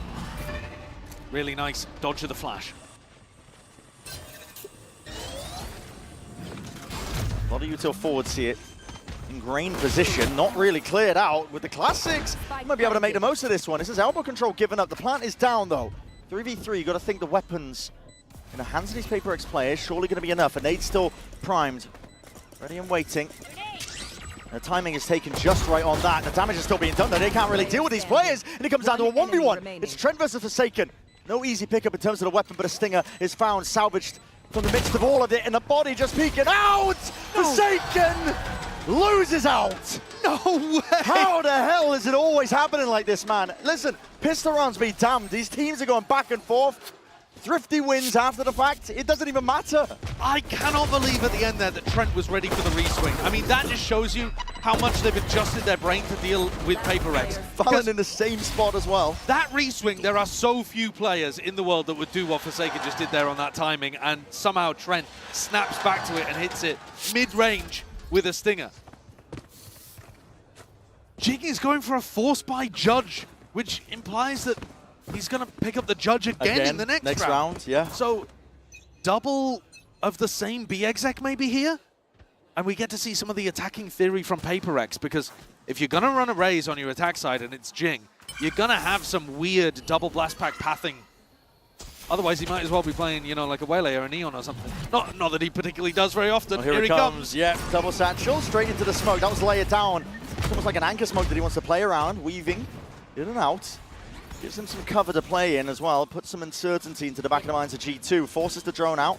Nice and early. That's walking up with it as well. Not to reveal the hand, but does get the reveal off still. Plant down for PaperX. Not very much space in the post plant, though. I never want to count them out, though. Salvos. At least just a one saved for this moment. Jonapido deals with Divine. He was going for a flank of his own. Big ass map, so that paranoia is going to be gliding forwards alongside the flash. Anything to try and push them back still. It's a gun differential at this point. Reigning true, and they've managed to spot out Jing. No way! Jing claims two! He ran out of bullets! Still the damage done. His players are barely alive, just on a shred of HP. And it's simple towards the end of it, as scary as it looks in the midst. He went for the ult towards the end, hoping that even with a fraction of HP between the two players, the ult would work, yeah. I'm finding it hard to criticize. Maybe Alex and Minnie will be losing their minds in the coaching booth, but when you're that close, when you've just been gifted 2 kills inside a smoke like that, and you have your ult online in round 15, the third round of the half, I'm not mad about it, you know. You can send that kind of stuff. That really looked like PaperX might be able to get a thrifty back in the other direction. Something's actually picked up the attack op, so they're not going for another play with the judge and another fast pop round. Jing's got a bulldog. They're going for something slow, trying to work a pick here with their superstar player. Something looking like in best in the world form, but needs a little bit of assistance to get on some good lines to be able to activate. On the attack side, had a slower opening here on Corrode, actually. Wasn't dominating. That was Forsaken's job. Spam coming from the side of Jonah Pizon, so something knows that something is up. Gate crash fading away, still on an aggro line. Same could be said for Jorgamo. Just gets another gate crash up too. And when you have Jorg fighting here, you can afford to stack 3A. And Devi, I think, has broadly failed in his job at pushing back Jorgamo on B main. G2 are ready for a tussle. Going to come down to the aim, though. And shots fired. Oh, that was a jump spot from long range. Something still creeping ever so steadily up towards this angle. Paranoia, though, will be a bit of respect forced out of it. Prowler into the corner gives the acknowledgement here to PaperX, but the Salvos are slowing them down. 38 seconds left. Utah being bled out of this G2 squad. Nade rebounding. Second wave of Salvos. Seas does connect again. It's all meant to try and slow them down, but again, not much left in the tank here for G2. It comes down to the weaponry at this point. Gunplay, and how well can you trade each other out? Both satchels used, just crouch peeking into it. Jing dismissed readily. Reaction time test. All pays off here for the G2 players. Very ready for the fight that was coming their way. Fundamentally better round there from G2 than what PaperX were up to. They didn't push the aggressive Yoru off the line. So in terms of the macro game, G2 had 3 players, the strong site in the right place on A.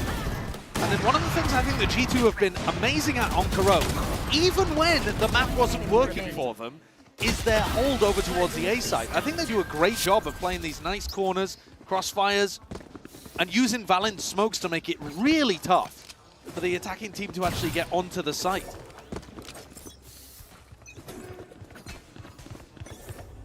PaperX back down onto a bad buy.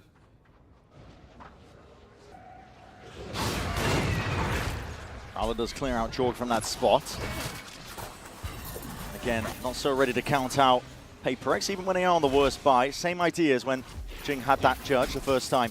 Inserts himself into deep smoke, lay it down for him. I'd like to see them do this on a rifle round, because they get into a nice position. This time they're fighting forwards, yes, into elbow. Oh wow, the Paranoia is only going to be connecting onto the one, only onto the one. Leaf has to be that difference maker, but a Reeve swing out. Pacman more than ready for it. Trent is in a sticky spot. The situation here is going to be a bit dire for him, but a flash to try and set him up. Something still hits that. Nightfall now scatters forward. Something delivering, hammering out the shots. G2 at the amble in this situation. Big light up from the horns. This is all going their way. Chaos is where PaperX thrive. A Mastercard Thrifty again in this series. So many of them. And this time, it's this guy on your screen, Something. Turns the flash. He knew that something like that was coming towards him. Turns it, deals with Trent, then catches a kill onto Jorg, who's holding the angle. And Jorg is ready for it. But Something's a little quicker. Sometimes you watch this guy and it feels like he can do no wrong. Yes, sir. But that was a pivotal one to get PaperX back into this map. Definitely was. Because the attacking ideas, apart from this B exec, don't look amazingly strong. The B exec, though, does look difficult to deal with. I think you've got to be putting somebody in a position where they can sit inside that smoke. I mean, getting someone in a spot where they can fight B main if Jing's pathing isn't in that direction. But if the smoke lands on your head, just sit inside of it and wait for Jing to land on your lap. The tough thing, I mean, listen, the tough thing about that is you are going to be contesting with a shotgun. Yep. So, yeah, sitting down and maybe buy a shotgun of your own. You could hold a shorty out if they do blow that smoke up. Buying a shorty is a nice idea because then you're not ruining yourself if they go for a different type of hit.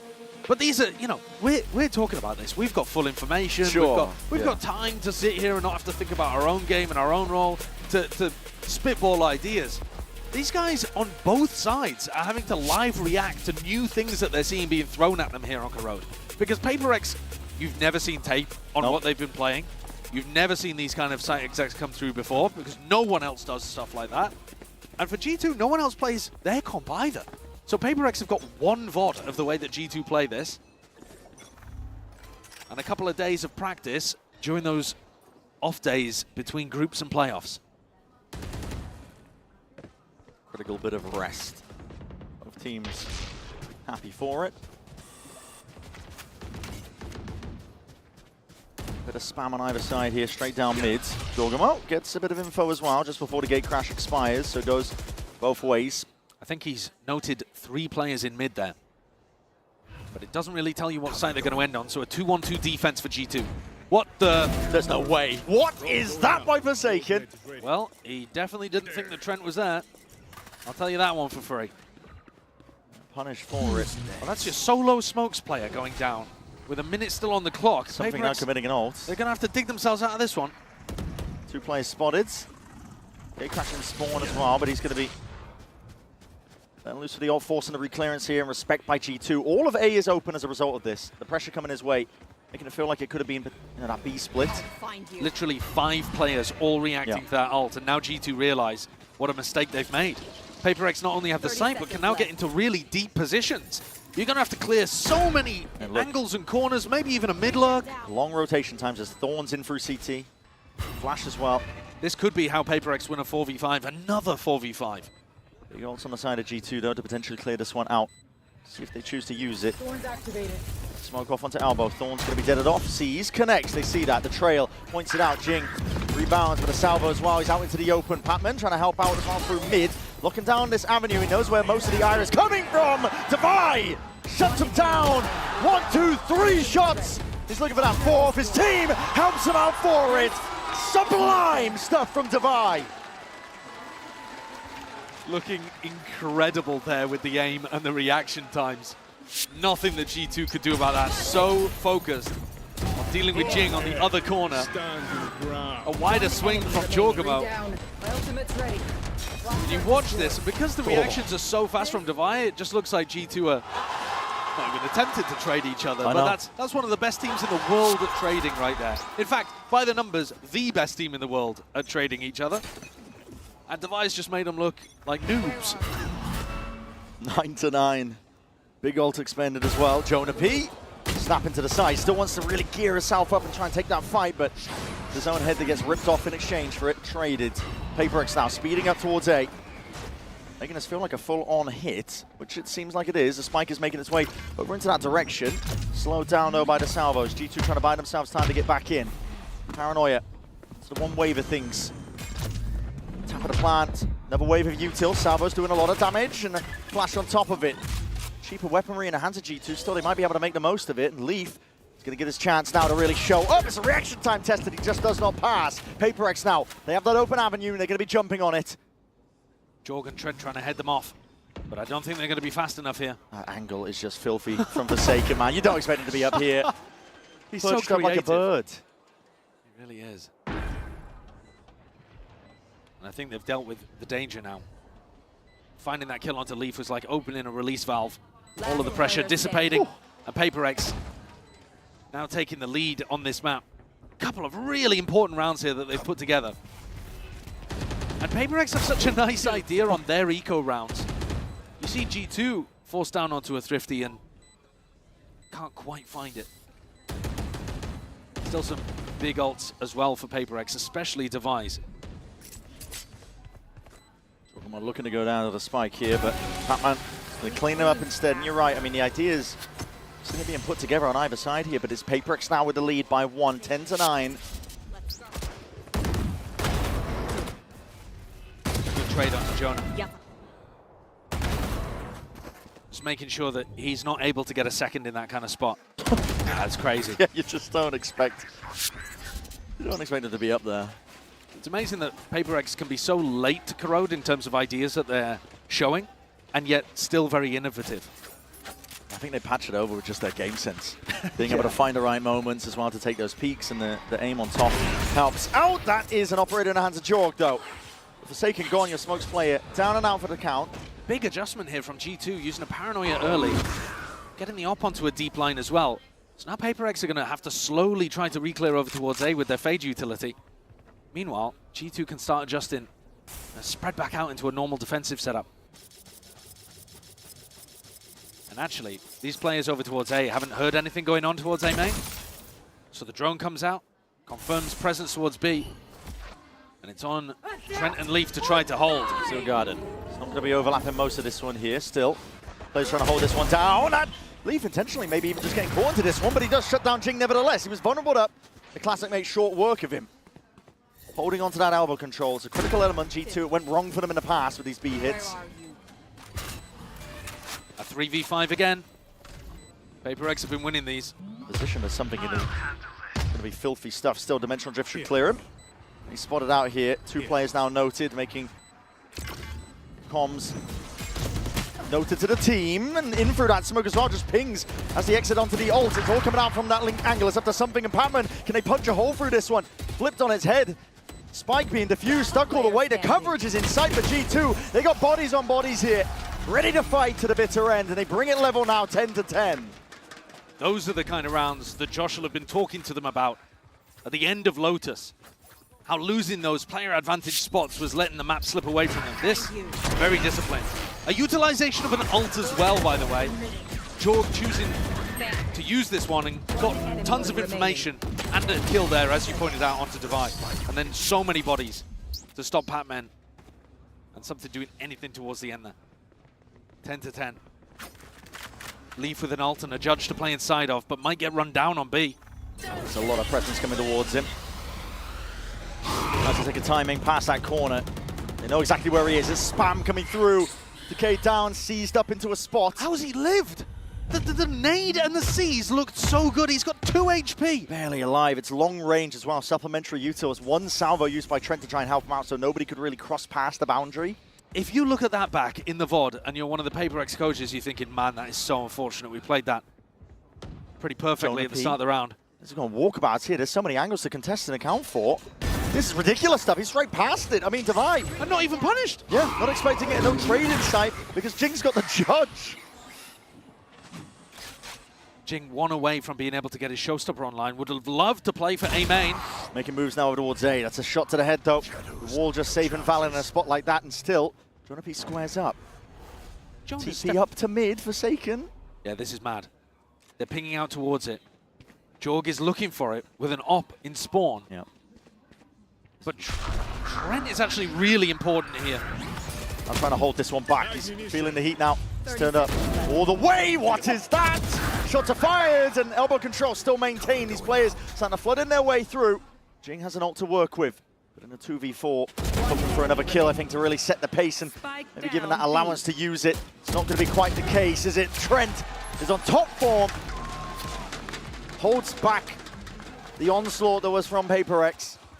That's a monster round from Trent. The shots he hit as well are spectacular flicks. Leaf, lucky to survive at the start of the round. Jonah going walkabouts, really got a read on how to defend A and find timings past what's going on, but these shots from Trent are magic. Winning 3 separate 1v1s with a Vandal at close range, popping off. And giving his team the lead. Jing, though, did get that showstopper up, does have the judge, same B exec, looking like it's going to be run here Same again. play. Leaf is not in a spot to really contest this one, but he's found a pocket to play in. It's his own smoke that's bloomed and blossomed, a showstopper. Not finding any marks, bit of clearance is needed here, but they don't expect this. Haunt over, Forsaken, not getting the read on it. The time of the plant, TP behind, TP behind! Manager's best in jumper! It's all down to this, and the okay, judge in the hands, it's all chaotic. What a crazy round! Could have been anyone's game there. It is traded. Now to Nightfall. It's going to be scattering. Ults on ults to try and find this. Jing presses forwards. There's an advantage to be found. And he's hunting it out. Pouncing on the chance. Full control in towards Link. And they've given up Elbow as a result of it. But PaperX still ingrained. Good positions to be held. Just comes down to the shots. And with something missing that one, Valen, he might have just opened this up for them. It's a 3v3. Try lays it down at least without flash. Shots and fights all going their way. Jorgamo tries to get it done, but not fast enough. PaperX level it out, 11-11. They were very set up in that post-plant scenario at the end there. Absolute chaos. Love the idea from Leaf. Really sneaky player.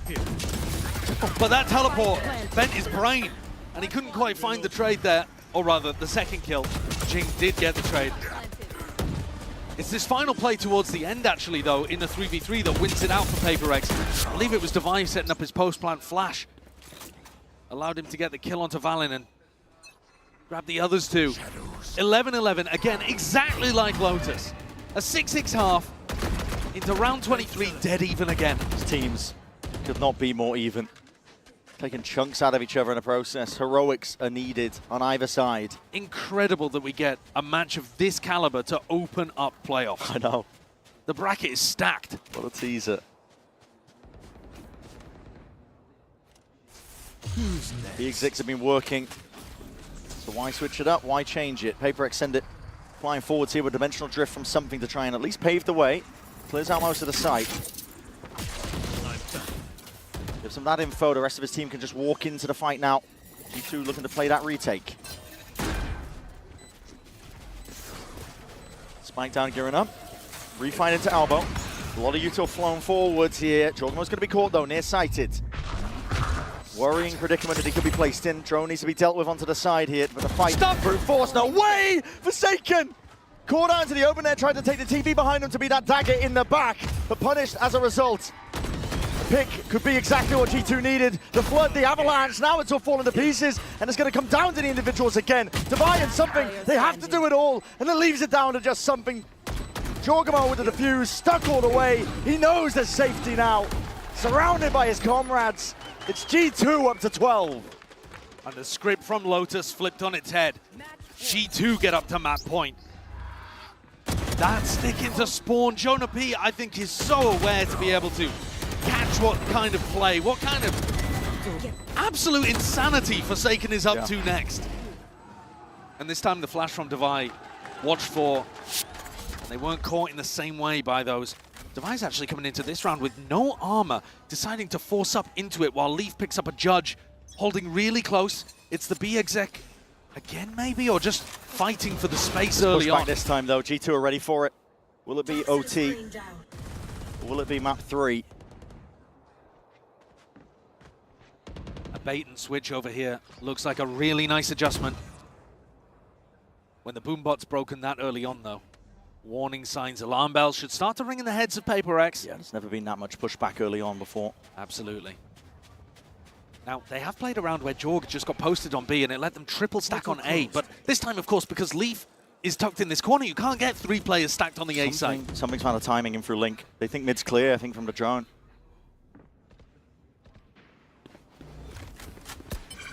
So yeah, this gets taken down. One away from the ult. Could be pivotal. Jing ends up getting a kill. They're not shy. Now starting to get a bit of a move on. Satchel's forwards as well. It's all on Jonah P. It's a nade at his feet, a flash on top of it. The salvos to try and help him out. Again, that util comes in handy. C's laid out on top of it. Again, the second wave of the salvo. All an attempt to punish. 2 players being caught and collected. 30 seconds left, and it's going to come down to the gun duel. It's going to come down to it here and now. Across the map, kills are collected and claims it. It does even it up into a 3v3. Armageddon, plant down. Pac-Man with the full commit. Does he get out? Full stick, and he can't escape it. Goes down with the ship. But it might just be your G2 sailing into Ascent to bring us all the way. Something is going to have to go huge. Planted for him. A flash dodged and avoided. Jorgo puts his body on the line, but it's played perfectly. Something, you can't be doing this to them. A tap from Trent trying to pull him out into the open once more, but it's all goddamn something. That is a monstrous clutch. Something's just won a 1v3 to push them to overtime. The way he's played that in the finer moments, isolating the fights. God, that's incredible. His ability to ISO once in that spot is immaculate. He sees the jump peak and he just swings to his right, knowing that Trent is going to come out after Jorg. I mean, that is why people are talking about him as the best player in the world. And he's on his feet. Of course he is. G2 thought they were going to Ascent. Got some more Kuro to play. Might be going to the lower bracket. That's going to put a sour feeling at the bottom of your stomach if you are G2. I mean, those are the kind of moments that stop G2 from being able to lift a trophy in Bangkok. It's that kind of stuff. The heroics, the clutches, the mechanics on display. Quick thinking across the board for VaporX here. Valor will clear out the spot, so something again, we'll have to respect this one. Divine was solo anchoring B quite a lot in these kind of moments, but he was super good at it. He was contesting space, trying to fight people as they got in. Divine saved his wall for after the clone. He's just put it down. Yeah, that's a really nice idea. He was catching them a lot on Lotus. Good adjustment. Deep drone, no signs of life. They'll have heard this wall go down. Yeah, placed down again. Have to be baited out, or you just move over it as a pack.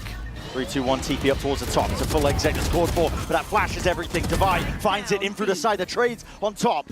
Jonah P still trying to play it forwards and not expecting that something could be on that corner. Lucky to be alive in a spot like this, but the paranoia is perfect once more. Forsaken going to lay claim to the site and help his team survive. It looked for a moment like something might be denied by the Prowler in his face. But the player that's just pulled off a 1v3 gets another triple kill to push VaporX up to match point. Fighting, scrapping, high tempo, never letting the plant go down. Flashes raining in, constant pressure, constant disruption onto G2. And the coaches hit the panic button. It's not just strategic adjustments at this point. It's also the mental. You thought you'd won this map. You thought you had it. Yeah. And now you're having to play for your life in the upper bracket. One more round goes against you, and you are in the alligator pit. There are 4 teams playing today, Brent, that people really highly rate. VaporX and G2. Later on, you've got a great match between Fnatic and DRX. One of those teams could well win the tournament. One of those teams must go out in last place in playoffs. That's the way it works. That's just how the bracket works. Yeah. So, could it be either of these teams? It's almost unthinkable. It ramps up the tension all the way if you go out here. The at this point are just nasty that you're going to have to face. And if you want any chance of winning the trophy, if you lose this match, you've got to make a full lower bracket run. Yeah. Doesn't get easier. You have to drag it back all the way to the bitter end. But G2, they are just trying to survive in this spot here. Yeah. Their minds are drifting over towards Ascent, thinking that they were going to be playing on that, and they need to lock in to the here and now. Because one more round will do them in. Their defensive play over towards A has been really nice. Jonah P's had such a great balance of playing the aggro and dropping back at the right times. Hyper aggro stuff, that. VaporX. Feels like a fake, though, doesn't it? Yeah. 2 players waiting outside B. Spike's starting to go in that direction. Something putting max pressure on. Drawing 3 defenders over towards the A side. And starting their bunker defensive protocols really early. Moving over. Drone to re-clear this one, but all the players of VaporX are grouping up over towards B. twisting the tail that they're weaving, and now they're sending it flying forwards. They reveal their hand. It's up to Jorgamo. Can he try and put a stop to it? Jing stops. Finally there, but out wide into the open. These shots need to land, and land they will! It's all on Leaf, on his shoulders.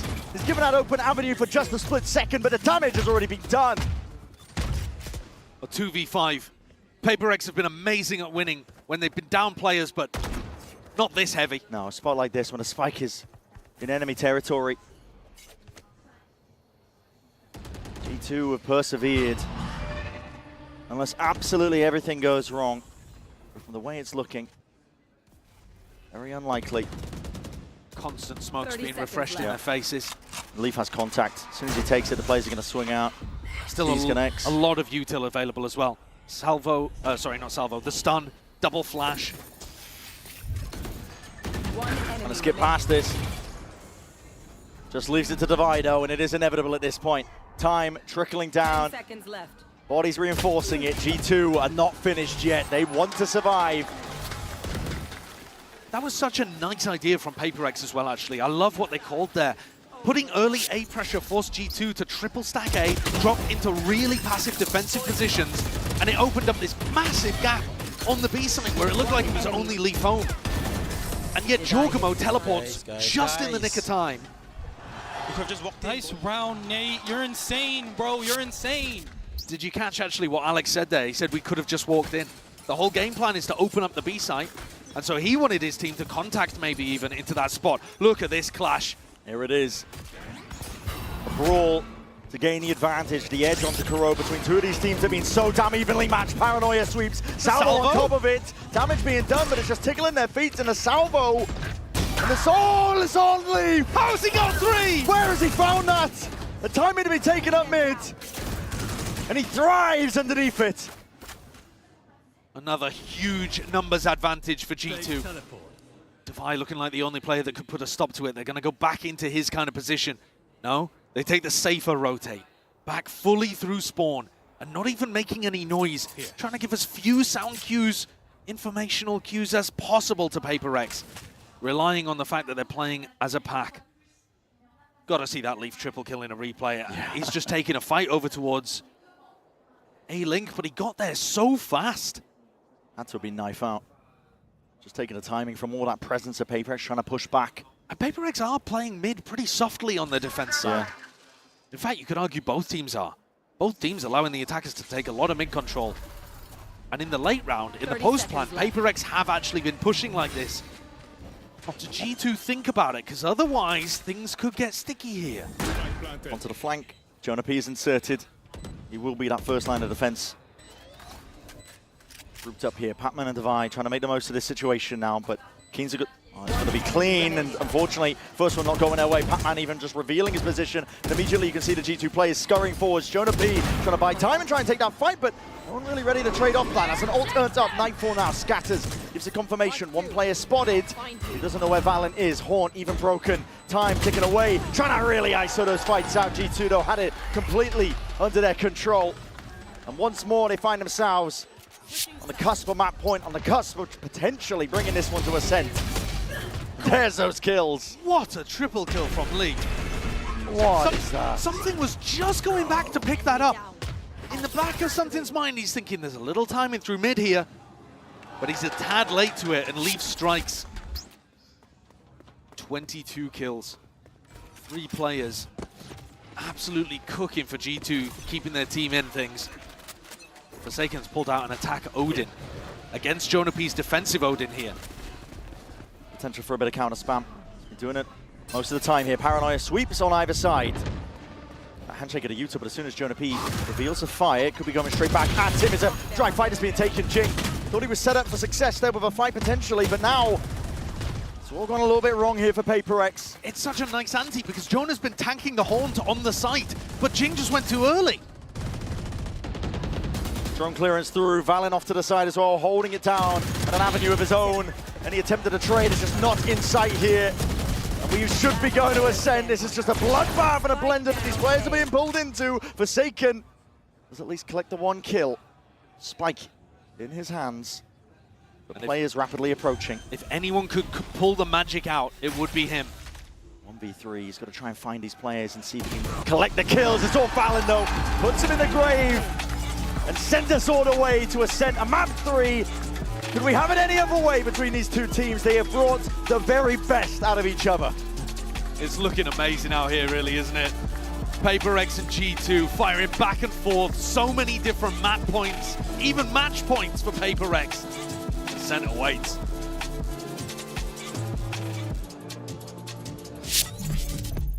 Yo, Forsaki, you probably think I'm talking shit right now, but I love your skincare routine. Let's go. Nice, boys.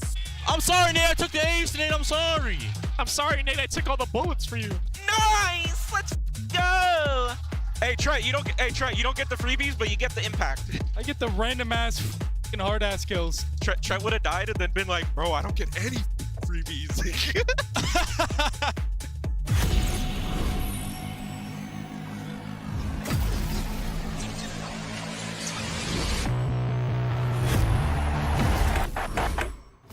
Game changers. It's about competition, pure happiness. It's like a crazy experience. We're making history. It means so much to us. It's good to be back. I guess you know what I've been looking for, success.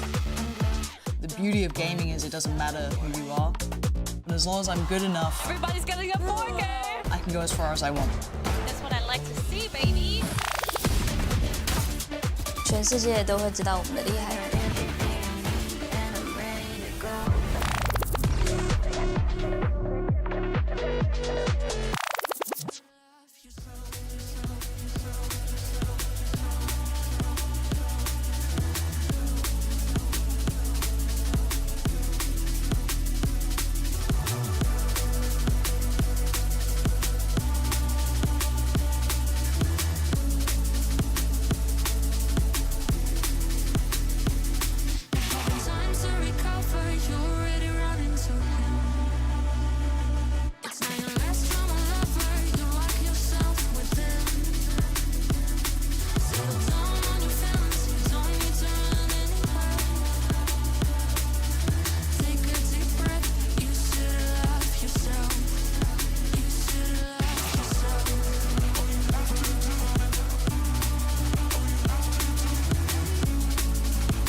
Having time to recover, you're already running so it's not your last drama lover, you lock yourself within. Settle down on your feelings, you don't need to run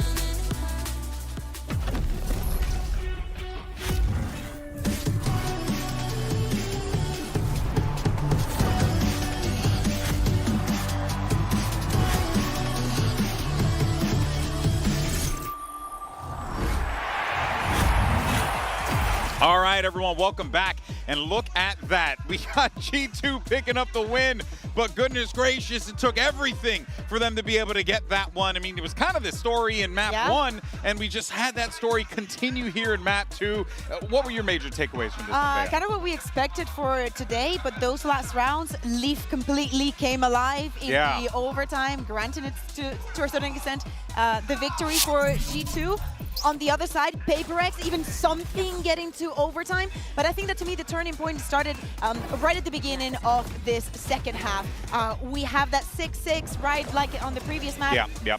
and we do not know what is going to happen. But to me, this is the, we made a plan that actually worked. And it was actually after this that Trent got a brilliant play. And he just decided that, I think it's the eco that they win after this. Yes, yes. That Trent got, and obviously started the rolling for them. But yeah, I think that we got a little bit of the same that we saw on map 1. Yeah. But G2 actually learning from some of these mistakes. There were so many rounds that were an absolute mayhem. Yeah, and you know, you can see it in that track too, right? Even though they were able to pick up that first round, he got 3 immediately for G2 in that situation in the second half. And then from there, they just continued to add on to it. But you did have PaperX really inching their way back into this game, which is why we ended up going to that OT. But one of the players, though, that you got to highlight is Jonah P. I mean, absolutely. He was pushing from the defense, getting the picks with so many tools that G2 had to play with. It was actually him. He participated in 9 of the opening fights just on the defense, just from the defense. This man with all the flanking coming from PaperX, it doesn't matter if it's something, if it's Forsaken, he was on top of everything. I mean, this play was, and just walking back. That one, you know, his shot was just so clean. So many of them. He really has been finding success. I think Pansy was in the back. We were talking about, you know, the teams and stuff, and she was like, you know, Jonah P, what more can you say about him, right? The guy is just, you know, it's like her, like, secret weapon for the team. Yes. And he always has been. The professor always finds his mark, and Jonah P just continues to just impress. But it is easy for a player in his role to just fall a little bit into the oblivion, as in, yes, his utility, we see the Prowlers, we see the Hunts, we see all of the Seizes that we're seeing, of course, coming in from both of the teams, but we see the effect that he keeps having on every game, playing the Odin, doing all the disgusting things and playing it to perfection. Well, look, G2, right, they're feeling good. They picked up a massive win, but we want to know what's going on in the G2 camp. What's going on with the comms? We got Mimi standing by. Yeah, thanks very much, GB. I was listening in to G2 for most of that map, and it's always an affair when you're playing against this PaperX team. They are so tough to deal with. They're always trying to dictate the pace, and the thing that stuck with me the most was the demeanor for G2. This is a team that, despite how fast PaperX wants to play, they were always trying to slow things down and keep the comms very calm and intentional. And I think they really achieved that goal. When you listen to this team play, you can see the experience both individually and as a squad. They do a great job at, well, having clear ideas within the chaos, using a lot of brevity to convey that and to just keep calm under that high pressure situation. A big factor in map number 1 was losing the player up situations. It was 2 5-on-3s, the key rounds that G2 lost to let that first map slip. Here you can see how intentional Alex and the team were at keeping that under control. I want to specifically applaud Leaf, who was having a great game individually, but was also always keeping a very clear mental picture of what his opponent was trying to do and helping to relay that to the team. It was a great start for G2. They put it to map 3, but PaperX, always a tough team to put down. We'll see who can finish this one off when we head to that map 3 and when you check back in with the analysts. There was something very important that Mimi was saying, and she was speaking about Leaf. I love the fact that he is playing on B, especially when you're playing against a double duelist, because he can actually use his molly and has easier fights for him. So he's even in the small adaptation. But Alex, we've had 13-11, 15-13, and now we're going on to the last map. We have not seen G2 play it in the tournament just yet, but Ascent's the bread and butter map. You know, it's the bread and butter map. It's the map that everyone knows. It's been around for so long. I'm down for some chamber action. I'm always down for some chamber action, so I really hope that they don't change the comp. I wouldn't be mad about that. I think that actually would be kind of cool, you know, especially considering that, you know, we have seen Chambers' effectiveness. I was seeing it, you know, quite a bit in the Americas region, right? We were getting a few Chambers in play. So maybe that will be the case here as well, as you had mentioned, right? They have run that before. That is a thing that G2 likes to run. I know Baby Bay was the one running it for them prior, but then they had slotted in. Oh, I thought you told me they were going to sub him in. I was even getting more excited for this one. I mean, look, I love Dre to death. That's my boy. But if I see Dre walk up on that stage, I'm going to be like, what the hell is going on right now? All right, here we go. Ooh. Let's see what we get here. And you were right about the chamber. We got that on the other side for PaperX. So we got that Sage coming in there. Maybe can cause some problems. We'll see what happens. Yeah, we were speaking about the Sage and the buffs that coming into this tournament, how she could be different. Probably we were thinking more in the hands of Davai, but I want to see him shine. I think that in the first map, he was one of the catalysts of them managing to get the win. But I saw him a little bit missing on this second one. For the side of G2, with the amount of Deco that Trent has played, I hope I mean, he definitely knows how to drone. I'm going to be paying attention to the rest of the lineups, though. A lot of control on that Paper X side, right? You Absolutely. got a lot of control. You got that Sage to lock down sites. You have that Vice to lock down sites. Curious to see, though, how G2 break through this and, try and, play to those advantages while keeping the comms calm. Yeah, absolutely. Yeah. I want to try to, I want to see a G2 that is still going for those kind of plays. I think that Joe has been excellent throughout the tournament. Here again, he just needs to triple down on it. All right, folks, let's go ahead and send it back to your casters. Let's get map 3 underway. Here's Brennan's Sideshow. Could we have it any other way between these two teams? Map 3 is it's double Sentinel versus double Sentinel. You're seeing a lot of head-to-heads being made manifest here. The Duelist is something, and Jorgamo going to be battling in that Yoru head-to-head. And you've also got their own little twists, I suppose, as well on the double Sentinel comps that are being played. Absolutely. Leaf on the Chamber. Can he have that continuation of form from that last map where he was such a heavy hitter? He's been outrageous in terms of their opening kills as well. He's 9-1 in the match so far in terms of first kill to first death. So Leaf is absolutely someone to keep your eye on. Paper X, though, with this composition, they struggle on the attack side. They need to put together an incredible defense, which means pistol rounds like this, mighty, mighty important. They've got an idea for it. A lot of players looking down mid as well for that peak, expecting Leaf to be down there, but he's also done the damage just before he's gone down. Technically another opening kill. Exchange on either side. You can immediately see Paper X are able to reinforce up most of the B site. Slow going for G2. They don't want to rush into anything. You've got the wall placed down over here as well towards Catwalk, so it's going to stop any potential pivot. You cancel a B hit. Normally you want to go up through something like Catwalk. Well, that's not really available to you, at least for the next 30 seconds. And Leaf was the player controlling over towards A main, so you've got to be slightly concerned that some nutcase on Paper X could have gone walkabouts in A main, because they're the kind of team that does that. Could be the case. They're also going to be walking straight into Thorns laid down early. Jing with 2 slows. Absolutely. It's about whether or not he can get them off in time, though. G2 could push him. Force him to keep his gun out. Yeah. One layer of it now. TP into the back. Thorns in Jenny. He's done a good job at slowing them down. Look how fast Forsaken's coming. Jump with a tag. He knows he's there. 30 seconds left. Jorgamo tight to the corner here. Actually, a bit of awareness just going to miss just for Jing in that. Still players are starting to look to see if they can float all the way back in with that frenzy. How the hell does Jorgamo get this value? He's so good with it. Too controlled, man.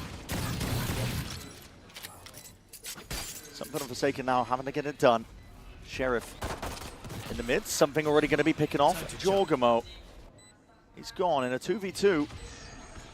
Anyone's game now at this point here. There's potentially an in that Paper X have earned themselves. We'll find out. We can see how it gets going. A lot of damage being done. That is so precise in terms of the shots. And Trent has to reveal his position.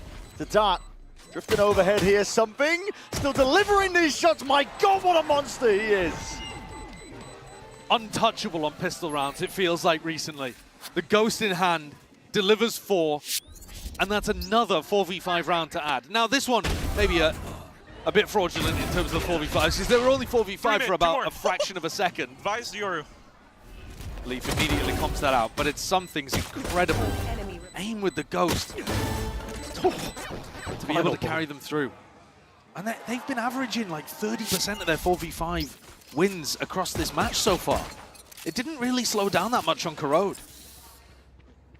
It's a big pistol round to get because Paper X have struggled a little bit with this composition. Give it an eye as well on the angle that Leaf loves to play. Very aware. They've done their homework. Same spot he swung from in round 1. Yeah. Going to be the one controlling A main early, so a bit anticipated and already going for the quick cleanup over towards B main, ensuring that there's no players who can slip past that one. Still, nasty shot by Jonah P to return. That's something was expecting a different angle. Something like just looking to do damage. Something goes down 1 point away from getting his ult online. I'll make it slightly easier to deal with Paper X maybe in round 3.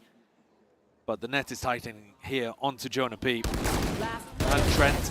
Yeah. And Paper X deal with them fairly easily. Look for my shadows, they will hide you. Paper X have so many tools to be able to work with on this defense side.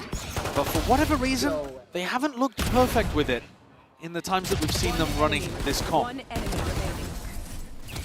If they tighten it up, though, and they put together a great defense half, that'll change the narrative on Ascent quite a lot.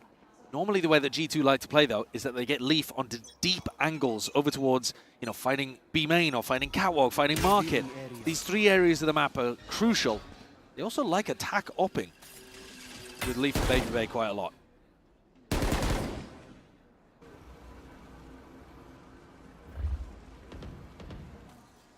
A lot of early util denied on the side of G2, but a drone wasn't. So, see, Leaf has managed to slip himself into a more forward approach. Clone eats a bullet.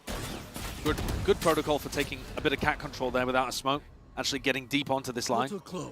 And they've set Leaf up to take a fight over towards, you know, deep spawn Market, something like that. It's all the way in. Very wide face. Good adjustment by Jaw, but he oversteps himself.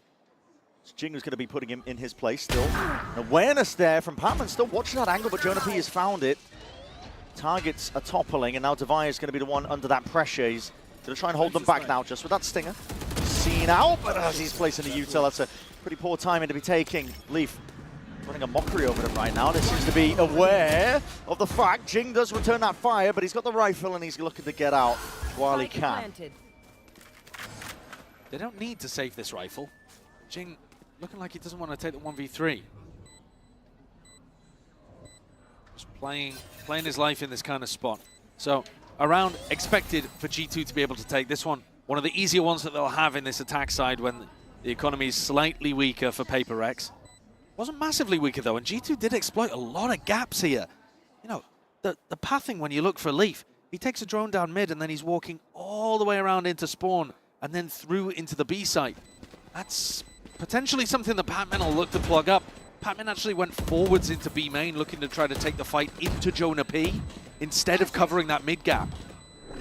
And so I think it's, when I've been watching Paper Rex, it's more those kind of things, the macro game, leaving holes in spots. Yeah. Best teams in the world on Ascent are super tight and disciplined with all of those timings. It's not a map, I think, that Paper Rex have historically enjoyed playing that much. They used to run like Harbor Rainer here and stuff. They've had many a look on this map. To throw crazy curveballs. They probably played the most comps on Ascent of any team ever. That's true. Yeah. It's made them enjoyable to watch for sure. Something has an operator and an ult, so they can play for a bit of a retake setup and get him posted on aggressive lines. He's looking for Leaf at top mid, but the rest of G2 in A main. Flash in your face alongside the dart. It's not broken in time, so he gets a clearance into A main. Smokes though, layered on top of one another. Bit of presence now backing away. Something has been using his ult for more just mid-round information. Especially on the slower attack side rounds of G2, so he might choose to do the same as Gatecrash fading. Not too worried about it though. He can even use his own ult as a bit of an exit strategy if he gets caught there. He's going peeking past mid. He gets smoked off and he just walks in front of it. Doesn't care. Paper X things. And now he's got the feeling that they're not actually taking mid, so he's looking to punish where else they could be. Trent jump spotting, but wow, that timing just goes a little bit wrong as a shot to the knee. Oh, it's actually through the wall. Through the wall. And probably to the knee. 51 health is what Trent's working with here, trying to put together a picture of where G2 are trying to end. And Leaf is there, he answers back. Damage was done, potentially just a half armor, but something is punished nevertheless. So we're going to be sending it forwards now, flying without Dimensional Drift to trying to clear up most of this one. Does spot Devi in through the back, pings across the board here. Wall's going to be tripped out. Jorgamo, look at the contest here. Tangle with Devi. 1v1 onto the side, that could mean absolutely everything. Still, they haven't dealt with him, and he is drifting in. They not really taking this fight together. Devi, a chance. That's all it will remain as well. He's going to be sent straight back. Just to spectate now and watch as Forsaken. Isn't really going to be making a play towards this one, not on a 1v4. This is one of those classic examples of a great round put together on the attack side by G2. I mean, their game plan with this composition has been better than any other team. The way that they escort their chamber player, whether it's Paper Bay or Leaf, onto such good positions. Here, Leaf completely countered the play that Something was going for. And I think especially against a team that loves to peak on defense, Leaf could just fry. This could be a map where Leaf runs away with things in this half. It's going to have to be something that Paper X are very, very aware of. Because they do love to dry challenge. Forsaken keeps his gun. It's going to be helpful because the economy is not in a good spot. Yeah. But yeah, this is a team that loves trying to take a timing and Yeah. go for a swing. And if you're facing into Leaf's op or his outlaw, wherever you go, you're going to have a really bad time of things. Look at that. And he's fast enough to get set up right before something goes for it. And there's only a fraction of a moment there. A rough one from Jog, but he actually played that really nicely. The Yoru ult, and then the patience to just control the site and keep Devi locked into the back boathouse. Time out here for PaperX. Adjustments to be made. I mean, listen, it's 2-2 for now, but that's off the back of the pistol round win, the follow-up. For now, G2, when you think of them as a team as well, stylistically, I would always say that G2 is kind of favored play style. Into double Sentinel, you always want to be playing slow, controlled, working the map, trying to pull the util out. That is the bread and butter of G2. It's where they thrive. For PaperX, it does kind of slow down, I suppose, those timings, instinctual as they may be for them. Yeah. They do like to peek a lot, but when they're playing double Sentinel, the comp restricts them. They don't like to be restricted. Yeah, I completely agree. I actually think that, now we didn't talk about this too much, but I think the map veto is slightly misplayed here by PaperX because in the second round of bans, they got rid of Haven. It's not a map that they enjoy playing, but they're actually really good at it. Yeah. And they play Waylay Yoru there, which I think is astoundingly difficult to deal with. And I think that would have been a more interesting question for G2. Do you want to play Haven or do you want to play Sunset? Rather than giving them Ascent towards the end. So certainly if we do see a rematch between these two teams later on in the tournament, this is one area that I expect PaperX would make a change. I don't think they would want to end here. With me having said that, maybe PaperX come out with a win in the end anyway. But at the moment, this defense half not looking too great, and it only takes a few on the attack side to feel like you're in a dire spot defending on Ascent. Big flash forward as the play again, trying to take this one with a lot of confidence, but not too much more in terms of follow-up. Yeah, but he gets one. How does he even get one? It's ridiculous. I mean, it's a Forsaken difference. Okay, but that is one of the only 2 rifles that they had in that round, and that's fairly unrecoverable. Expected, but a quick scope. Missed something. A lot of respect from Leaf there. Yeah, still alive. Quick reactions as well, just to peel himself back. That much being done. Stray shots as well, just in case there's that util forwards. This wall, difficult to deal with. That teleport all the way right behind Devi. I think he'll have heard it. Here. Jorg coordinating a play. Players gearing up on PaperX's side as well, looking to see if they can take a bit of a fight, but that's a triple face over wall, onto the wall. It's going to be triggered, still blinded up. That's a near side onto either side, drop it down. Bit of a half clearance, but still they adjust and manage in time. G2 Here. crack open that side. Jigginson going to make a play for it. Still, Leaf has got this one locked. What a shot! It's onto that jump spot and jump peak, but with just the Bulldog. The best weapon for the job. Spike planted. Maybe able to give himself something a little bit better, but Jorgamo is going to be hot on his heels. Had Devi had a rifle in that spot, maybe we'd be looking at a different round, but G2, another slow, controlled one. PaperX finding it hard to force a fight. They look to try to fight here through tiles.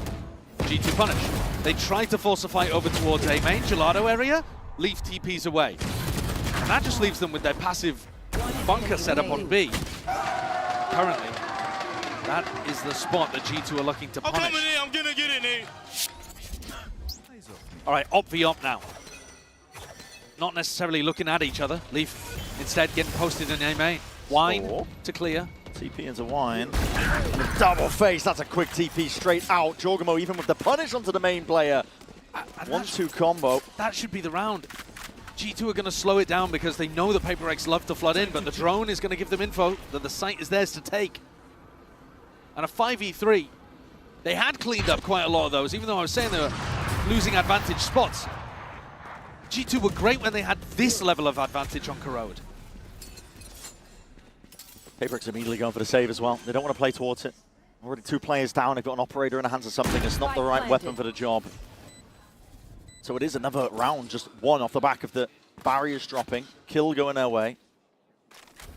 G2 are the masters of this style of play. Yeah, they're extremely good at it. Again, PaperX are the ones that try to increase tempo. G2 are the ones punishing. And that has been this map so far. Yeah.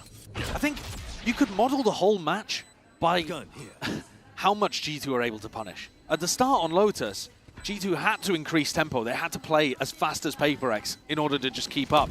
Then Corrode, they start to slow the game down a little bit more, and they get rewarded for it. And here they're slowing the game down massively, and it looks like PaperX are really struggling. The maps themselves are just getting slower as we go through the series, and it's favoring G2 more and more. This round, Forsaken and Jing looking to try to set up a double swing off the back of space that, in theory, the slow should have controlled for them. But Leaf has egoed it, and Jorg has as well, just tucking in onto that angle to punish Jing. Great shots hit by both of them as well, to credit the G2 players, but they're anticipating that refight from PaperX and getting onto good lines early. It's all about that. This whole comp, the way that G2 play it, is about getting posted on good angles before your opponents. Something still with that operator. Jutting smoke down, that's going to be layered down by G2. Something tries to take a timing as well. Instinct perhaps, but he could be lucky here. Thorns at your feet. Clone going to be broken. It's a switch up for PaperX. Normally they've been playing B quite passively. Now they're trying to fight it and leaving A to Forsaken, who's been a nightmare to get past, even on Kuro, both maps. It's been so tough.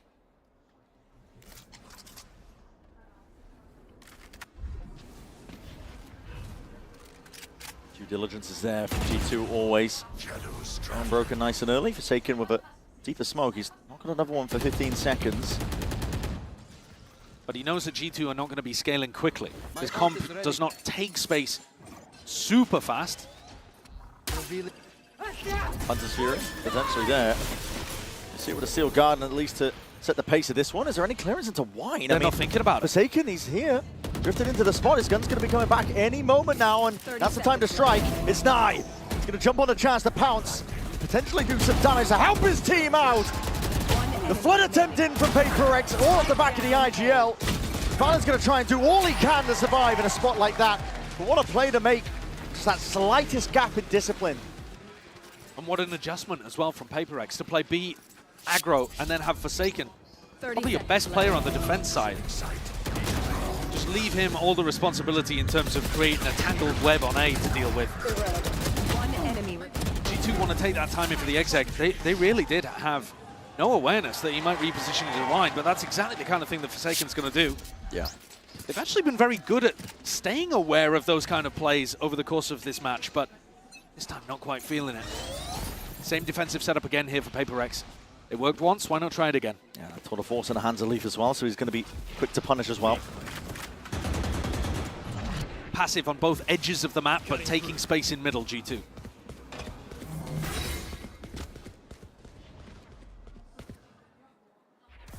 Doubled up. Crossfire setup smoke, though, disrupts this to a degree. PaperX holding a bit further back. The drone saved for just this occasion, so it's going to be used to try and get a bit of that mid-round information, but it's broken by Jorg. If the drone hadn't been broken, I think Devi would have gone for a little peek there. Something still holding his nerve. Holding the ground down towards B. It's going to come down to sharpshooting, I think, as well. See which player can put them into the dust soon enough. That is a shot, and what is that?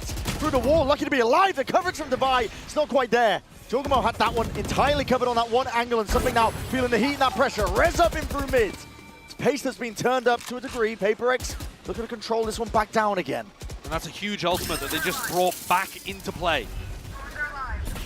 30 seconds G2 going to have to slow things down here, otherwise they're running in with pistols. 28 seconds left. Yeah, it's going to be really tough here. No time at all. I mean, it's a deep TP by VALORANT, but he's into Wine. He's looking to get punished. Forsaken still holding it down. Wall's going to be going down momentarily, especially when they're knocking at the door and trying to break it down themselves. Leave. All sorts of damage being done, but it's A. That's the problem. Forsaken needs to be dealt with. And this guy is a nuisance. He's in the goddamn walls, but time barely bought. How have they won this round? It's absolutely insanity. All the way down to the wire. Leaf picking off both of those kills with the tour de force through mid. So despite Forsaken's best efforts, he's just receiving no reinforcements.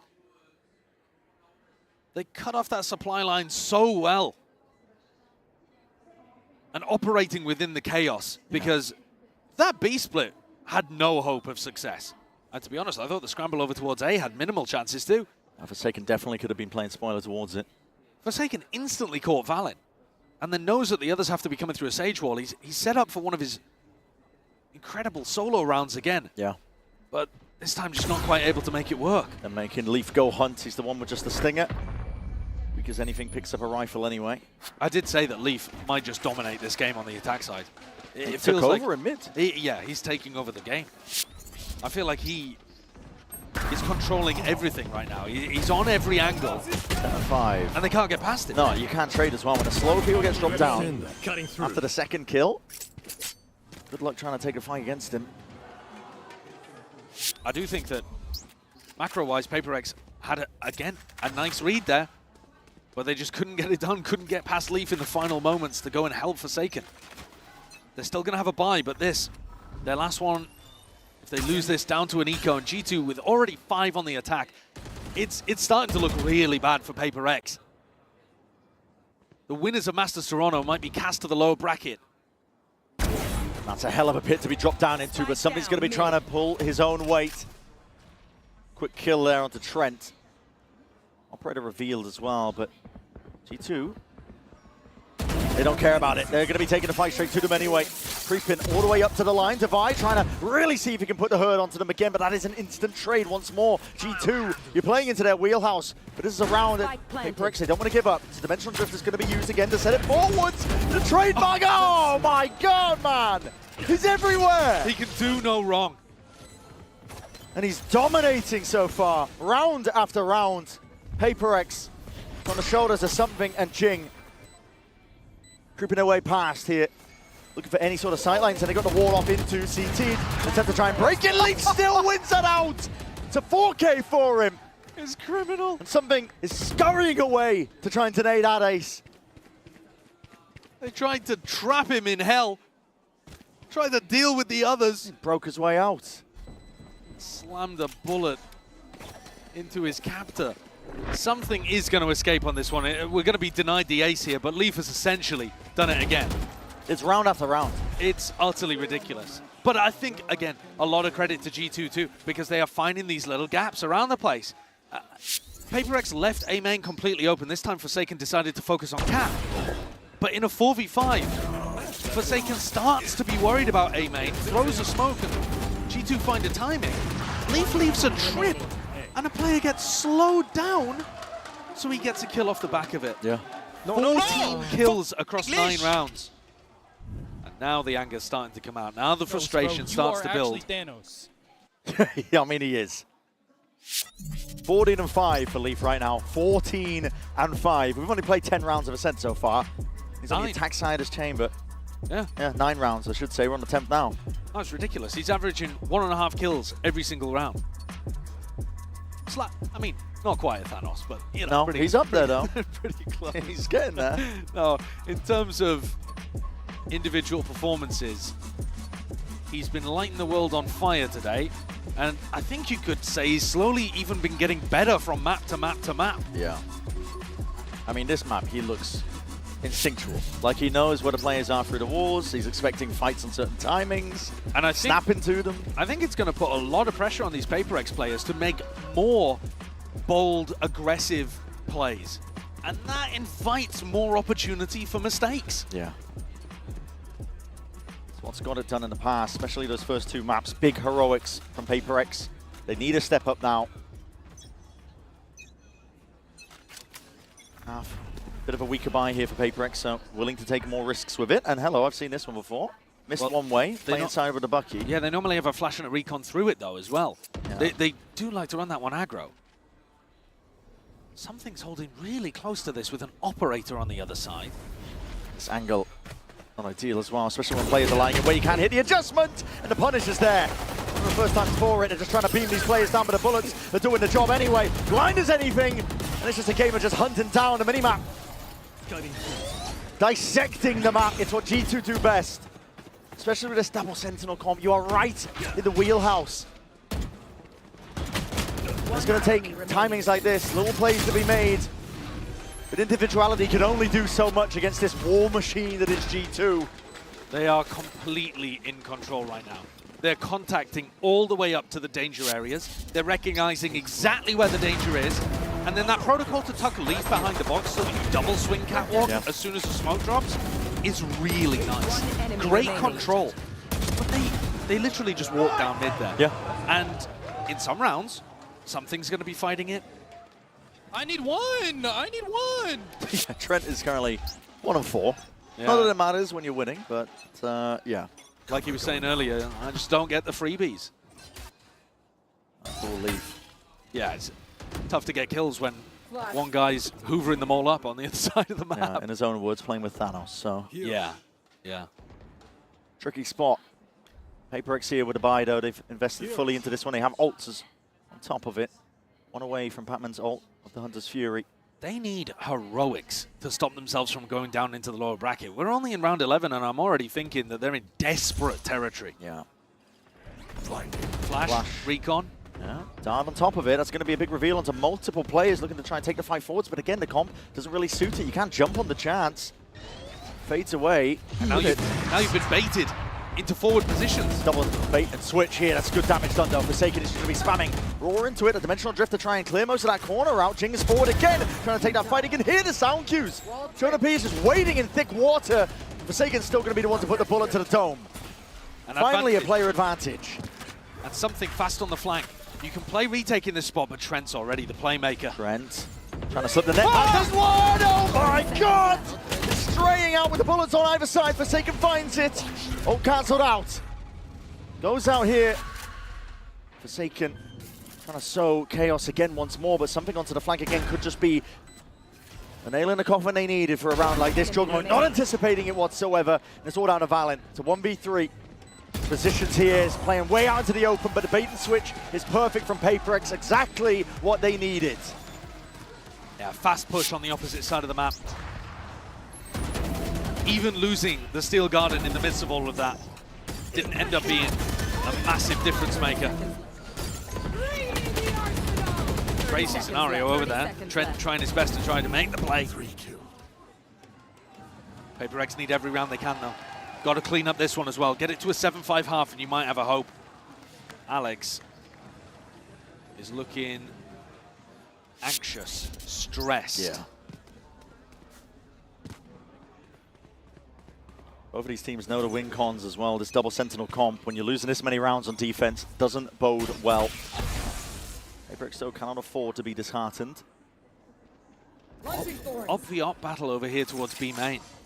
What util does each team use? Wow, it just comes down to it. I mean, there's a flash that doesn't go down. Wait, Forsaken! I should say something still steps up. That's a crazy repeat from something. Jonah P on the angle earlier, but it doesn't matter. Fine, taken forwards, and sometimes that's what's needed. A bit of disrespect. Real big answer back here for PaperX to find it. Deep jutting smoke on the attack side here for G2. Feels like they could be pushing past it.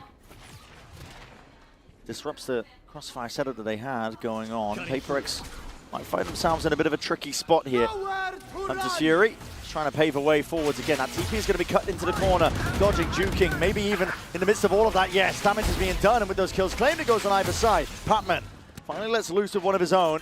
But it's a 3v3 that they're going to be playing themselves into. Flash available for Jorgamo. And one for Forsaken as well. This flash recon combo should be quite nice, but PaperX forced to use it early. Paranoia sidestepped, but no one really anticipating. It's a smoked off position. Forsaken gives away his life. With the slow field drop down at your feet, your options even more limited. Revealed over and over and over again. Damage through the walls. Bled to death. 1,000 cuts here. You might have that heal in the back pocket. But it's a chokehold setup currently going on. It's going to take just raw individualism. Heroics from either side. It's all G2 though. A red feed that's filled up in their name. 8-4 is the half, an attack side that you can be proud of if you're G2. Excellent game plan. Really nice calling from Valen. Putting Leaf in a position to win, and my God did he deliver. 17-7 to end. Every shot felt like it landed with the operator. Such a beast of a player. And that's with PaperX winning Pistol. They're going to have to drag it back one round at a time if you're PaperX. They need insane heroics to come back into this one. And an attack side that goes bonkers. Absolutely. For now, though, we're going to set it down to the floor. Lou is standing by with some very special guests. And the G2 boys also have their fans here in Paris. Je suis rejointe par deux fans G2, no good name. And Cedric, first of all, the jersey suits you very well, boys. The first question I wanted to ask you is, we've seen the boys putting up quite a show, right, on stage, waving, celebrating, flaming a little bit. So I wanted to know how you enjoy this as a fan. Donc on les voit un petit peu, les joueurs de G2 se lever, trash, célébrer, tout ça. Comment est-ce que ça rend l'expérience de fan encore meilleure pour toi? Alors, tout simplement, c'est G2, c'est la mentalité de G2. Et il ne faut pas oublier que G2 est dans son âge d'or, in the golden era. Okay, I think that's a pretty solid answer. Indeed, it's G2, it's the G2 mentality, so I think we shouldn't act surprised, and I agree with you on that. And Cedric, we love the fan storyline, you know, and I think you have one with a player. So who's your favorite player in G2, and for how long have you been rooting for them? Well, my favorite player is Tren. I've been a fan for 6-7 years, ever since the guard, and he's my favorite player. I just love the way he plays and just how he acts on stage, his calmness. Coleman cold, right? Yeah, exactly. In G2, we are in our golden era, and Busio, you're a rat. And Bustio, tu es un rat, on est dans notre ère goldée, dans notre âge d'or, effectivement. Et Tren, c'est mon joueur préféré, je le suis depuis l'époque de The Guard. Merci, les gars. Thank you, boys. And we're gonna see who takes this decider on Ascent right now. And we're looking at purely that uphill battle for PaperX. Stray shots being sent to the Fnatic camp. Wasn't expecting that. That's insane work from them, but we really have to iterate how much of a dire situation this currently is for PaperX. The composition that they're playing, listen, attack side is not favored when you're going into the double sentinel. It's really going to test them on every single level and see how far this team has evolved this year. And they're a squad that have high aspirations. They do not want to be getting sent into the lower bracket at this point. It is a bloodbath. It's a piranha pit down there, and it will be eventually. I know this is the first game of playoffs, but it's bound to be with the quality and caliber of the teams that we've seen so far. No, I completely agree. You've got to stop Leaf from doing this again on the defense side. You look at the Coinbase Econ report, he's just pumping out damage to everybody. Number big, and he's gonna, by prioritizing getting an op in his hands on the defense side as well. Early on, he's the player they're gonna have to get through, but PaperX need double pistol here to have a hope on Ascent. Goes without saying. Round 13 then, vitally important.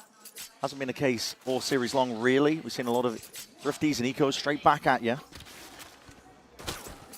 Jorgen's going to be catching a lot of contact there, a lot of heat being sent his way through mid. PaperX looking to really reinforce this one up, and that's a fight to be taken. Leaf though will respect it almost immediately. Trademark going to be broken, a lot of damage there. The shot dart just off the side of it, and through the wall, Leaf is finding it. Door was closed off into their faces here. Barely a pixel to work with, but PaperX are still looking to overwhelm. Reinforcements, though, in through the back, and this is a weird timing to be taken. You've warded off your only avenue over towards A, and then you're trying to make your way over towards B. Devi trying to put the squeeze down onto them. They could go in either direction if they're going to go back into Jonah B. Oh, he could feast here with a frenzy. They've got to clear this. So much damage being done to all of them right now, but that frenzy's barely out of there. 5 bullets left and trying to do the job, but this guy can't be stopped. They finally remove him, but the damage has been done from every single side and avenue and angle. Divido might have just done it, and he's brought it into that 1v1. Enough damage done in the process. Pac-Man versus Trent. Sova versus Sova. 30 seconds left, and they know the rough positions. 30 seconds left. Both are damaged, weak as anything, but Patman walking right into it. And he's got them that round they needed. A pistol round earned, and potentially a chance. That is such a huge round there for Patman to win. He's had a rough game so far on Ascent. He was 0-7 at some point, I think. Spike down. Barely able to pick up a kill by the end of the half, but wins a critically important 1v1. Against his direct opposition on the other side to give his team a lifeline.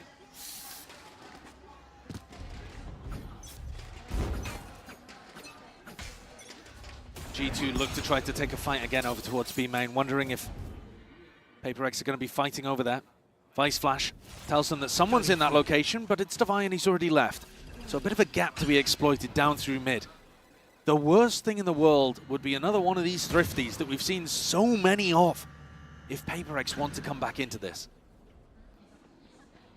Slam shot into their face. Leaf is very forward onto the angle. Committing headhunter bullets to that. The damage as well, trying to get it going through the wall, but something is lying in wait to strike. Jonah P flashing a peek of his own. Risky business here from G2, and they're looking to really make it hard, putting the squeeze onto PaperX despite the weaponry advantage. Here comes the Sage Wall. Opportunities to punish Leaf here. Double swing through, catching onto it now, and Jinx right up on top. Sharp shooting again, but even better, Jonah P's side of things. Weak as anything though in this spot. Cameron hiding right behind Dice, something now looking to reinsert himself back into the conversation, and a lot of damage done indeed. Still, surely he's there. Team got his back. Better weapons at the end of the day. Valorant's in a sticky spot here still. Kill onto something. Can call it a successful eco. For PaperX, they're going to keep every weapon intact. They can do the best job towards it with 3 of them surviving. I like the ideas here that are being shown by PaperX. Yes, that's a full anti-eco round, but inserting somebody deep into market, going back over towards B main, breaking the door so your market player can actually have impact, and then doing your B exec, where you have the Sage Wall up. These are the kind of things that they'll be also needing to work in on their rifle rounds. The big problem is, I have not seen the Sage comp put together a good A exec. Doesn't matter if PaperX or it's Fnatic who are running it. I think G2 only really have to be afraid of mid and B. It's being reinforced. Leaf is in position. Scared about the potential of a peek. Outlaw in his hands. A lot of full armors though across the board. There's respect being shown here by PaperX, and it will force a hand of Leaf. He has to be incredibly precise if he wants to get value out of it. There's the one person with half armor. The only one person with half armor, and it's Jing who gets caught. Unfortunate. Still, seeing that util, that is a hell of a peek by something, and rapid shooting it is really at his best. Jonah P taken out of the equation now. Drone up and over, looking for some mid-round information. Devi's going to be tagged up, but still stands his ground, holds it down. Trent maybe asked a huge amount of in this round. He had a big round where he was defending the B site on Corrode. It's fake pressure by Patman. But I don't think that they should fall for this. Jorg has full A main info. The thing is, they're so far away, Valen and Jorgamo. They can't really help. That's why I'm saying massive pressure on Trent here. And Leaf up through mid, 2 shots to the body, chest, or legs. Pick whatever you want. At the end of the day, it's all down to Trent right now into this spot, and he's still dodging, weaving, ducking away from all of this iron. A fight taken towards it. PaperX ensuring that they hold on. They keep their eyes onto the smokes with those guns well trained. Divert themselves into a 2v2 from this spot. Devi's going to hear Jorg coming up. Maybe not. He just cut noise. He did cut noise from it, and the barrel's going to be poking out before. No, not quite. It's all about the timing here. Devi trying to cut it up into the corner, but the clearance. Immaculate stuff from Jorg. Piece by piece. Taking bite-sized chunks out of the site, making sure that they can clear most of the way. It's up to Forsaken. He's been a menace. He had a hot hand earlier. We'll see if he can keep it going now into this 1v2. Currently 16 and 8. The players dropping down and giving him that perfect timing. Snapping to it. 1v1. He's earned it. The IGL does it again. He is unstoppable, man. When you get him in these spots, he just makes the right decision every time. Another Red Bull clutch for Forsaken in a 1v2. And it's his push forwards to wrap around Dice here that just destroys G2. Cashes the jump down, finds himself in a lone fight. There was one way that PaperX were coming back into this game, and it was by winning a critical 1v1 clutch on the pistol, and then a bonus round from Forsaken. Forsaken! Jason! Nice on! My God, they are doing it. The stress now over on the other side of the camp, because G2 can feel that they're losing control of this game. It should have been a slam dunk, easy one. They won pistol, and they only got 4 in the first half. It's your attack side of Ascent. You're about to go into double Senti defense. You should be chilling. Should have been over, but PaperX are never done when you think. You can't count this team out. No. Individual abilities. I mean, Forsaken has really been the counterweight to Leaf. He has, yeah. Top of the scoreboard, currently at 18 and 8. He's winning clutches consistently throughout. And Leaf's been on his punish game, hasn't he? Every time it feels like he's shutting down somebody else. Whereas Forsaken's been the playmaker. He's been running around there finding the most outrageous timings and utilizing his creativity more than anything else. They're incredible to watch, the people that you got in the server today. It is a beautiful way to open playoffs here at Champs. But one of these teams is going to have to try to make an outrageous lower bracket run. Never really want to be in that spot whatsoever. I mean, there have been almost no teams that have made a huge lower bracket run like that. No, it takes insane resilience. I mean, I think back to FPX at Copenhagen. Only team that's gone on something like one of these squads would have to. Right. G2 have been knocked down to the weaker weaponry, so they take that time during the timeout and now to think about what they need to correct moving forwards, but bit of working of mid here from PaperX. Leaf very aggro. Risk to be taken. This would be a round to do it, and he does get his chance there with a headhunter. No one was covering Jing on the cross. Almost every round is ending B. If you're on an eco and you can afford to take more risks, you just stack B. And they've got 3 bodies on it at the moment. I'd be tempted to get another in this direction. Chuck darts to try and pave the way. Drone needs to be broken. It does clear Jonah P up into that spot. Smoke as well propped up and on top of the wall. Nothing going to be escaping the eye of Jing. It's going to be sharp, but it goes on either side here. This is surgical precision by G2. With the sheriffs in their hands, they're making the most of the chaos. And now, quick pivot all the way over towards A. That's a deep TP into Wine Forsaken. Has to be sure that this is clear most of the way. And the spikes last across this angle. Leaf doesn't have enough bullets to do the job. The bucket wasn't going to do the job from that distance. Jorgen going for a repeat of his own, but it's all been contained here by Divide. Valeno has dropped this one, the spike down into Cat. That's just off sound cues. He's got to know the rough position. There's only 13 seconds left. This is it. Forsaken's got to get a bit of a move on. He's got to watch this the entire time. Door closed, and he does punish. Time earned. Carves out a path to success. It was the only way he could win this one. PaperX, they withstand that pressure.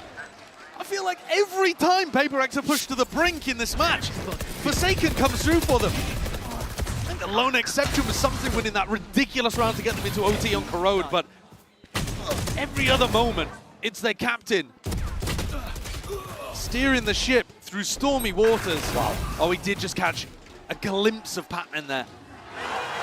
God, the stress must be ridiculous in that coaching booth.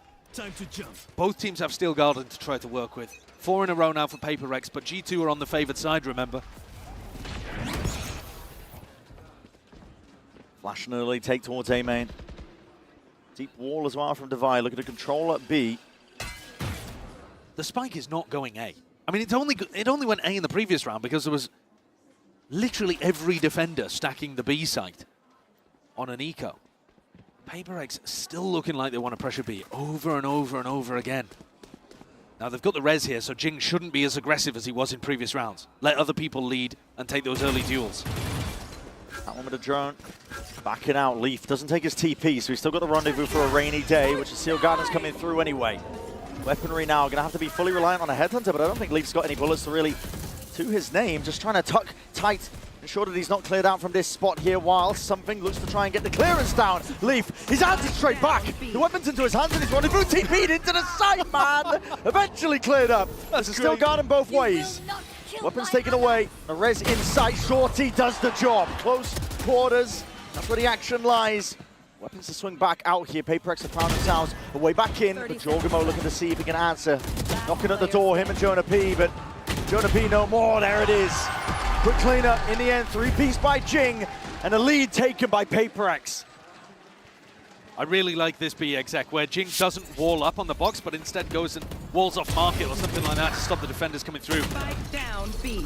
Leaf picking up 2, Down B. but he's got no escape mechanism there. I mean, they'd really have to not know what was going on to get caught by that. But then Jing also playing for the res in that spot towards the end. Helps them enormously. It's a big round. PaperX take the lead and knock G2's economy down. G2 need answers fast. This is insane work by PaperX. You're right, Josh. G2, they need answers. It's supposed to be their favored side, but pistol round, bonus conversion, round after round is being put together. Relentless is the opposition. Whereas G2... Oh, Valorant slipped back in. He's trying to find that. It's been cleared anyway. It's going to be spam surely here. There's Anchor Smokes the plan. Try and work his way around something. Precise and sharp. Jorgamo trying to play tucked. What is that? Reactions by Jing. Disgusting stuff. The Tour de Force trailing back into the fight, but you don't have any advantage. 5 alive for PaperX. Slow orbs at your feet. Cut out of every possible spot. They've got the money. They might as well go for it. No way. Leaf. Only an angle to be found. He's almost collected that onto Jing. Clearance on top of the wall, and damage done. As the matter that Jing is low. Done the deflecting this round. 2 rounds now being the difference, and PaperX leading, running away with it. Incredible resilience from PaperX. To be coming back into the lead after a 4-8 half on your defense side. It's so different the way that both teams are approaching the attack side too. G2 was slow, controlled, trying to post up on angles and punish. PaperX are just running execs. First 30 seconds, after doing a little bit of defaulting maybe, they go for a pop. And usually it's been on B. That was the first time where they've actually planned to end A at the start of the round. And now maybe faking it out at the beginning again. But I don't think they're going to end with rifles on A pretty much ever. I think to take the fight that direction. No, I think they only did it that previous because they knew it was an eco for G2. Yeah.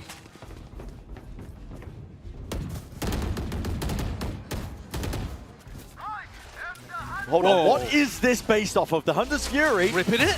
Okay. Misclick. Bit of spam down into mid, potentially a misclick, but he's only getting the damage onto 180. Onto Device, shot dart from up deep overhead, the way up.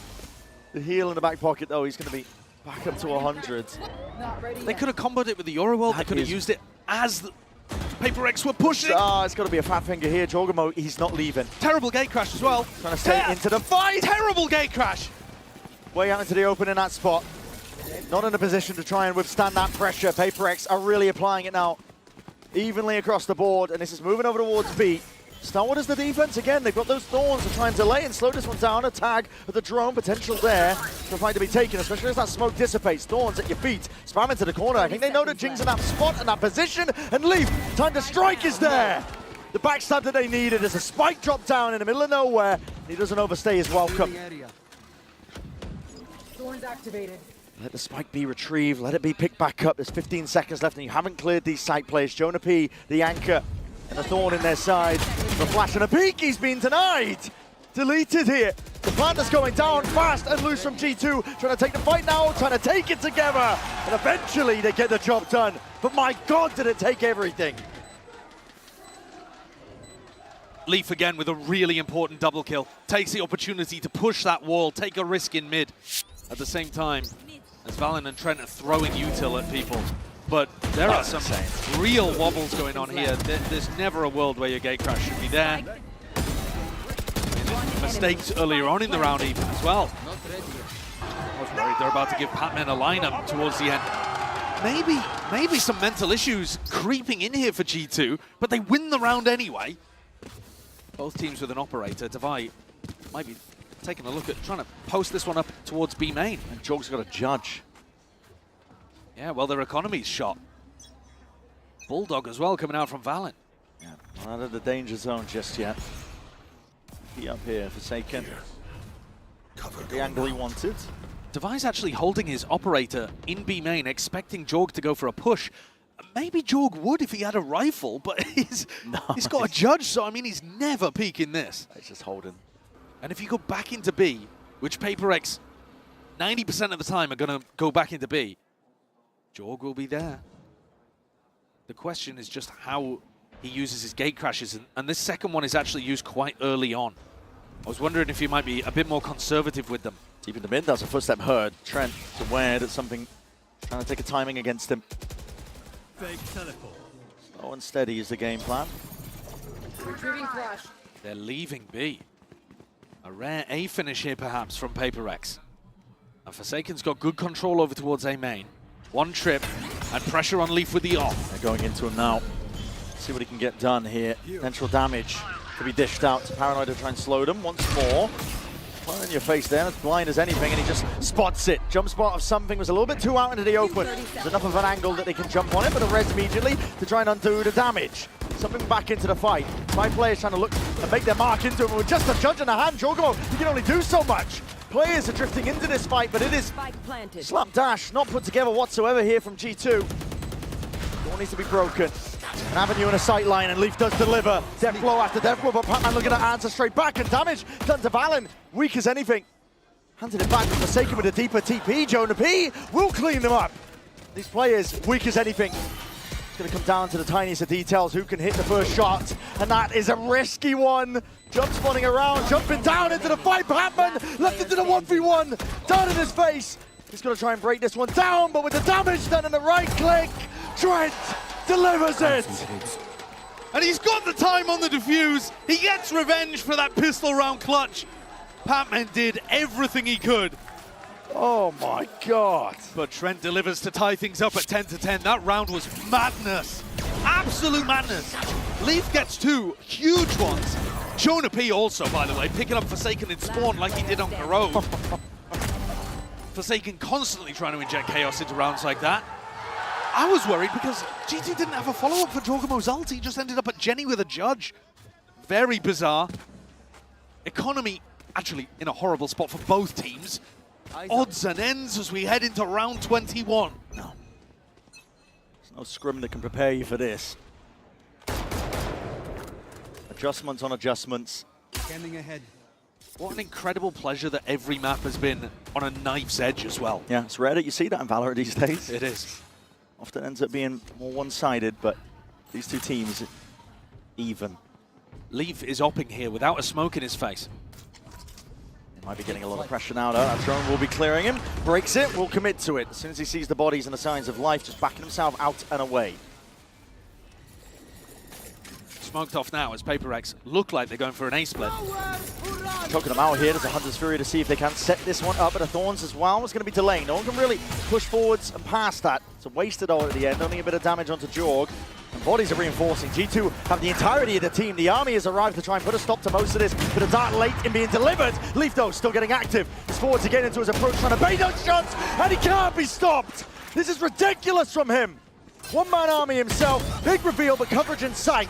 Forsaken, eager to put the bullets straight back into that body here, but a reveal onto it. These shots are coming thick and fast. Patman barely able to survive. 4 bullets left. He's going to try and find these shots individually, but it's all Jonah P.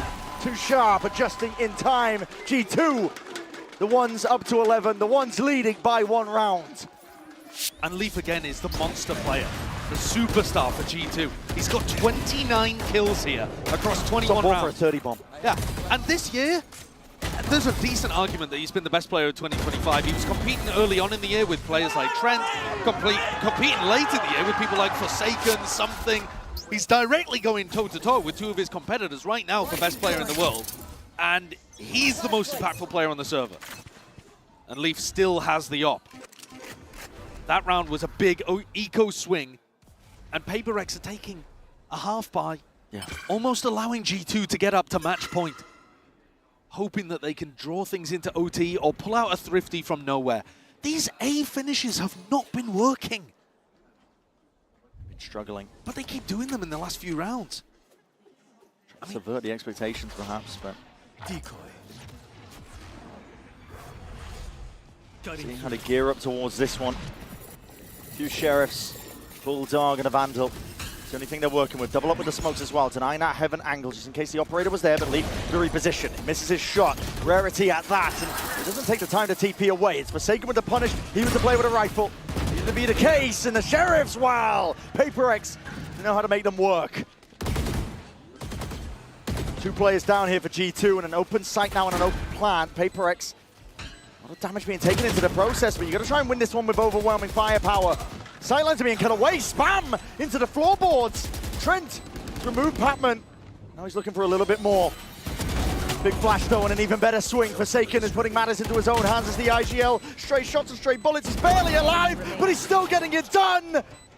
3 for him. And time has been bought for his team to survive into this one, to play it all together. What a play by Forsaken. Put it all on his shoulders, and he will withstand it. He's got the whole of PaperX on his back right now. It's outrageous. Every single time they need a hero, he steps up. It's just back and forth between Forsaken and Leaf for who's doing the most for their team. It's mad to watch, and look at what it's done to the economy. 1 thrifty round towards the end, and it could have flipped the whole series on its head. On lopsided again. Leaf, though, still with the tour de force. He's been a danger player. Drone early. Usage onto him, tags him up. Doesn't care, disrespect. Fully being showcased. Deep TP into the bottom section of mid. We'll have to TP back here. PaperX now looking like they want to speed up into this perhaps. Thorns are being layered down to try and set this one up. Something is going to be that blade from the side. These are anchor players on G2. Jonah has ult. All triggered, flash forwards, and his shots in the dark as well through that smoke. Jorgamo, he's gone down. Still these angles, needs to be watched for. Jim will have to respect that one, and inside that smoke, it's straight bullets being fired forwards. Shorty with a double dash there, a double right click. Jonah P is the one to put him down anyway. Plant going down now for Patman. Ships in the night, these players have rotated around, but they need to clear up something from this spot. G2, they need a chance, and it solely rests on making sure that they can get rid of something. Ripping the ult. They think it's winnable. Dimensional Drift, he's going to be getting the hell out of there. Something looking to rejoin the rest of his team. He's body blocking, just being that nuisance player. And trying to, a bit of a run on, trying to get a bit of a move on. Balance forwards as well. Now barely any bullets to work with. It's all PaperX. A complete collapse and cleanup. The 12th round is theirs. One more step for match point. What a recovery. You can't praise him enough. I don't have enough superlatives in my vocabulary to handle this one. Yes, they've won the double pistol, but man coming back from an 8-4 down half. It's unreal. To run every single attack round basically back and now be up 12-11. But the previous one was an anti-eco, now G2 with rifles back. And Trent's overalt that I think last time he misclicked. Game of survival here for G2. They do not want to be dropped into that lower bracket. One round is going to make the difference. Could be Leaf's 30th. Respects it though. Sees that flash, will take the TP this time, doesn't overstay it. And now Devi can take away their guns. Immediately Clone as well, just pops up the wall. They want to move into this one as he's still got on their own. You have to Soveralt this. Soveralt's going to be used though, that's an attempt at a punish. Could be some connections coming through. And there it is, long range with the artillery. Trent trying to make the play towards it, but that's a res to instantly undo most of that damage. And something inserted himself. Making a bit of a home, just trying to set up camp, and they are going to remove him out with that util. It's clean, but it goes on either side once more. It's all down to the finer details, and the gunplay is what matters most. G2. Forsaken, ulting, and now they're looking for him around spawn. They know, though, that the spike is going down over towards B. Valen checking B main. Cancelled. Full 3v3. Gets the clearance onto this one. It comes down to it. The gunfight's taken. This PaperX will want to square up towards it. They hear the footsteps, and they see the shots. Devi rains down that ledge. And it's PaperX who survived, PaperX who keep going, and PaperX who deny G2 that chance and send them packing to the lowers. That is about the best match you could possibly get to open up playoffs here at Champs 2025. Two of the teams that you're looking at as favorites for the tournament, and they go within 2 rounds across all 3 maps. I think that was G2's to win there on Ascent. But they just couldn't find the moments. Again and again, despite the best efforts of people like Leaf. Just constant magic moments from PaperX. And a true grit and tenacity, showcasing hunger that has not abated at all since their trophy lift in Toronto. You might have thought that there'd be more hunger on the G2 side in a match like this. I think both teams brought the best out of each other, but PaperX come out on top. Well, sublime. I mean, a masterclass in Valorant here. We are treated with that matchup, and PaperX move on. It is going to be... I mean, despite the best efforts of Leaf, this guy was dominant all day long. He got 30 kills in regulation there on Ascent, but only 1 in the final round. And that was it. PaperX swarmed onto the site. The major difference being that man in the middle right there, Forsaken himself. He put the team on his back when they needed it most. Yeah, what a hero. Calling, shooting, it didn't matter. He was stepping up. And this is how they won in Toronto, was with him having unbelievable impact like that. He's not always at the top of the scoreboard, he is now, but he's just outrageous. Absolutely. It's time for the Frozen post-match interview with Forsaken himself. Let's find out from his own mouth. PaperX fait tomber les G2 et continue d'avancer en playoff. The PaperX superstar Forsaken had an amazing performance today. I have to interrupt you for a second. Jason, I have a few questions to ask you. First of all, congratulations. And it seemed like a double victory again, today. We saw you guys, waving, standing. We saw some banters. So can you share a little bit about the lore? What does it mean to you beating G2 today? I mean, I think it means a lot because this is our first game, first opening match in playoff.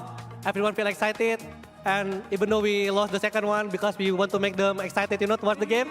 And yeah, I feel really great about it, and hopefully we can continue keep winning, Yeah, entertaining second map, indeed, to have a longer series. Donc première question, c'était peut-être une double victoire aujourd'hui. On vous a vu beaucoup célébrer. Bah ouais, on était archi hype. C'est notre premier match en playoff. On avait envie de donner du spectacle aussi en vous emmenant sur une troisième map. And second question, we saw a battling, jumping, clutching omen from you today on both Ascent and Corrode. So I wanted to know, how do you do that magic always? Is it the movements? Is it the Paper X DNA? How do you do it?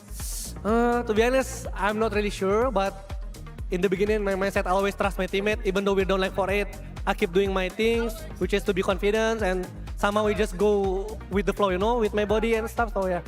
Trusting your instinct seems very important to you indeed. Donc deuxième question, on l'a vu sauter partout, au pistol sur Corrode, mettre des clutches, etc. Comment il s'en sort? C'est l'ADN PaperX. Et ben je suis pas sûre, j'ai pas vraiment de secret, mais dans cette team on se trust sur chaque move individuel et je pense que ça se voit. Je suis mon instinct et c'est la clé de la réussite. And your next opponent is going to be either DRX or Fnatic. So I want to have your prediction. And who do you think will pop off on this game? To be honest, I think this time I will choose DRX because I can see that they're progressing a lot. Even in Scream, they show us how to play certain of maps, and I really believe I think they're gonna win against Fnatic. They have a good meta indeed with that, Waylay, Yoru and stuff, they're making it work for sure. Donc DRX face à Fnatic, c'est quoi ta prédiction? Ça sera plutôt du côté DRX, je trouve qu'ils gagnent beaucoup en scrim en ce moment, ils sont très forts, donc ça ne m'étonnerait pas qu'on les affronte au prochain tour. Thank you so much for joining me. Jason, you can get back at signing, of course, and we're gonna see if he's right or not about the Fnatic DRX match right after that. Tiger, bit ah. No. Big Tiger? No. No.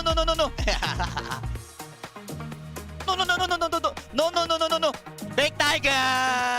Then Alex gonna mod me again, guys. Let's go!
Welcome back to day one of playoffs here at Champions Paris. Golden Boy here alongside Mimi and Kukuka yet again. And up next, we've got a classic between two teams who have been going at each other's neck for half a decade now. It's Fnatic going up against DRX. The fans are ready to go. We're excited here. Should be a great matchup. And guys, I mean, this is another Fnatic DRX square off yet again, Kukuka. I'm sure you're very excited about seeing them again. 5 years of Valorant, 5 years of champs, 5 years of DRX versus Fnatic or Vision Strikers back in the day. But yeah, this is a guarantee that we get only in champs.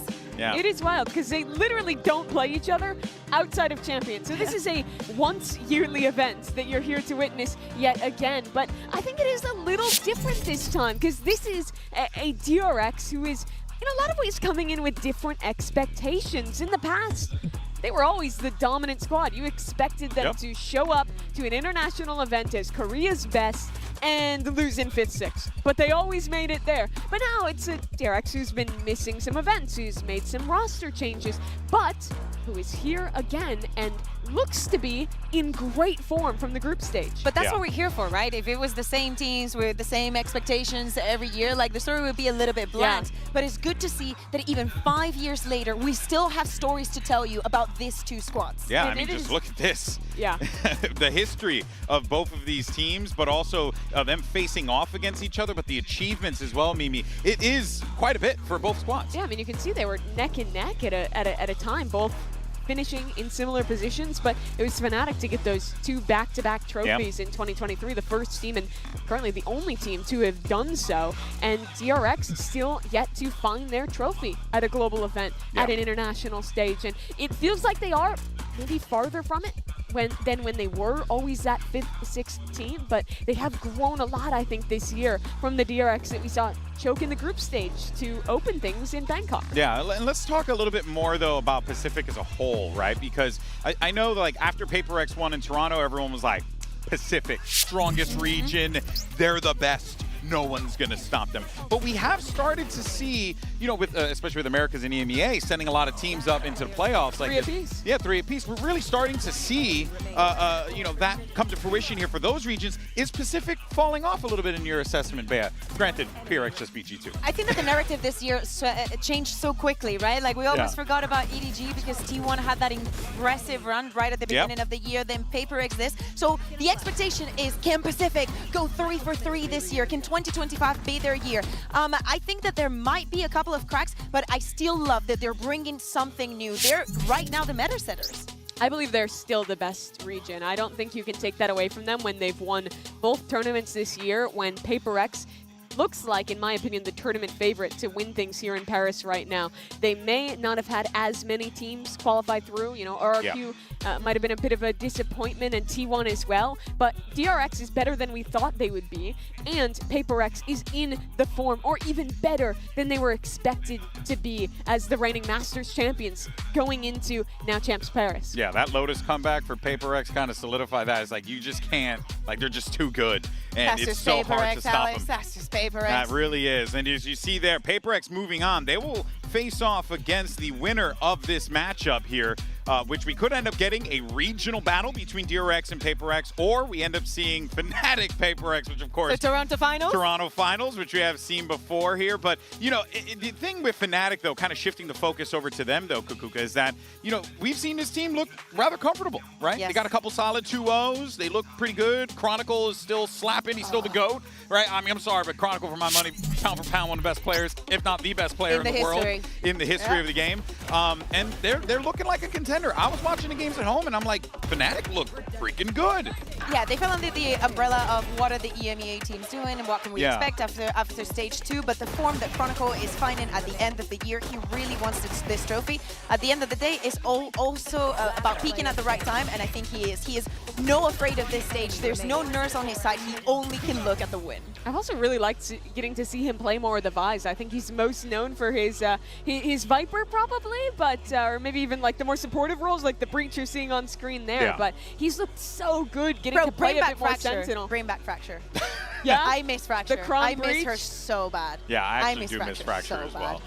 Sorry, Mimi, I didn't mean to. No, he's been having a sick tournament, though. I mean, he is he is the winningest player in Valorant for a reason. He is unbelievably consistent. When you're talking about half a decade of Valorant, he was there winning trophies 5 years ago as well, and he's back as a contender yet again. That's right. Well, you heard us talk about Chronicle. You see that man on your screen? Let's go ahead and hear from him directly. Jen Lee had an opportunity to catch up with him earlier on. Let's check it out. Hello everyone, Jen here with Chronicle of Fnatic now. Chronicle, it looks like DRX have a very distinctive way of how they want to approach the game, but you guys are no strangers when it comes to double duelists. So what are your plans to kind of stop DRX's so-called mosquito comp? You know, like one comes, you try to wave it away, the other one bites you from the other direction?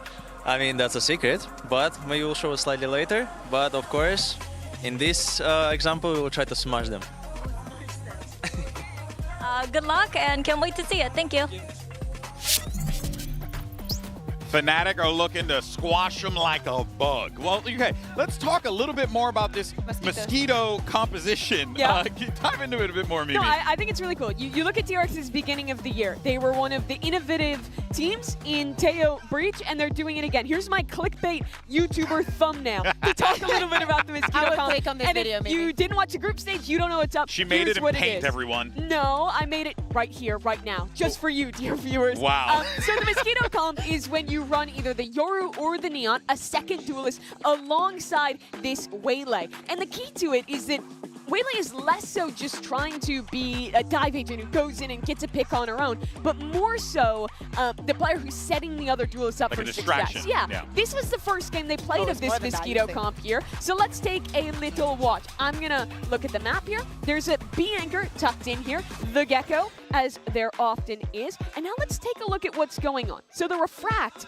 got placed down. That's that teleport back that Waylay has, all the way back here. And the double dash gets used to peek up onto Trex. But notice, there's no util being used to support this, really. No one else is investing a ton of initiator utility. Sure, the Haunt was used, but it's not necessarily to set up this dive. Instead, the goal is, as you watch here, all he is trying to do, not to kill Trex, just spot him out and throw down this the ability there to be able to hinder him. Yeah. Yes, hinder. Yeah, Thank you, the word I'm looking for. And that makes it so hard to anchor because you're trying to adjust your crosshair, you're trying to get your eyes on someone, and it completely overwhelms you. And as Trex is turning to look, Waylay's out of there, and boom, in swings flashback and gets the kill onto Trex. So it's not the Waylay being sacrificial, it's the Waylay getting information, getting the hinder, and then allowing their teammates to set it up. I have one more round for you to show. This is from that same map. This is round 12 of the half. Same idea though. It's going to be a long take, but this is applicable not just to this long take, but to other ideas. Watch what Hyunmin is using here. He puts down his refract, and goes in for the double dash. No util, no help. His only job is to double dash in, hinder these players, slow them down, and then allow his teammates to swing. And watch, oh, they're hindered. Oh, he's teleporting back. Triple swing from Mako jumping out. That's crazy. And Bane double swinging. And this is not just a Bind thing. This is any map that they are playing this. This works with the Neon where you're sliding in. It works with the Yoru where you're teleporting in. And if you look at the Waylay pick rate in this tournament, DRX has only played Waylay. Every single map they have played, Hyunmin has been playing the agent. They are fully invested on this read, and it looks very good. I knew you were serious when it wasn't the match that Team Liquid picked, the Waylay. But yes, we've seen a lot of it. We always wonder like how the meta is going to end and how it's going to shift, especially because this is the last showing that we have before going into the new year. So you kind of like the final taste. But it's good to see that they have found somewhere where they're so comfortable and seems to fit them so well. Yeah, apparently. I mean, that was wild. It's like the Waylay is like a human drone. You know, you just kind of go in, do your thing, get back out. And right? it's way better because the hinder is... Yeah, the hinder's nasty. It's way better than any kind of stun or anything. And it's frustrating. It's the hinder comes out very quickly, too. It does. You can hate it. And the other thing is, because you can throw it midair, if you aren't at threat, you don't have to refract, right? There's always the reason players have to look at the Waylay is because he might stay. In both those clips, he pulled himself back out, but he could have stuck around. What if he doesn't? Yeah, that's why it's so overwhelming. It's really hard to play against this comp. All right, well, I love that breakdown. We'll, of course, see more of that later on today. But for now, let's go back over to Jen Lee. She had an opportunity to catch up with Flashback. Hey guys, Jen here with DRX's Flashback. Now Flashback, it looks like DRX have a very clear way of utilizing Waylay's Reflect, and some fans say it kind of resembles how you catch a Pokemon. You know, refract, catch, right? So who do you want from Fnatic side to add to your collection? Twerking buzzer catch. I'm gonna catch Twerking Booster. Okay, let's go. Catch. Catch. A twerking Boaster is who he wants to catch. Well, I mean, Boaster's going to try and twerk on a lot of fools today if he has his way. I mean, if by twerking on fools, as you say, it means getting a lot of kills, Quote me. then he's been doing it this event, Bea. I've been twerking on fools since '87. Know what I mean? 87? Your age. I've been enjoying Boaster this tournament, either if he's making fun of someone on Twitter for saying the wrong things, or if it's with him playing with the operator, some of the things that you might not see many IGLs doing, but we've seen Boaster done a lot of times in the past. Picture's Of killing course, me, man. when we speak about Fnatic, when we speak about the history, we always speak about Boaster, because all of those years, all of those players, he's always been there. Shave his head, he looks like Lex Luthor right there.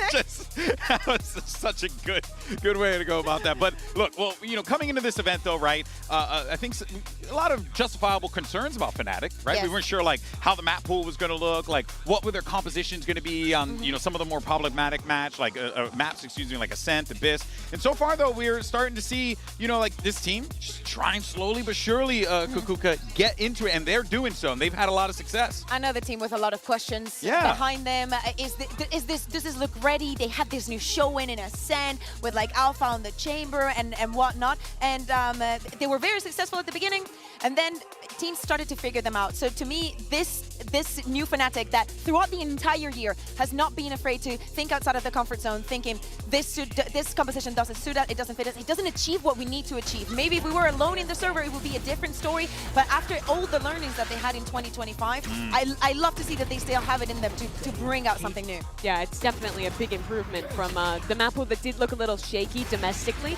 The biggest thing I'm looking at is how good that Ascent is. I don't think that's truly been tested thus far, but I have been impressed with the Abyss. When I watch their defense, I'm like, I hate that they're playing retake every round. And despite that, they somehow win 5 rounds on like every defensive side on that map. Yeah. And then you combine that with attack where, guys, they haven't lost a round this tournament on the attack of Abyss. And suddenly, that map looks very competent in their pool, and this looks like a Fnatic that is really back in that championship form, right? Yeah, it's scary. I mean, telling you, all these teams are starting to find their form here. Let's go ahead and take a look at the predictions for everyone coming into this one, and it seems like the 2 of the Balds went for DRX, but outside, oh no, actually in Achilles, that actually makes sense. Kukuka, you went with DRX. See, so here's my reasoning. I'm 5-0 since I started predicting, but here's my reasoning. If DRX wins, I won in predictions, and if Fnatic wins, EMEA wins, so I win no matter what. You got to min-max in life, really guys. just playing Seriously, both sides of the field on that one. Exactly. Yeah, okay. Why did you go for DRX? Because I do like the Mosquito comp. I think that Fnatic have been struggling in some points. I do think that having a 2-day break, and especially what Kron said, did give me a lot of confidence in them, but... I think Fnatic is the team to figure out how to beat the Mosquito comp. I think you have to play off-site, flood retake a lot. I think they're very good at it, but DRX should be competitive. Oh, it's going to be an exciting matchup, folks. The rosters may change, but the rivalries remain the same. It's now time for Fnatic versus DRX.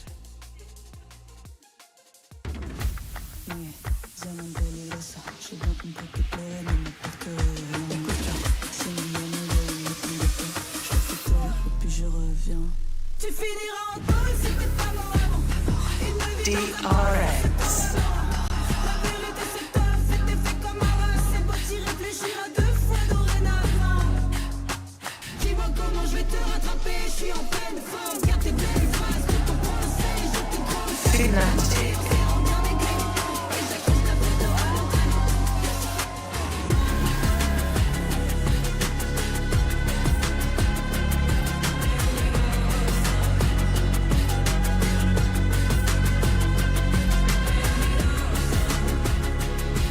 It's a classic battle between two storied franchises in Valorant's history. DRX representing the Pacific region, Fnatic representing the EMEA region, and this time they settle the score, but more importantly, you move on in this tournament, guys. This is going to be a rough fight, no matter which side you're on. 5 years of history, and Fnatic has never won their opening match outside of the groups. The playoffs always start with them in the lower bracket. Let's see if today they can change fate. Interesting start to the veto. Fnatic chooses to ban away the Abyss. Well, they've looked good on it. Their attack has been flawless. I think this is a great choice. DRX have just looked too good on that map. I think, in my opinion, probably looking like the best team in this tournament at Abyss. And Fnatic, though, with that ban, they have to show that ascent again. They played the Sage comp last time, which I thought was solid, but I'm really interested to see how it fares on a second showing, especially against DRX, who I feel is pretty solid there. Yeah, and DRX, you were just showing the bind. They decided to ban it for the second one.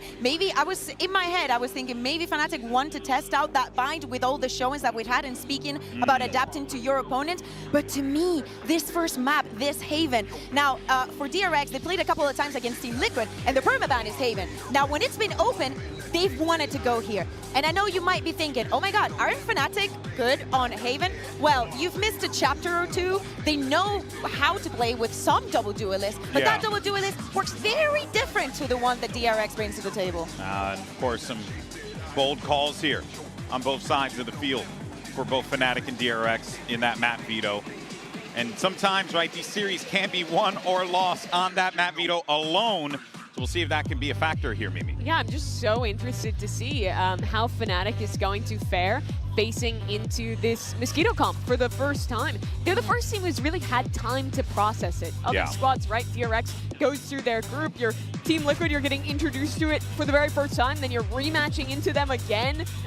Whereas Fnatic has had an opportunity to prep, and I think there's a couple things, at least that I'm thinking about to do this, either playing a lot more like passive back into set retakes. But I was thinking about that when you said that. Yeah. But wouldn't that just give the Waylay just more access to the site, more opportunity to get in there if they don't waste what they have? I think the Waylay is weakest when you're fighting into her, unless you're still holding on to that hinder, then it acts like the Neon Stun almost to be able to stall in a post line. So it's kind of that game where you have to threaten that you're playing on site and make them use that double dash, that refract, and burn the util. It's about forcing it.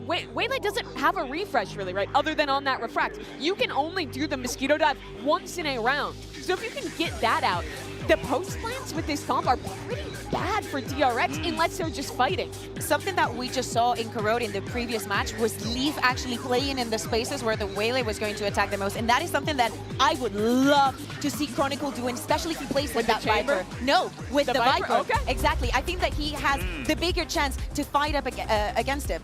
All right, well, you already see that Waylay locked in as well as the Neon. We're just waiting on the final two there, but yeah, Mosquito comp locked. I thought you were suggesting you locked Chamber, which I think would have been sick. Honestly, that would have also been sick. Fnatic really favored the Viper comp here. I think it's very good for the way they mid-round. They're going to start on defense, so that test comes early into this double dive comp. Normally, Viper comps want a hard anchor on the A site, using that default orb to flood in. I'm wondering if it's the same idea or if you're going to adjust it all into what DRX is brewing here.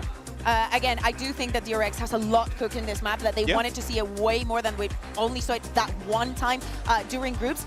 For the side of Fnatic, Crashy's downs. Like, we know it's a joke. Ignore him. Ignore him. But, okay, I'll ignore him and I'll focus on two other players on the left. Kayak, such a surprise for the entirety of the year. Definitely an EMEA, one of the rookies, if not the rookie of the year. The other day, a little bit shaky, but for him, I can make excuses. Yeah, I mean, for a player that I cannot is Alpha. Okay. You want to see more. I mean, he's normally like the guy lifting them through these tournaments. They've had to rely on Kron a lot through the group stage, but I do think if Fnatic is going to be more than just a playoff team, a true contender for a trophy, you need the peak out of Kayak. I think this is a great opportunity to start to prove that. Oh, man. I'm excited for this one, guys, because these two teams, they've met so many times in the past, and on top of that, there's so much history between them. You know, like Mako and Boaster alone, you know, have so much. You could have been in a coma for the past 5 years, and yeah, Champs is still exactly the same. But we were speaking about the Mosquito. We spoke a lot about the Waylay. Flashback is having such a tournament. I mean, you're arguing Kayak Rookie of the Year. If you look internationally, it could be Flashback. Yes. All right, well, while the ladies argue who's going to be Rookie of the Year, let's go ahead and send it over to your casters, because this matchup is as old as time itself. So I think we got to send it to some vets. Here's Pansy and Hypoc. Are we also? I did not like where he was going with that. I feel like we're being called old here, and that's fine. In this context, it's okay. But Mike, okay, on paper, I look at this matchup and I see a 50-50, but then I look closer at the root and I start leaning towards DRX. Where are you sitting on this? I mean, I'm kind of with you. Again, I think Fnatic have come to sort of done what's expected, but we haven't seen that sort of elevation that you'd expect with a team like Fnatic. I absolutely agree with Veil on the desk. Alpha hasn't been as present as we've seen him obviously regionally this year as well. Kayak, again, cut a little bit of slack in that regard, but I want more. You need to see both of them firing on all pistons. It's a little bit concerning now to go up against DRX, who have looked formidable so far. Yeah, I've enjoyed watching DRX, and I think a respectable game that they had up against NRG. Off to the races we go, and Boaster, the Guardian on B, denying any scale up from DRX, trying to play through the smoke, but he's not letting that happen all too easily. This would need something close to a miracle, and Alpha there will catch it in the end. A little lackluster approach there. Boaster, I mean, half lost on his seat, but certainly not in the server. He's barely got dressed, and he's still dropping a beautiful opener here in the pistol. Again, beautiful read from Fnatic to have bodies in the right place, anticipating this. Explosive start here for Fnatic. DRX maybe just sending out a feeler or two. Yeah, I'm not worried about DRX yet. I think as a start, felt a little bit red by Fnatic. Again, just to build upon that, you see the veto, and you are probably a little bit worried. This has been a map that Fnatic have struggled with. I think, what, 5 different comps for the last 6 or 7 appearances. Now, Kayak is a name that, as you kind of alluded to there, that Bayer was discussing, Kuka on the desk. And I'm certainly with her. Yes, you can give him a little bit more leeway, but if you want to be Rook of the Year, you gotta be able to deliver in the big games, which is going to be something like this. Now, Fnatic under pressure on the site. Crashy's removal means that Kron has to play it forward. This man's been naughty so far. The DRX are firing back into 2v2. PHP a bit of a problem, but Kayak, you got to keep your composure here. They're already backpedaling away. Yeah, able to slip away with the spike. Playing down to just 30 HP, but Fring's still fairly healthy. Unable to actually pick up a weapon, though, which will become an issue. Compared to Alpha. I was going to say, Alpha fully invested here, so... Well, actually retrieving the weapon. Sorry, sitting on 2,300 behind this. I quite like the positioning from Freeing. You have to try and make something happen for yourself here. If they sat in more standard, you're not going to get much out of it. Yeah, but nobody's passing through window, though. No, which makes it, I don't want to say done for, but I guess the cam's going to be complementary. Kayak is low. It's just 2 classics we have to work with. First tap. See that reaction. Cam invested. Owl drone at the same time, but does get a tag. Yeah, confirms that nobody's sticking this, but Kayak, again, he's almost got a 50-50. He has to commit to one or the other. Still not being stuck here. Might be caught off guard. Freak's position's fantastic. Putting all the attention down long, and Kayak, he's got to give it up. He's giving it up. He's got to walk. Kayak should have just scaled out of here, man. Like, what else are you going to do? He does take one with him, but what a turn from DRX there, Mike. That was brilliant from them. As you say, Kayak committing up towards Plat. Again, trying to line of sight on the wall. He's 20 HP again. Maybe throw him on the diffuser, not Alpha. Really awkward situation unfolding here. Speaking of, Crashy's combo with Util here. Oh, that was a Chronicle. Again, So well done. A little bit of a lack of concentration, it felt, in a moment there, but still. Credits DRX for digging that deep. They only have classics, man. It's awkward. The scope's in Kayak's hands, and Alpha's the one with the rifle, so I understand it, but again, seeing him split those angles where he can only commit to one or the other. DRX be chuffed to pieces with that round 2. Oh, I would be. Over the bloody moon, Kayak trying to be an instigator. But he's lost his co-conspirator in the form of Alpha, and going to be noted on the cam. Very diligent from DRX, understanding that Fnatic would want to try and get under their skin somewhere in this round. We cleared with the drone here, just to confirm the TP away. Fnatic now actually collapsing towards C. DRX yet to make a decision, but pings towards A long here. and outside B. Might find themselves a wide open site here, Yeah. Lauren. Yeah, the way they're pathing now, I'm pretty happy with. Before then, got a little scared. But they're leaving plenty of time. It looks simplistic. No resistance to be found, as we can see where Fnatic currently stacked towards. And DRX, look at the post plant. They still have a man on those deeper lines, freeing that. Just making sure no one's slipping out too easily. You will have help as well. So double stacking up, which is always good. And that will turn his attention for maybe a second or two. Oh, the timing. But there's the follow-up. There's the support system in play. Really like that. Not taking too many risks here. As now, Crashies and Boast are really probably looking to give up to the spike. Yeah, definitely. Want to give, well, especially after dropping round 2, any further progress away to DRX. Maybe going to try and get this, but eating a ton of damage there on the shotgun. Actually, freeing. Oh, it's perfect. It's perfect. Yoinks the rifle away. Be a clean up here, a flawless round from DRX. I think that's it. A couple of players going to be pretty close to their ultimates. I mean, the neural theft going to be the closest here. Yeah, very well controlled from DRX, just waiting for Fnatic to potentially make a move with that one rifle that is carried across. Bloody hell, all Okay. right. That's an indicator of how he's shooting today. Could be early operator for Kayak, though. Big investment here. An opportunity to make a stand, but they need to get a little bit of a grip. But again, Kayak historically has been very good with this operator. Yeah. I will hold him to the high standards that we have during regular season. Let's see if DRX are prepared for this. Already an early spot towards Crashies. But Kayak now getting curious. The awareness as well. Using this smoke on bricks to scale up. Kind of mitigate that risk of an operator. It's 3-2 split, though. He could be caught very dedicated Yeah. to this. Depends on the timing of that TP away. He's got a couple more seconds to play with. That should be about. It's a missed shot. He has to rescind away. Does actually, no, it wasn't a missed shot. It was just a tag. Flashback is still alive. How do they all connect? And again, I mean, actually retreating this. Marco's found the kill, though. He's found a second. That's a belter from Marco finding Boaster like that. And now the HP differential is a problem. This is weak-willed from Fnatic, it felt like. That second layer of the hit coming out from DRX, that small pause, was just perfect. As Alpha now taking a walk in. Guardian, yes. Show me something here, Alpha. We've been waiting to see him come online. But he's being toyed with, spotted out, and that window pretty much shut at this point. Yeah, maybe give it an exit here to do some damage, but forced back now by the dart, and even some chip damage done.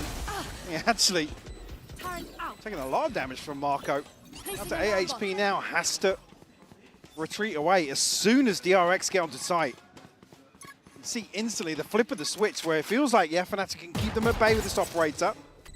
Maybe create a little bit of pressure, but Marco somehow... Him just slipping up towards quad Yeah. like that, and again, that second kill he got. The first, you're kind of like, okay, fair. The second, that's the site then pretty much open. You can see just at the end there, a load of pings towards that position.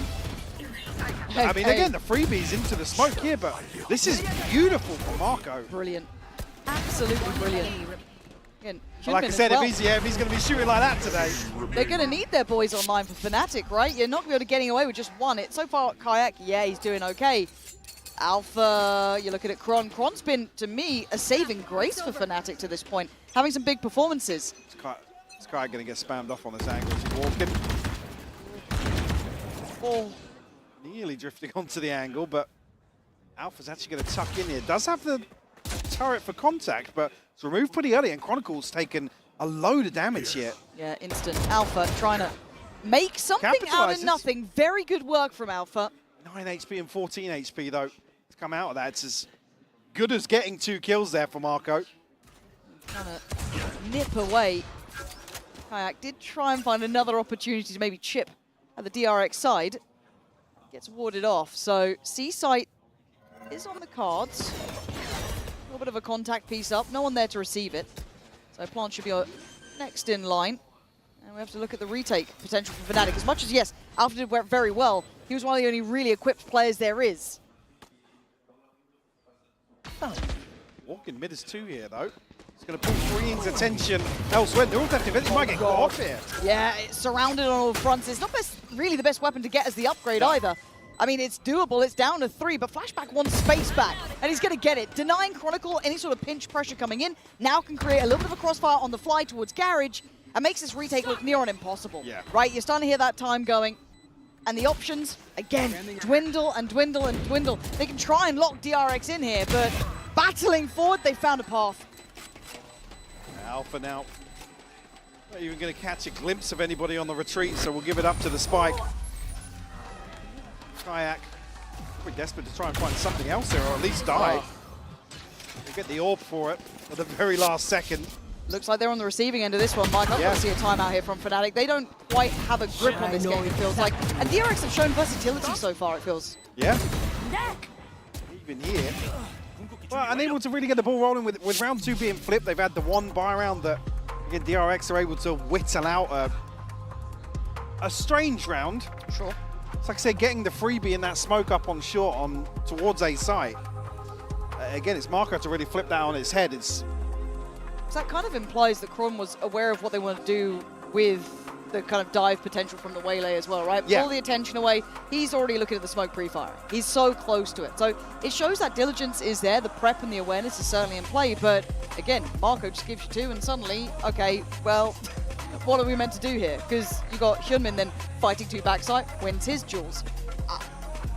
I'd like to see what the reaction is, but I think my faith in Fnatic got already shaken in playoff run up to this point. The group stage didn't completely correct it for me. No. So this is the first time I'm seeing a big test from Fnatic. This is the first time I see an equal opponent. Again, you come out of a couple of days off and an ability to go in and say, look guys, what's not working for us? We really need to shift our focus here. But to then be brought out first game of the playoffs on a map that you have struggled the way they have, certainly a trial by fire. Oh yeah. Again, I feel fairly confident going to Ascent next, but certainly not if this is a blowout here on map 1.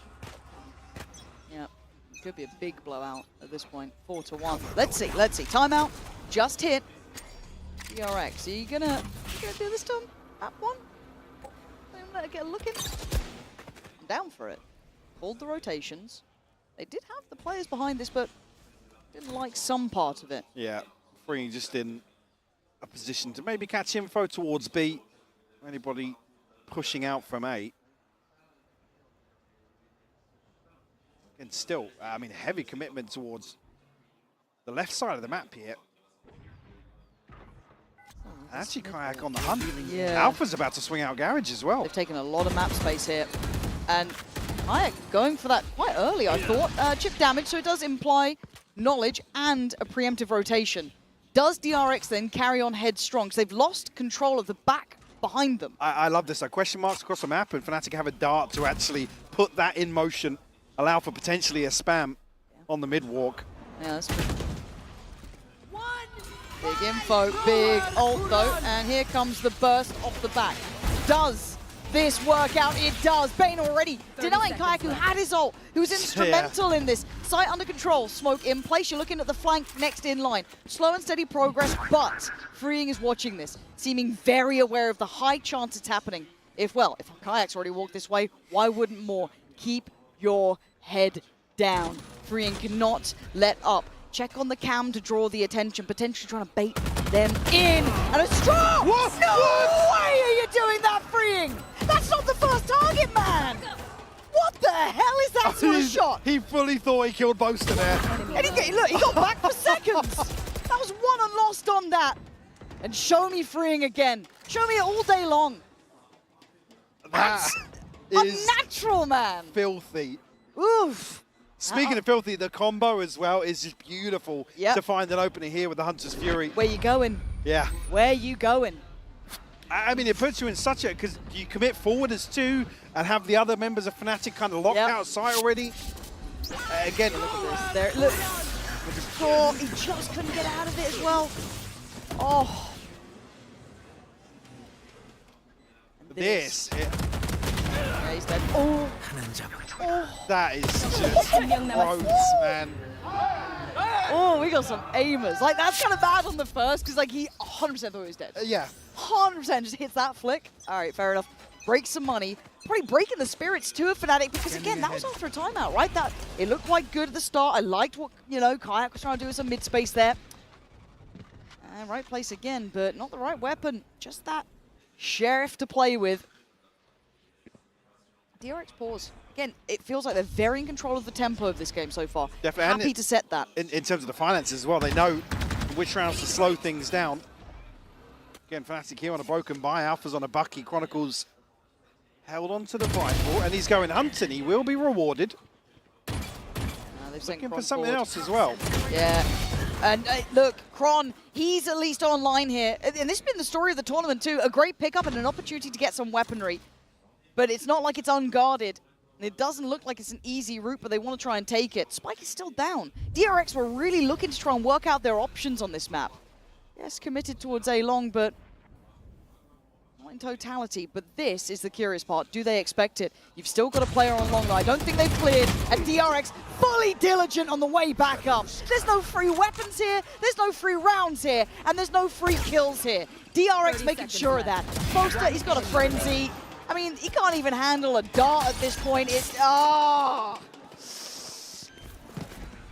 Wonder Kid not looking so wonderful. Plant in, I've got to say it. DRX are in control and firmly.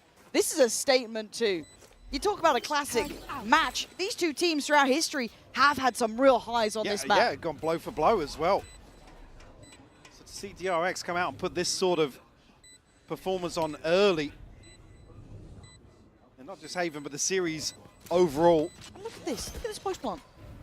They ain't giving him a thing. The way this out potential to play off it's spam, perfect, there's still Mike. the paranoia to play off.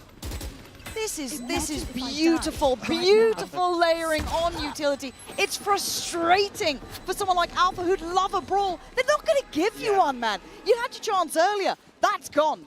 This team is playing very, very high quality Valorant, and I'm so happy to be seeing it. Like I said earlier on, it feels like they are just whittling away at the mental of Fnatic. Yeah, again, it's not often. I mean, well, so we have started to see it more often, but Kayak struggling Why I hit Mika?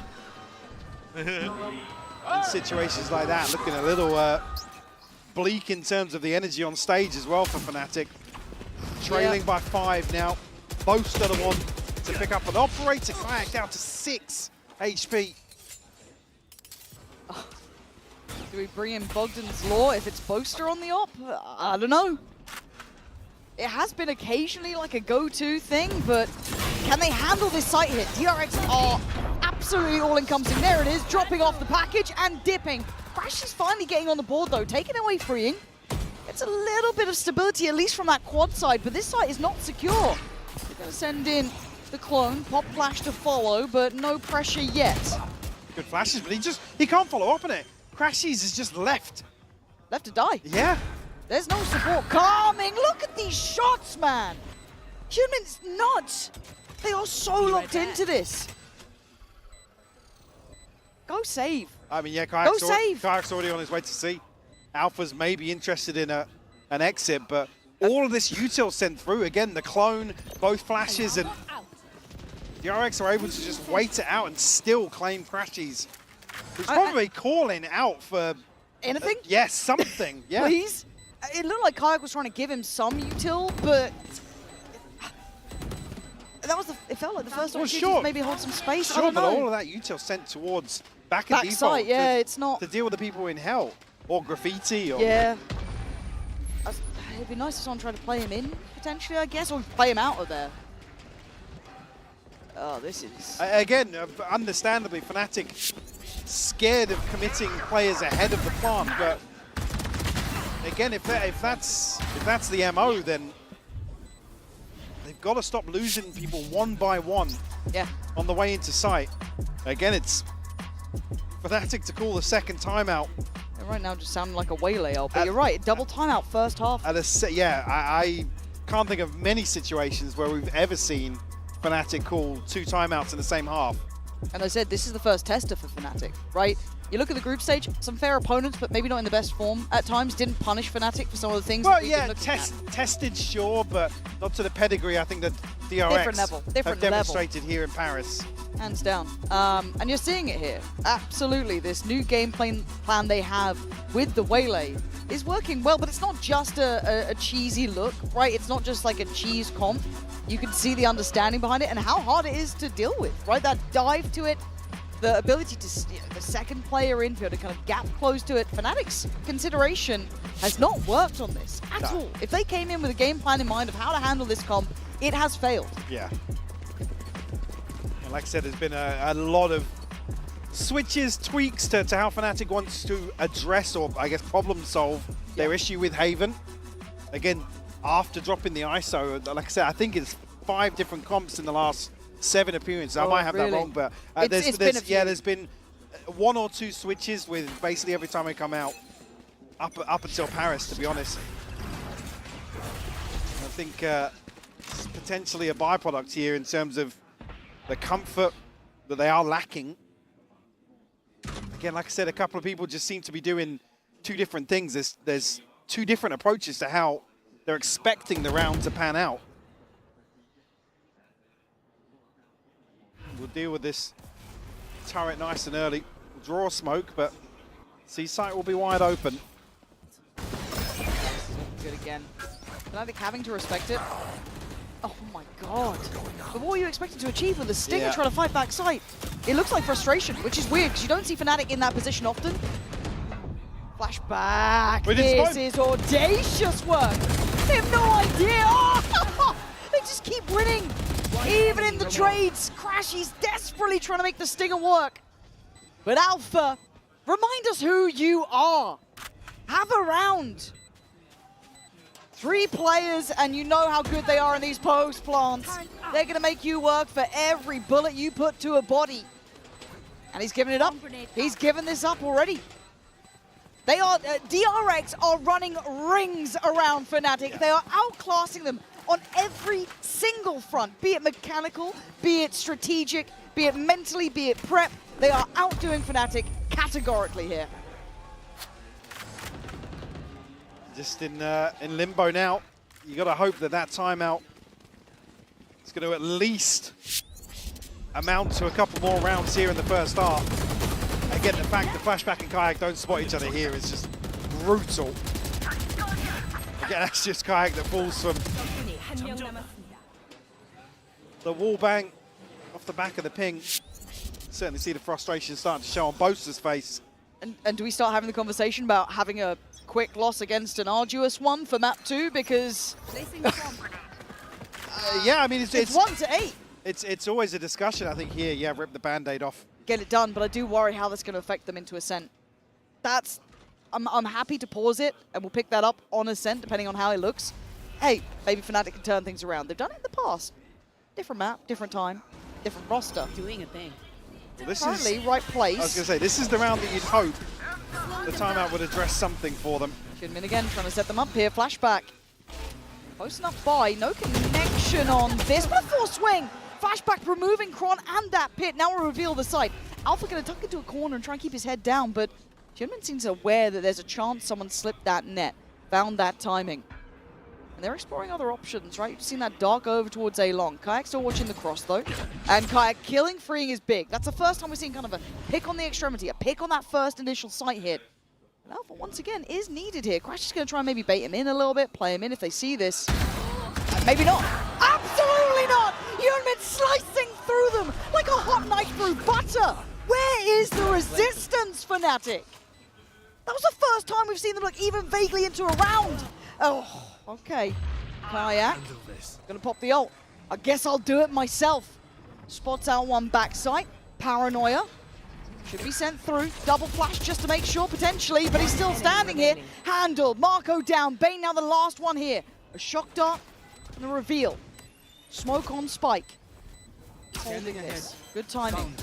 Oh my god. Has he No way. Has he got boosted with it? He's got the reveal, certainly. Lovely shock dart. He's gonna come down. Oh my god. Okay, he's back to the gun, but he's playing the timer. He's playing it like an absolute champ. It's sensational from DRX. A Red Bull clutch. And Fnatic look down and out here. I thought he was going to fully hit the combo there. Same. I was all aboard. The Red Bull clutch. And Kayak, I'm going to give him credit here. Yeah, He worked. Absolutely, hard. yeah, finds three. It was the on him. dart sticks to him. I thought it might have been. I was like, how is he not LOSing that? But closest chance yet. And again, now you get to the point you think, yeah, some of these are by such fine margins. Oof. They look like they've seen a ghost. Yeah, and again, I'm not going to surmise as to how the guys are feeling, but timer's moving. Right here again, if Fnatic have struggled here and they have the awareness to say, yeah, it's been something that hasn't looked great for us, then almost this score, like not justifiable, but it reflects it's an easier pill to swallow. Yep. And maybe they can. I'm clutching at straws. I know. Again, like it's. I'm with you on that, but again, this will be a test of mental though. If you're Yeah. Fnatic, because this is you feel like you are not in this game. Your stars aren't shining, your plans aren't working, and it's a bad map. But hey, welcome to high-end Valorant. There's good teams here. They've got great map pools. And already Flashback denies Alpha even a look into the round. So it will be a test of the mental, but for now, for DRX, it is going to be everything feeling great. Long does get taken. First time we're seeing them really vie for that deeper control. Quite like that from Crashes, only with a stinger though. So a bit tougher. Frees up the rotations. Not a bad shout necessarily. This is, again, a semi-decent read on this. Now, yeah, with Neon's wall going over towards B, they've had to pull a player away. And the ruse has worked. Yeah.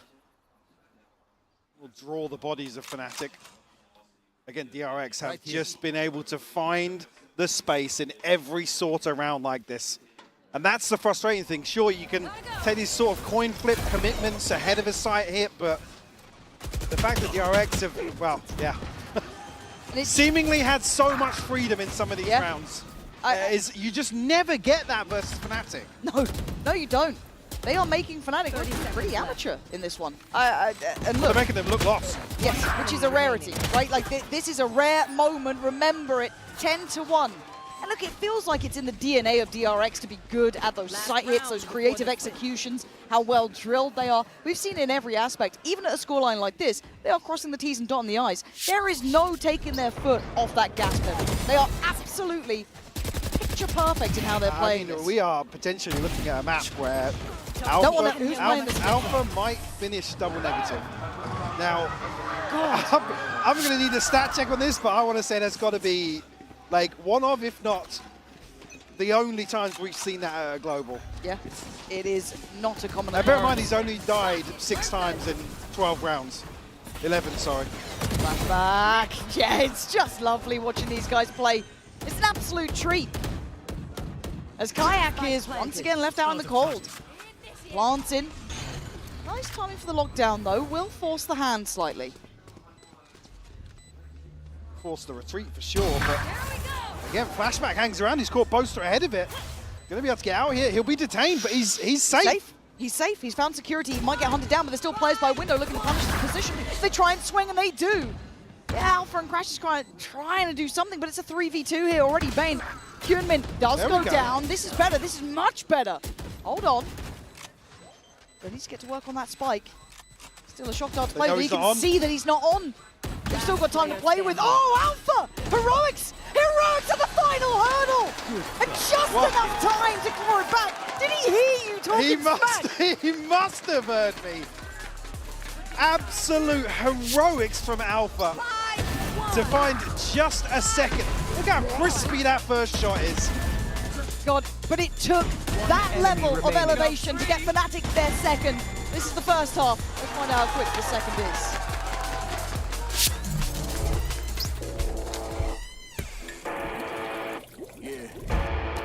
Let's go.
So, back with the Coinbase Econ report here. I can imagine it's probably not going to highlight a Fnatic player, but you know what? Who knows?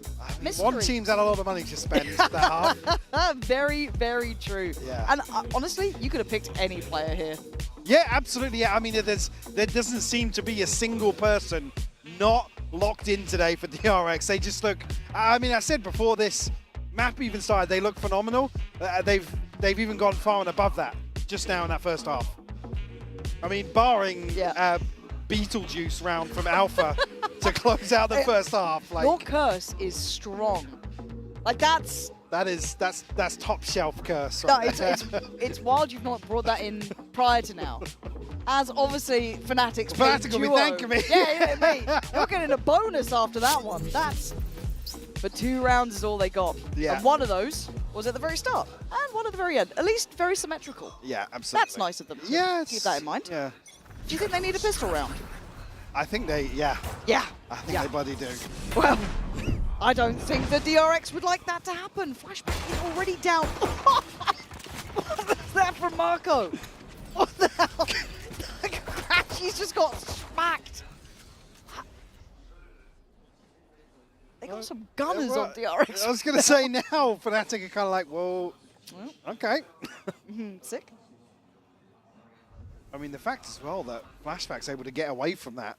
You can see both duelists here positioned towards B. They are ready to fight to the death on the back of contact here. Now, look, I've already run one guillotine line here in France, but that does look like one if these two mid-swing.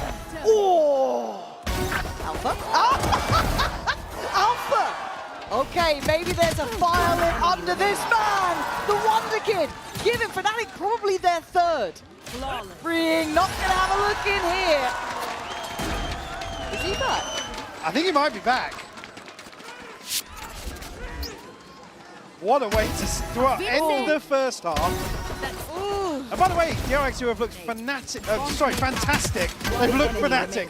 I'd hope not at this scoreline, but have looked fantastic at playing off each other. Here we go. Tiny synergies. I hope we don't lose this Nico. Don't lose Nico. There's curse in the air, mate. I wouldn't be saying that, Scott. Oh, you think he's... All I'm saying. Michael. All I'm saying. Michael, don't say that. It didn't happen in the first, right? So it'd be fine. It's just classics. Just classics. Which we know EMEA have been fantastic at dealing with this year. Oh, some of the best, I'd say. I know I'm meant to be casting the rounds, but I'm just nervous now. I'm waiting for it to go wrong. Yeah. It's like Final Destination. Like what truck with a load of logs in the back is? Oh God, is this it? Is this a truck? No, it's fine. Crashies. I mean, if Fnatic can slow down the game and win out rounds like this to kick off the second half, there's always a chance. Are you saying Fnatic are playing slow? Running the clock?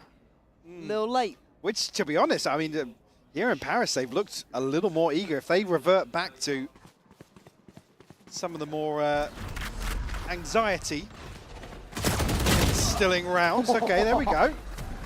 Both are down to 21, but still 5 standing here. This was slightly like a horror game where you're just like clearing corners and there's just a player waiting with a classic bounding at you, but plants in. 30 seconds left. And yeah, I do agree with the kind of pace conversation around Fnatic, but it does feel like they're just occasionally gear shifting up. Like it just feels like they have a little bit more versatility in it. At this point, minimal threat to the round. My curse isn't very strong. So it should be somewhat already an expected outcome here. Alpha going to go forwards and hunt a little more. Chronicle's going to fall. What have I done? Means found one. I mean, yeah, there's just no way. No. There's no way. No way. You don't want to see, I was going to say, Kayak falling would be a bit of a disaster. How much time is on that spike? Not too much, right? We're all good. We're all good. All Crashies and Kayak make away with okay. rifles. Yes. 3 standing, so again, we'll at least soften the blow in terms of this purchase. But again, yeah, losing a Guardian in the fray.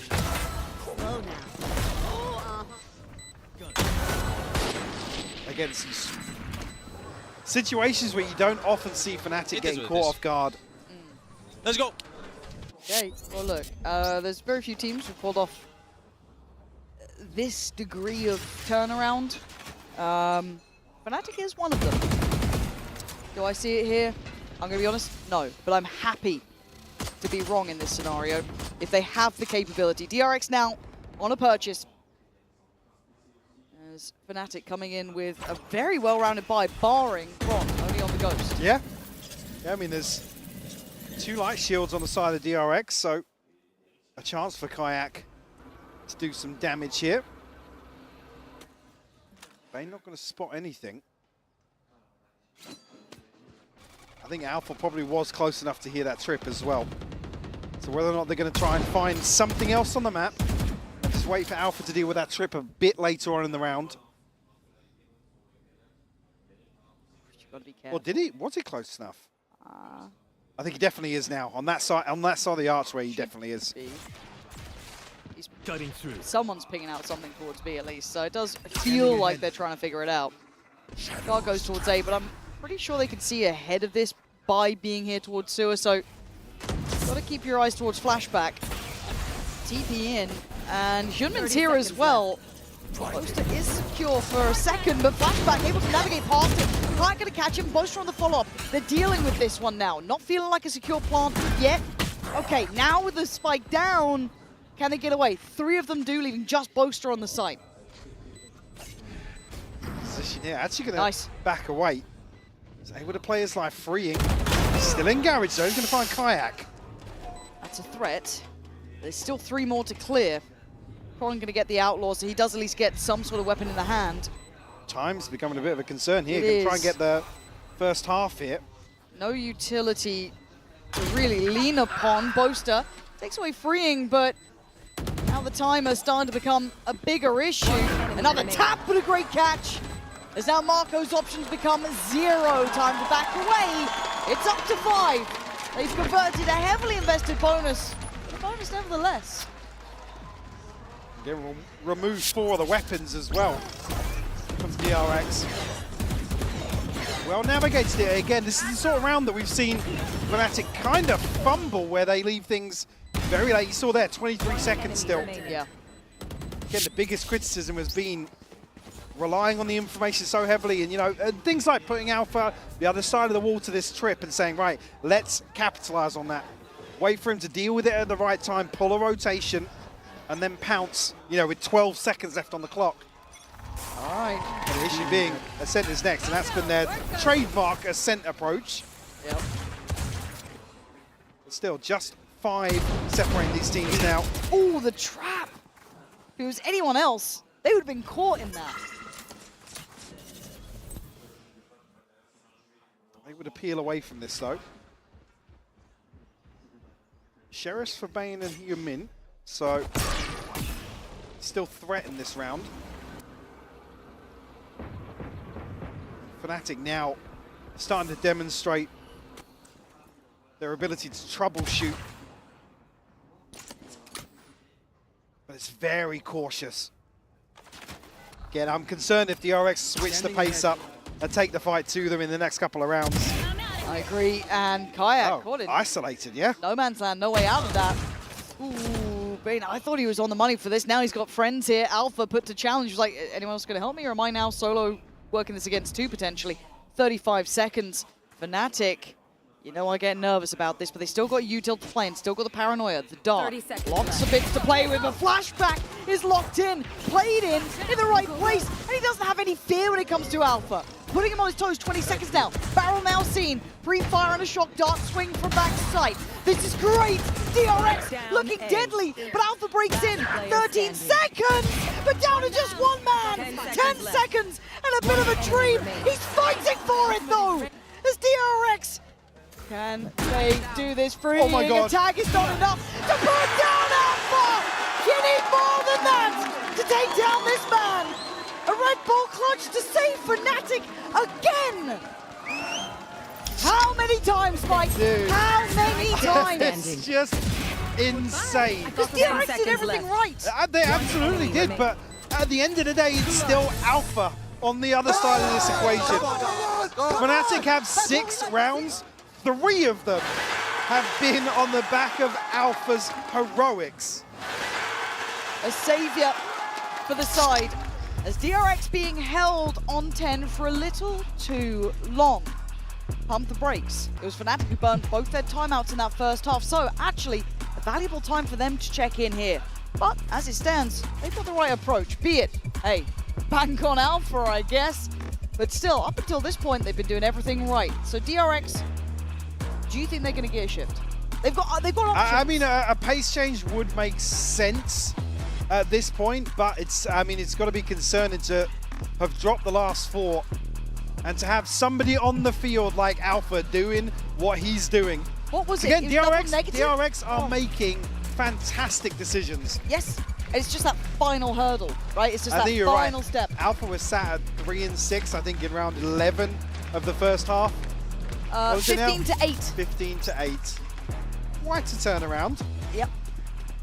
There's very few times you can really chalk it up to a singular person's performance. Here, you kind of can. Well, again, somebody who has been pivotal to this organization's success over, the last few years in general, to still be able to deliver like this. Is that enough to spur the rest of them on?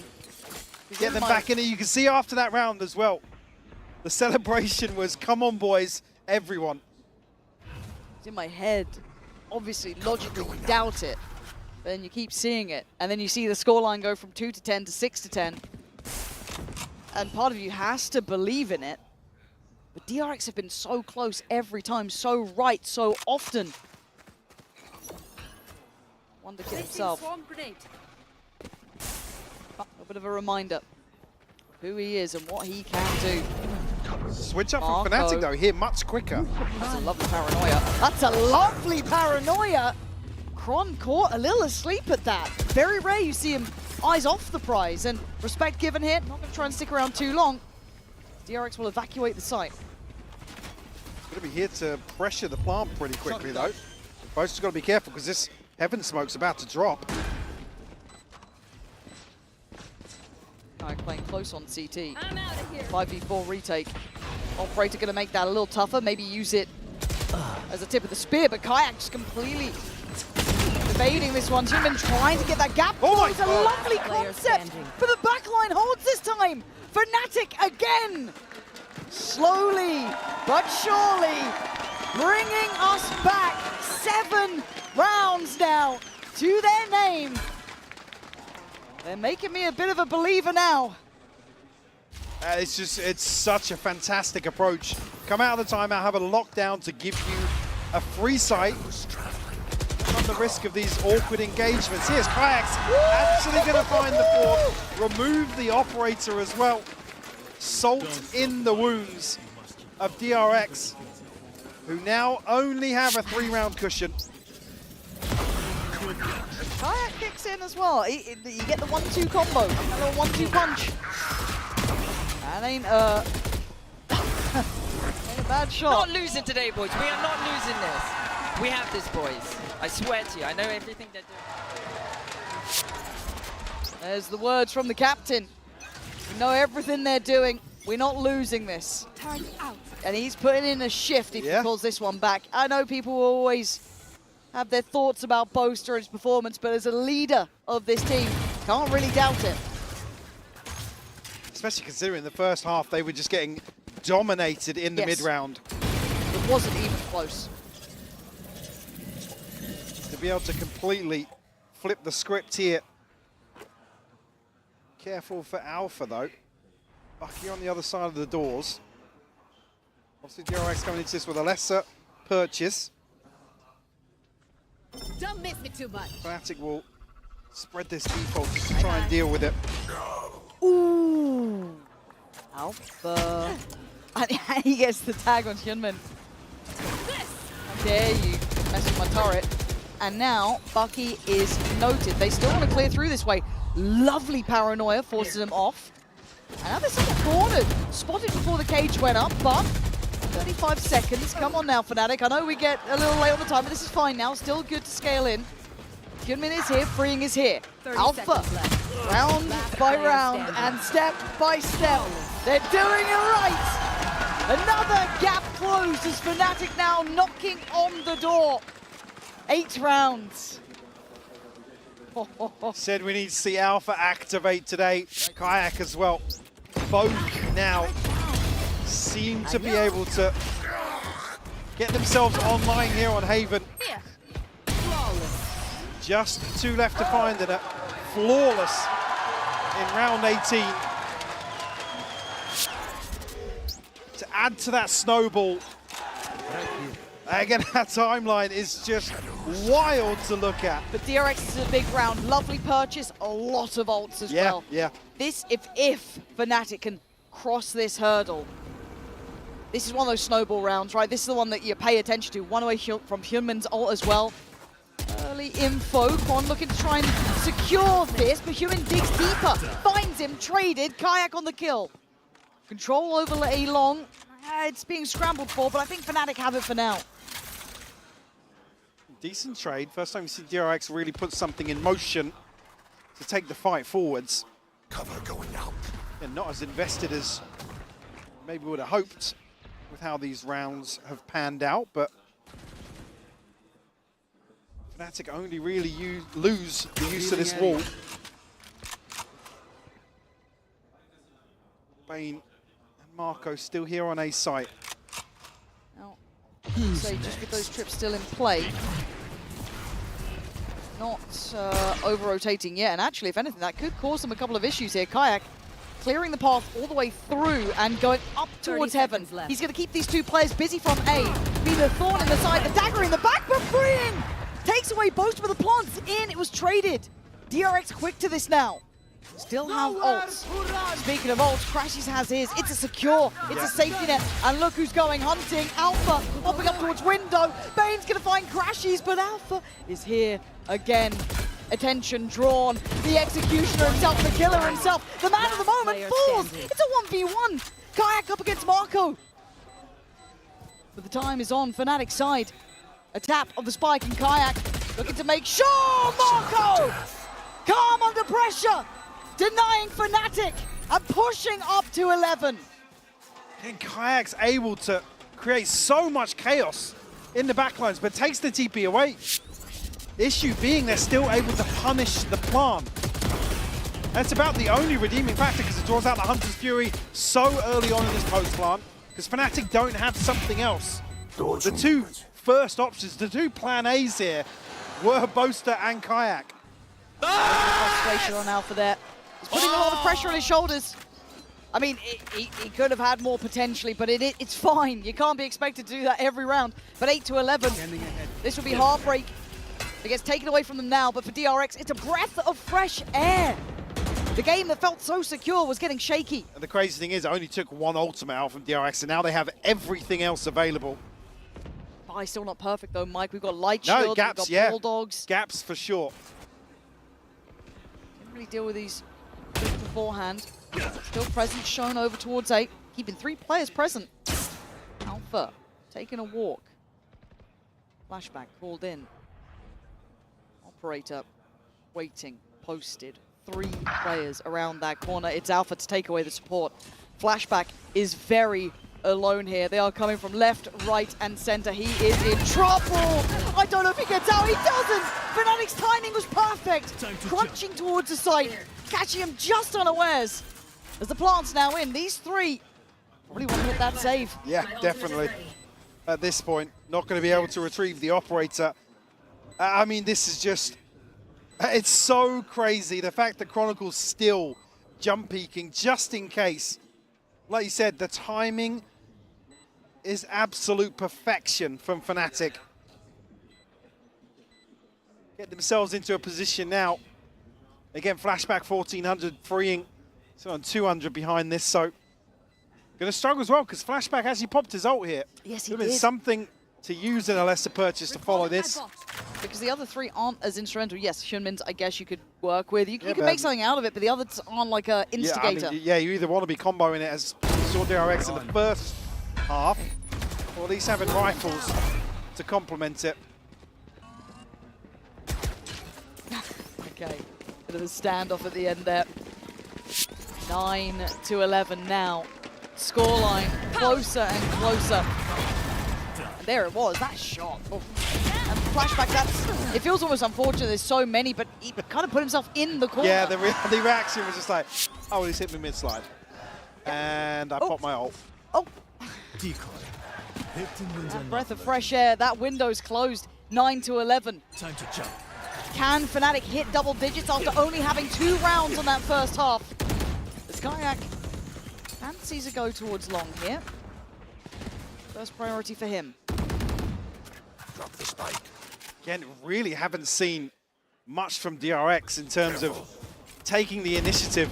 Again, I know the finances have been a concern with how dominant Fnatic have been in the second half. They had options, they had rounds to do that in, but... You'd certainly think with such a contrast in the first half that they'd maybe lean into that a little bit. Somehow, Boaster's taken a ton of damage. Maybe from a warbang or something, but could be. Down to 19 HP already. I think Fnatic are almost anticipating DRX making a move. It feels like a logical option, doesn't it? But control displayed from Kayak and desperation from Marco. Luckily enough, Bane's there to be able to pick up the rifle. Dart towards long reveals nothing else. A little bit of misdirection from Boaster. He's on 19 HP. If that's what he can do for the round, perfect. 30 seconds left. They are trying to clear through. Fake towards B as well. All of this, I mean, out the ultimate. This is really well done for Fnatic.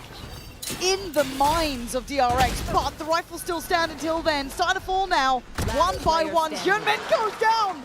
It's 13 seconds, plenty of time for the plant. And they are up to double digits. It was 2 at the half. I can't stress it enough.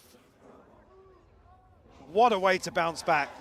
I mean, in true Fnatic fashion. Yeah, I'm absolutely stunned, man. Because it was not a nice first half. No. It was not. I think anyone with a pair of eyes will tell you it was rough watching. I mean, I was fighting every single atom in my body. Say, well, you can never count them out. Remember, you can never count them. But like, that first half, I was like, Alpha wasn't there the first half. He's on 21-11. 21 kills, by the way. Oh, Bane's going to get caught here. Yeah, there's no escaping that, man. This is something different. A casual glance from Crashies. Got a dirty side eye, too. Yeah, bombastic. You could say. This is... It's all right. You're allowed a couple now. 10-11. He's 21-11 now, by the way. After being, what was it, 3-6? Yeah. Cool. Cool, reasonable things. The DRX, the disaster starts in this round, truly. You could forgive all the rounds up until this point, until they tie up all even. And you're the team who let them get back into a game like this after one of the most commanding first halves we've ever seen. On your choice of map as well. I mean, I'm getting a little more critical now of DRX, but look at the buy. If you're losing rounds like this and you're forcing people to save, just wait out another round. You've got such a buffer. And we're in a situation now, round 22, and we've got 2 people on a Guardian. In a what feels like a must-win for them.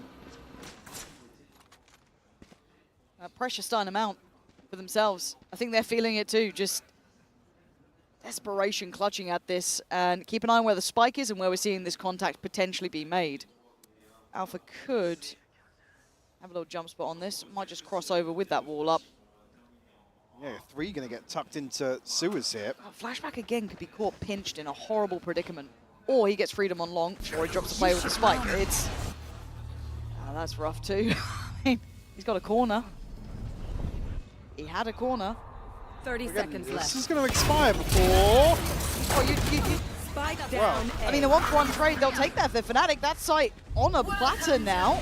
Plant with the pick going up. Bane's fancying a go. Did you forget who you're playing? Fnatic will be watching that. Crashies is on the most disgusting lurk, by the way. Oh, that's filthy. That's filthy. Crashies. What? Crashies.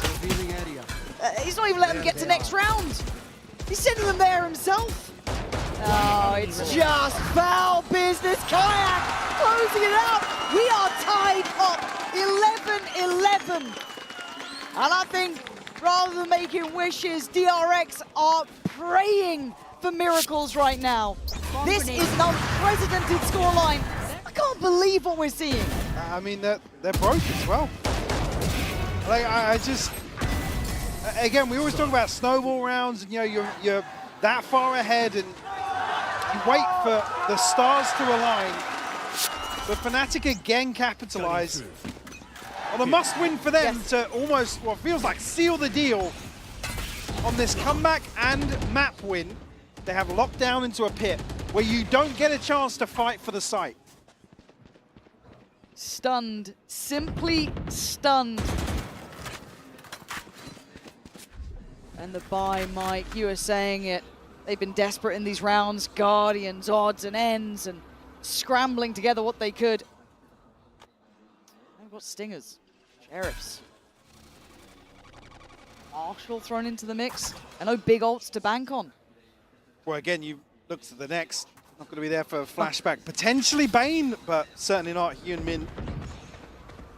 The fact that we're maybe looking at Kayak and Crashies having theirs for round 24. The thing in my mind is that the first time really Fnatic going to take a potential lead here is going into the 24th round.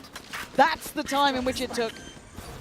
Not there yet, but we're damn close. Plant in. And already Kayak's going to claim one. Maybe just a shot through smoke. Spamming it, why wouldn't you? Still got support on site.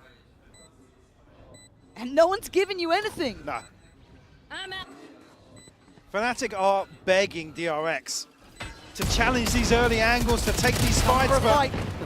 Okay, flashback is going to do well to find Boast to remove him, but there's a long and arduous task yet of trying to break the back line. And Fnatic will not step down from this. Flashback desperately trying. But that 12th, it's going to be locked in. Crashies ensuring it. Kayak putting life on the line for it. And you can hear it now. The timer of the spike, the kill from Crashies. Fnatic in the 12th hour, taking the lead. About the only saving grace here is Fnatic throw the Hunter's Fury in. Thank God for that. It doesn't give them an opportunity to rely on, you know, a slow post plant. Whittle away another round the way they have this first map in general.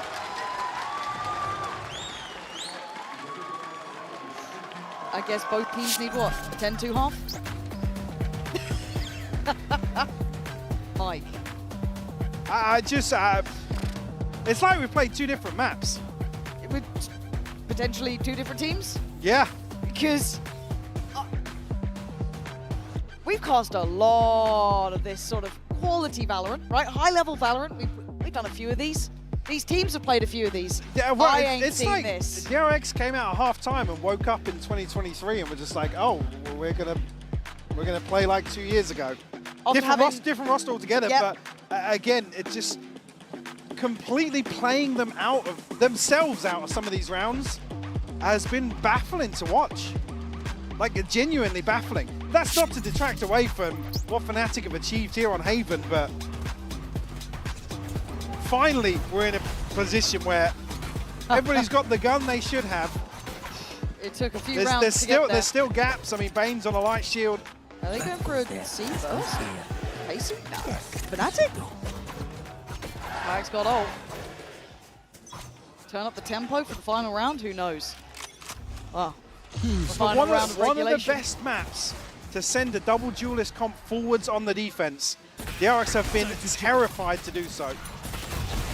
Kayak's found a wide open site. Spots out one backside, and he's confident, right? And why wouldn't you be after this string of rounds you've had? Willing to posture up, one going to come in. Nothing to deny from the other side. DRX do have flashback with his ult. They will have util for this retake. Alpha disconnected from the rest, playing deeper by garage door. Maybe waiting for that late mid presence. Hit that lurk, but needs to depend on his boys to hold this site down if they want to close in regulation. DRX, it's got to be now or it's going to be never on this map. Time to go. Human going to try and lead the pack forward. Anyone there to trade in? No! Fnatic putting up the brick wall of resilience. 13-11. And unthinkable round by round turnaround. You do not see that every day.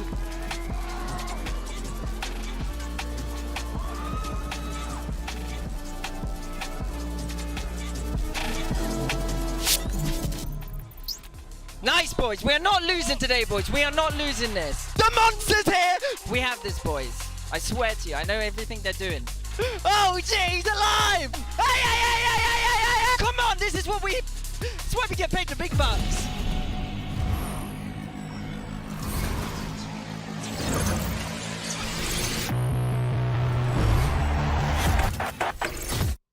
Got the new iPhone 17 Pro and Verizon picked up the tab. No way. That's me.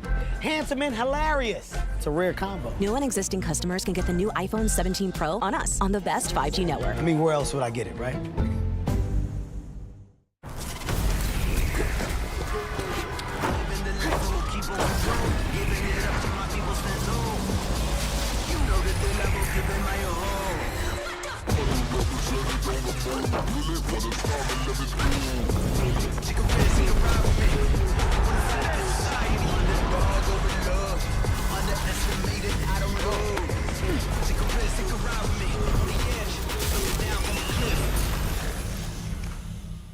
Esports World Cup, where we are starting off with VALORANT. If you want to win, you have to win against the best. So looking for revenge.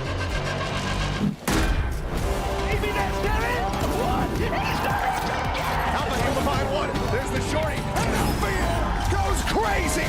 They've all battled through the pressure and expectation. Heretics have come back all the way! Finally, we won. Finally.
I know I've done many bad things.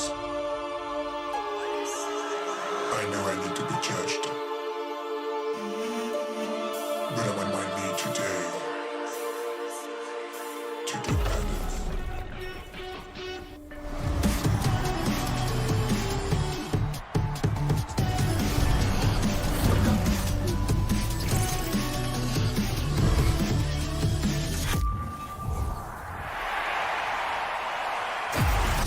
Jan here with Coach Milan of Fnatic. Now Milan, an unbelievable comeback from Fnatic. 10-2 and then you guys brought it back. Huge relief because that first half did not look like your norm. So what was going on during the first half? Was it just a slow start for you guys or trying to figure DRX out? And what changed heading into the second half?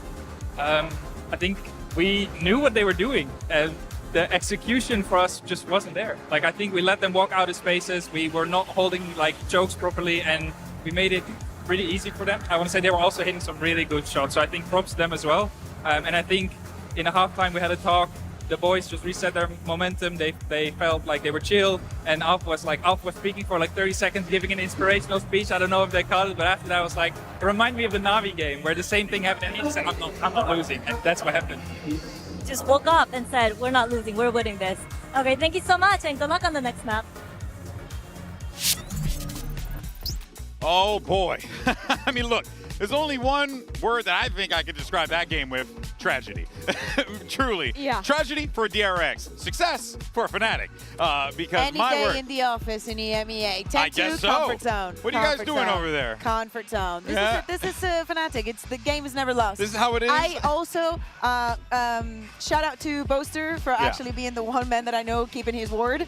He said, I swear to you boys, we're not losing this map. And they didn't. Yeah. Hey, you know what? That's a bold thing to say as well. Yes. He could potentially just drop right then and there. Well, of course, that takes us to our Verizon high-speed moment. One of the reasons why they were able to get that win is because of this guy right here. The reason, GP. They lost 10 rounds in a row before Alpha did this, and my God, did he do something here. That flick immediately 90 degrees to the left, up top for another, and he closes out the round with 2 more frags to win it on out. Just an impeccable performance from Alpha, and after this, we get into the second half, and Fnatic nearly flawlessly brings it back to a victory.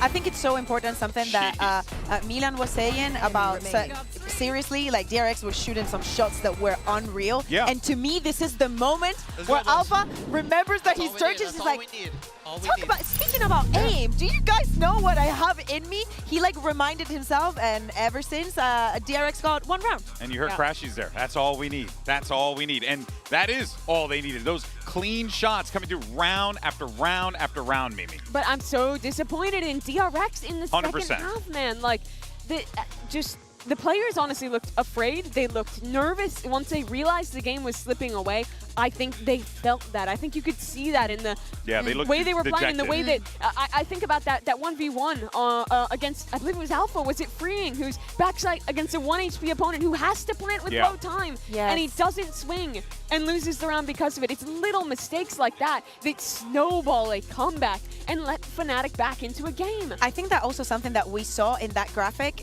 12 out of the 12 rounds, Fnatic was able to plant the spike, and in so many, I would say most of those situations, especially towards like late in the half, DRX was deciding to play a 5v5 retake. They had not been successful in it. They were not finding the comfort. Well, they have been once, but they have not found the comfort in it. Yet they decided that is how they wanted to play against it, and Fnatic just did not allow it. Yeah, I mean, it was truly a tragedy, and they also have a composition where, well, I don't think it's necessarily the best thing. You can fight aggro. The caster's talking about this. They never tried to get proactive. It was a big crumble for DRX. Yeah, without a doubt. Well, let's go ahead and hear from Coach Termi, see what he has to say as we get ready for map 2. Jen here with Coach Termi of DRX. Now, Termi tend to come back from Fnatic, and I was kind of surprised to see DRX let that even happen, because when it comes to Fnatic's Euro Viper comp, we run into that comp a lot in Pacific. We even call it the Gen G Classic. So even with your new comp, we thought maybe you had a really good plan against it. So what do you think allowed the comeback? 감독님 10대 2로 역전을 허용하게 됐는데요. 사실 좀 놀라웠던 게 푸나틱의 요르바이퍼 조합이 워낙 퍼시픽에서도 많이 보던 조합이다 보니까 좀 잘 대처할 수 있을 거라는 생각도 들었었거든요. 역전을 허용하게 된 이유가 뭐라고 생각하시나요? 평소에는 뭐 충분히 수비 지역에서도 바이퍼가 조합한 대로 잘 해냈었는데 오늘은 뭔가 10대 2임에도 불구하고 좀 분위기 자체가 이렇게 막 올라오는 느낌은 안 들었어서 좀 위험하다는 생각은 했었는데 아무래도 챔스다 보니 선수들이 등장을 한 거야. 충분히 이겨내서 2, 3렙 이겨보도록 하겠습니다. Well, normally we just had a really good solution to the Viper even on our defense side, but even with the 10-2 huge lead, in the first half the energy was kind of low, so I was pretty concerned that this might happen, but we just need to pick up the energy more and try harder. And make sure that we just put out our best performance in map 2 and 3. Thank you, Termi, and good luck in the next map. 감사합니다. Interesting there from Termi, talking about the energy levels of the players. And I gotta say, surprising, at this stage, when you're walking in the champs and you play, you have to come out of the gate swinging. You can't feel that dejectedness right out of the gate. I don't know. That's a heartbreaker to hear, especially considering how good that half was for DRX. You'd have all the reasons in the world to smile. I thought we were out of the woods with the DRX crumble. If you were viewing at the beginning of the year, you watched Bangkok. This is what happened. They had a great read. They had a great start to their year. They crumbled. But now we're into the Agent Select for their chance at redemption here on Ascent. Oh, absolutely love it. We still had not seen what DRX had cooked here on Ascent with this Mosquito comp that we're speaking about. And apparently they're quadrupling down. This is their new identity. This is going to be the core for the entirety of champs. They just swap out Everybody's ready, apparently. 2 agents or so. They do have some of the same concerns as their defense on Haven. This is not a comp that is particularly strong at like hard anchoring. You have the Vice and the Omen, who you can flood into with the Duelists, but I don't want to see a DRX who's playing set retake every round like they did last map. To me, the difference has to be Flashback. He has been the difference maker in previous matches, and now that he's on the Yoru and not on the Neon, that duel, that operator, I want to see it shine, especially with them starting on the defense, because we just saw a G2 versus Paper X that was all based on the attack. I need some clean Ascent. Yeah, no, we saw a very, very strong start for Flashback in the Haven game, where pretty much everyone was comparable stats-wise, but then when you go into that defensive side, he was shut out completely. So that has to be demoralizing for him as he gets ready to have to deal with Fnatic and also needing to play this Yoru in this comp. Fnatic couldn't feel better right now, though. Alpha especially, what a stellar second half to bring his team back into this. Oftentimes when you see comebacks like this, it's a stomp in the second map. DRX, this is going to be a huge test of the mental for a team with a lot of young, new players to this level of competition. All right, folks. This is it for DRX. Can they hold it together and force that map 3? Let's send it back over to Pansy and Hypoc for the call. And yeah, I kind of like how Mimi wrapped that desk up as well. As much as, yes, we can talk about the new composition and everything, this has got to be a mental aspect. Oh, yeah, it's almost, I don't want to say it's almost irrelevant, but to then come into map 2, be running a double duelist again on a map like Ascent, where teams, especially, well, if I don't include Fnatic in the discussion, teams are able to slow things down effectively with some of these util heavier compositions, but the anchoring is going to be a real concern. I mean, I want to come back to some of those rounds in the second half of Haven, where it's just like you expect a composition like that to go forwards, but they just weren't getting isolated duels. They weren't able to get either of their duelists into a situation where they can really have input on the round. Well, 3 Sheriffs to start with. Go have a biff in middle, I guess. Because for me, DRX need to feel like they can have a say in these rounds. They've been absolutely under the heel of Fnatic from that last map. Start, head high. Got to say, the man that will be drawing my eye here will be Alpha. Obviously, Kayak will join that conversation. As you kind of know what to expect here to an extent. It's, are DRX prepared to deal with this? Now, the thing I was discussing in the green room before, I think DRX could be a team to understand how Fnatic play this map, but that didn't take into account map 1. We'll see here. Already, no surprises where Fnatic currently reside. And slowed down even. In terms of the rotation, it's only an extra body in market here. Breeing's isolated. Bane has found a response. Fnatic have at least got in the front door here. It was a little bit laboured on that, and actually it's allowed the cross towards the site. Plant should be next on the cards, and it is. Marco, Junmin left. Try and work together. The paranoia is still in the pocket. So an opportunity to build from that. Speaking of paranoia, worried about main still. Junmin does take the first glance and will find Alpha as he dips back towards site. The paranoia, it's only a near sight. I'll say Boaster is very close by. Junmin tries to take a step forward, but it's Marco ready to fall. Great shot. Needs 2 more of those, and he needs them quick. And Fnatic are giving him nothing, playing quite disciplined here. Dipping down on the dart, but going to be caught by Alpha. Fnatic picking up where they left off. Alpha in the feed and around on the board. Not finding anything in mid after they effectively recommit. Again, the wall placement here. Making things difficult in the pistol round. I mean, Flashback actually got a second here, crashes with a... Nice crashes there. a wild entry onto the site. Come on! That's what we like to see. Nice shooting. Lovely wall, Alpha. All the things Alpha does. Yeah. The wall. Still feels sacrilegious. Doesn't it? Doesn't it just? Speaking of walls. Wall trip. Tripped over towards B main early. There. And for DRX, it is just classics here. So for Fnatic, you want to see it's kept clean, looking to really only lose one, if anything. That would be Alpha. Everyone else pretty heavily invested. Right up middle. Be sent in. That's caused a reaction. Stage ball top middle. And a player spotted. Attack there. Reveal that progress has been made. Oh, it's Whoa. clean. I've lied.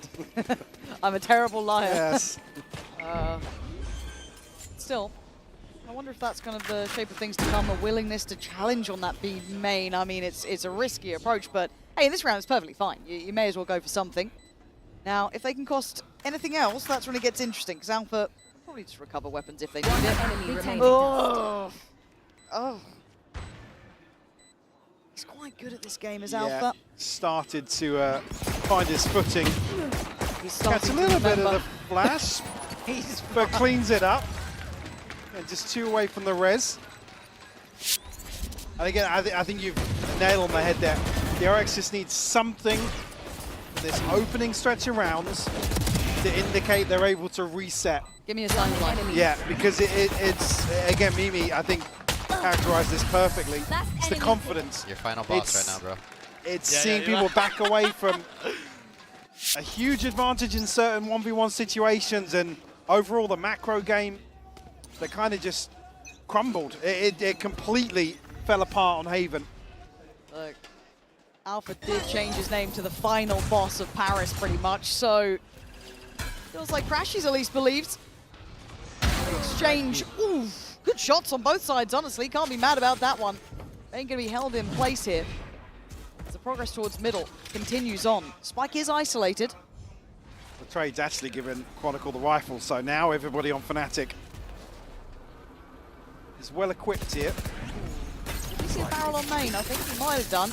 The flashback is here, and Boaster now reconsidering his pathing potentially, but mid's no better secure. But he does catch a Driven Bane. Brilliantly tempoed on this. We know that Fnatic will take their time. Look where they're going.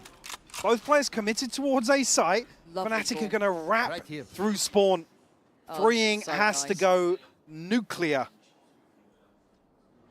Oh, God. And you're feeling that silence over on A now, especially. Right? They've already cleared through out of main. You can't go any further here. This is the only corner that he's got to play from. He can't give this away. The site gets cleared too. He's going to hear this all behind him. But the spike is still with Boaster.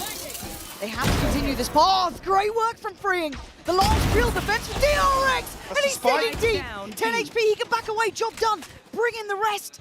Someone help him out. 15 seconds. Maybe Fnatic's tempo and timing finally will be their downfall. I love their calling. But the isolation on Boaster and that heads-up work from Freeing was exceptionally well played.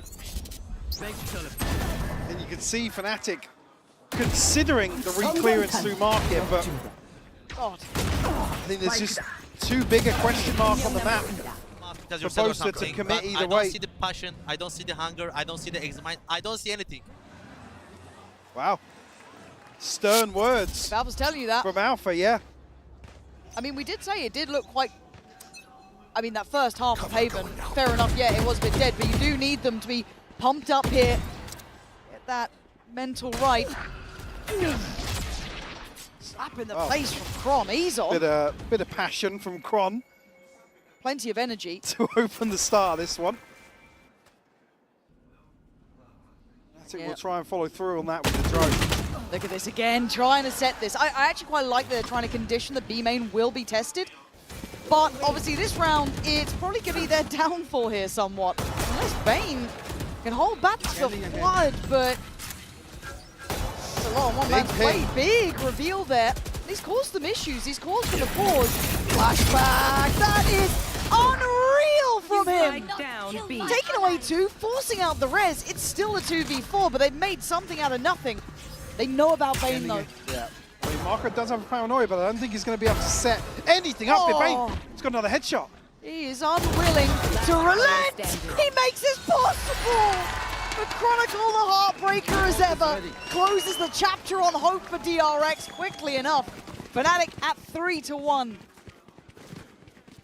Able to reset DRX a little bit in terms of the finances here. Deficient. Freeing, testing the waters, as you said. Time to maybe try and condition Fnatic into committing an extra body here, potentially, in terms of the default. Or just a bit more space, some time for DRX to do something. I do want to compliment Crashes there. It was a it doesn't look much in the kill feed, but again, his spacing on clearing Bane at the back of sight there, denying him even getting a chance to fight back after that first 2 exceptional kills. Very nicely done, ticking the box. That's what you kind of want from Crashes, your safe player. Don't need him to be a highlight in these moments, but only man really can have a say in this round. Already going to be backing away from this angle. They're going to be kept in check now. Only a Guardian, but and with how sharp he's been in a few rounds today. Chronicle certainly now considering the possibility of somebody like Flashback trying to take that space away. Oh, it's on the checklist for sure. But they've let Alpha just go rampant. Little bait ball from Alpha. And it's nice seeing those little layers of adaptation. Seeing that slightly toyed with and adjusted just into this round. And look, we had kind of Alpha and Kayak having a good game. Map bomb wasn't, I wouldn't say, the highest point from Chronicle, who's been probably one of the only redeeming qualities of that early work from Fnatic, even in their wins. He was brilliant. So if he comes online here, it is game on. Crashies. Hey, he fancies a go. Trying to send a message, but Human still very much present. It's a lot of damage though. And Fnatic on the verge of keeping this one looking absolutely perfect. Where'd you go, Marco? Forward doesn't look good. Backward even worse. Just praying that smoke lasts forever. Your tactics fail for you. So an early start here, Fnatic carrying across the momentum. Again, got themselves a lead on the attacking side as well. It's just the ping comes through. Chronicle to find that one. Certainly, I mean, expecting a timeout to come pretty soon. I think there's a lot of question marks about Jeremy's unwillingness to time out in that second half earlier, potentially, or have a say in matters, if I'm honest. Well, he even just, like I said, there was no switch up in the second half of Haven. There was never, like, okay, this is what we're going to take a risk in this one. Fundamentally do different. Yeah, take a risk. They had rounds to play with. Still, this has to be a big round for DRX. They've been under the heel of Fnatic for what feels like an eternity. In their pocket. It's already worrying now to not see DRX really start to take the initiative, but Kayak now on the back of the reveal will pop the ult, try and find something on the way in. 3 players on the side of the map though. Trying to get that final connection. Freeing is still here. He's going to handle Kayak. Well done. Wants the ult in now. Flashback and connection. This is what the doctor ordered. DRX played to prescription. Slowed down and hindered. And just about everything and the kitchen sink into the matter, but Crashies is on a little bit of a play up in middle. There's some awareness being displayed, but that spike is committed. It's already on that B side. There is no pivot from this point. 30 seconds left. Fight forward, Alpha. Find us something. He's been cleared. Needed help on that, but no one really could. Great swing ahead of the dart, actually even nicely done. Taking effect here, and it's just Chronicle left now. Expect him to be going forwards, giving away rifle here. Everybody else comfortable in terms of the purchase for Fnatic, so it'll be a flawless round for DRX to answer back here. And look, that is a big tick in the box. As much as we have to look in it of context of the scoreline, they handled that B hit. There has been the backbone of Fnatic's approach. Maybe not with that same sort of mid-split coming in, but still a massive piece in the Fnatic puzzle has been dealt with. Did it take a lot? Yes. They kept 5 standing, and they looked solid doing it. Yeah, timing just a little bit awkward there with the paranoia. I think Kayak almost caught with his pants down there, committing. That's good, though. some more of that. So was it the Hunter's Fury ahead of that? So maybe the paranoia wasn't even the initial plan. Yeah. Yeah, almost a little bit of a roll of the dice. We wanted aggression. Here, yeah. We might have it. And it's herding Fnatic over towards A. You've got to know what you're doing. Smoke's just come in towards that garage door, so you're going to have to steady the ship. A quick mid-pressure as well. They are supporting this. Cross map we go. Nothing close. Process of elimination. They got to know what's coming their way. It's a mid-retake for Fnatic. They want to clear these question marks. Bane just hoping to catch somebody, or a couple of the bodies, over towards main, but... You've got to be patient to play against this Fnatic, yeah. don't you? Still got that setup here, though. Now Freeing's isolated a little bit. Does have support now from Hyunmin. With this operator now commanding mid, Fnatic's options certainly limited. 40 seconds left on the clock. Yeah, the size of the map that's available to Fnatic is minimal. So by all rights, DRX should be prepared and ready. Now there is late presence. Boaster, slow walking cat, timing is there to catch, and that should tee up Chronicle. And escape while you can, Marco. 30 seconds left. The killer was on the way, but look at this pivot and look at the adjustment. They still want B. Unwilling to adjust. 20 seconds. This is very, very late, and the TP was in the right place from Marco, and the positioning good from Bane to at least give away the game. Gonna spot them out, call it out. Marco, right place, wrong time. Caught before he could get away. Hyunmin desperate to deny. Trying to hold that across, causing bodies to drop, but it's still a 2v2. Flashback on the way, still with that operator. Spike planted. This is lethal. Plants in. Trying to stick around as late as they can. Pinned to the back of the site. Freeing now with him. Switching out towards that Phantom. Still a flash in the clone. Kron. Bloodthirsty in this, and he absolutely is! Chronicle! The absolute killer of their hopes in this. Fought tooth and nail for that round. But Fnatic unwilling to give up that B approach, even this late. Just hints of Fnatic and the clock being the problem so many times for them, but a course correction to get 5 on the board. Got the res in hand now, Boaster one away from the TP. DRX not going to have an awful lot behind this, but do have another operator in the hands of Flashback. This is the frustration, though. These over and over again B hits, right? Like, they've got to prep for this. If you watch this, we know this is exactly how Fnatic likes to play, but there's always that voice in your back head, what if they go the A this time? We can't over-rotate. We can't overcompensate. Mental warfare is hard to handle, as Marco has to constantly be ready for what feels like is never coming. On the corner, there are 3 waiting. He dares go for this. In early. What? Lovely from Marco. 2 big kills, prepared and ready. Not kill my Rez is there, however. Flashback also finding a kill, but crashes will equalize. Blood in the water, and that B looks like it could be back on the menu, boys. 50 seconds. Do they carry on forward? The paranoia in the back of DRX's minds. There's no way Crashes clears that, right? Oh my God, but the wall is their downfall this time. Marco, patience is his virtue. 4 kills in the round, and needed by DRX. Absolutely.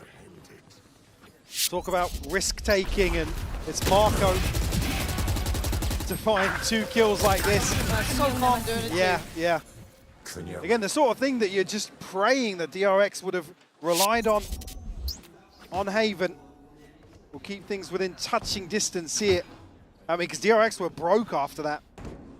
It was only Freeing that was going to carry 1,000 credits across into any purchase. It'll be Fnatic now. Humbled in terms of the finances. Here. Is he going to wait on this? Yeah. That's TP away. Oh, and goes for it. Bane then, the one who gets put right in the crosshairs. They like this mid-pressure. They've explored it up towards market. Flashback back here, though, to try and play support on this. 1-3-1 from Fnatic. Their money not looking pretty. Spotted Good both. info. Yeah. Good tag as well. Goes back in for more confidence from Flashback. Something we wanted to see a little bit of this aggression, willingness to fight for. A risky round to do it in. But keep in mind, A main is still firmly in the hands of DRX here. having Marco on an absolute island is perfect, 'cause actually his positioning could be everything. This could be the slam dunk. There's no way they consider it. A bullet to the back of the brain for Chronicle. And they are just pinned to Cat. Flashback continuing to punish here. Just Alpha and Crashy's left. Paranoia sent through, but just for good measure. 30 seconds left. Not even required. Yeah, Alpha has found a response. And 20 seconds left on the clock. Certainly not going to feel comfortable on the way forwards, but a big upgrade to be found. 15 seconds. Alpha's trying to hide the op. Enemy remaining. 10 seconds left. Gonna find Crashies there. Alpha, there's very little to do with this. Okay. Oh my god. I mean, they win the round, but he still looks bloody good. You see that looking. Did they get it? I think he grabbed it. Ooh, Flashback's gone off. Yeah. Cheek of it. God. You really have to work for every round against Fnatic. Yeah, it's feeling like DRX though are now, I guess, unwilling to sit back and let Fnatic execute on them time and time again. We've talked the main strength being that B take, and now Fnatic trying to, imply there's going to be attention elsewhere. It doesn't look as clear-cut. This is a much better display, and DRX looks so manipulative in the way they were moving around that map, making everything uncomfortable. Marco, how much can one man handle? Oh, he didn't catch the dart. Oh, God, he's in trouble. Oh, he's feeling brave about he's going back to the same position. Well, Fnatic calling a full cancel here. Looking for somebody else that's maybe pushed forward a little bit. It's only really Flashback, but he's not explored too deep. You can see the pings here indicating this has been an issue previously. They're going to be where there's a chance that operator was kept through. Feels like they're trying to fake off of maybe Crashies. Yeah, but again, Flashback is so deep that he's going to be able to relay that this is a fake.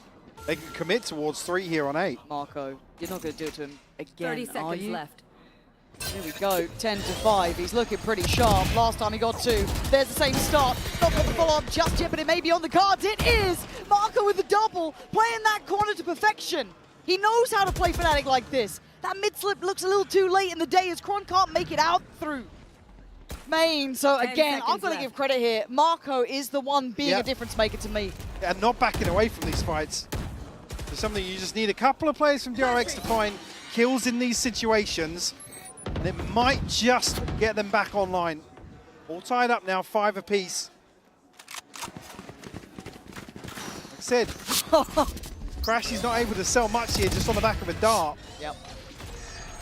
And again, it being Crashy just having to sell that fake, you're not going to have the same sort of pop forward to sight, right? You're getting punished on these corners. That wall almost being the double-edged sword to it, too, at times. Arm still on the DRX side at 5-5. Broke at the money in the Fnatic camp. 2 rifles in play, Kayak and Kron with those. Rez with Alpha. But this is 3 in succession from DRX. An aversion to heading back towards B now from Fnatic has proven to be a little bit of their downfall somewhat. It has been their strong suit. And Flashback, a quick pick through middle. Nice Chronicle, much play. And that should be a follow-up kill if anything. Actually, yeah, it is. Hyunmin pinning down Kayak towards mid. And this is looking comfortable. This is a confidence builder this round. Hyunmin can't make it out there in time. We shouldn't be in a 3v2 with a res available, should we? No. Free, hopefully Freeing can find this kill. Alpha's trained his eyes elsewhere. Freeing. Don't make a meal of it. It's still a 1-for-1 trade, but I guess if anyone, you take away Alpha, which removes the res. Problem being though, both has got TPs, so the RX are going to have to split their focus a little bit. Where are you going? Waiting it out. Committing here, but give him the info that still a player towards B. And he does have 40 seconds. Yeah. So this is a lot of time to play with. Maybe waiting on that wall to go down as well, just to add that additional layer. There we go. Does open up that chance for the 30 seconds left. Should be a fake smoke. Yeah, fancying trying to layer into this, add to the illusion. Issue being Marco still got paranoia. There's a chance for him to catch him on the plant here. An awkward TP potentially. To be fair, Bosa's been pretty clutch as of late, 10 but this is seconds hard. left. At 10 seconds, Marco's played this right. Marco's played this very remaining. right! He's still got the plant! He's got the plant! Time! It's down! It's still game on here. I thought Marco played that to perfection, but I was wrong. Bosa now with a new lease of life, a 1v1. Kane does have Dart, but does it matter when Bosa is doing that? Oh, it felt so close to working out. I mean, Marco completely misreads this plant. I think he thinks it's on the back of dice here. I thought it was just in the right place to maybe catch Bosa on the back pedal potentially, or maybe wait for some support here. Had that paranoia. Plenty to be done, but man, that got so close.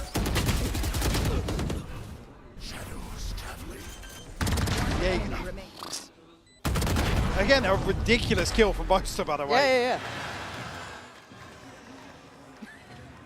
Yeah, kicking himself, but it's all okay in the end. end. Yeah, luckily bailed out, and DRX actually find themselves around to the good here. What year is it? We're Running it back, We're man. walling up for the short bit. I mean, Flashback has found a number of kills here, so. Oh no! Hit those. Watch your knees now. My ultimate's ready. Good, gets healed up. Retrieving flash. Ron does have ult from this. And back to that B Exec, I assume. Pretty powerful with these ults in hand too. It's going to look pretty all in here on the back of Kayak's ultimate though. It's got to be, right? It's just going to spam of ults. Good luck catching this one. Bosa tries to play it forward, and actually Fnatic just finding bodies, dropping them to the ground. Bane can't live through this. Oh, he had to go to the knife. No weaponry to play with. Flashback still trying to be instrumental in this. So he's pinned down one. That man is crying. Who's going to fall? Okay. Now, all remaining players from Fnatic are on B site itself. And Marco still got full util, but Hell Fnatic of tucked paranoia. into some really awkward crossfires here. And with an operator. When is he going to swap out here? Send Touches that in. Fury for good measure, Marco. Oh, it's on the money. Crashies. Making it look like a slam dunk here. Flashback, the last one alive. A formality at this point as Fnatic finds stability once again in that B site take. Much better half of VALORANT though from DRX. Able to bounce back from map one for sure. Awkward miss here. The final round. Actually, the adjustment for Flashback, fantastic. But let's see how this pans out in round two. Sorry, the second half after the break.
different scoreline from map 1 on the half, Mike. Things have turned around here. DRX looking far more competitive. Yeah, absolutely. I think as well there's certainly been a change in the way they've approached some of these rounds in general as we do take a look at the Coinbase Econ report on the half. Marco certainly being one of the front runners for DRX in terms of getting them back into this series. Oh yeah, hands down. I mean, how many times did he shut down that rather weak-willed A hit, but he was the absolute final boss of that site, right?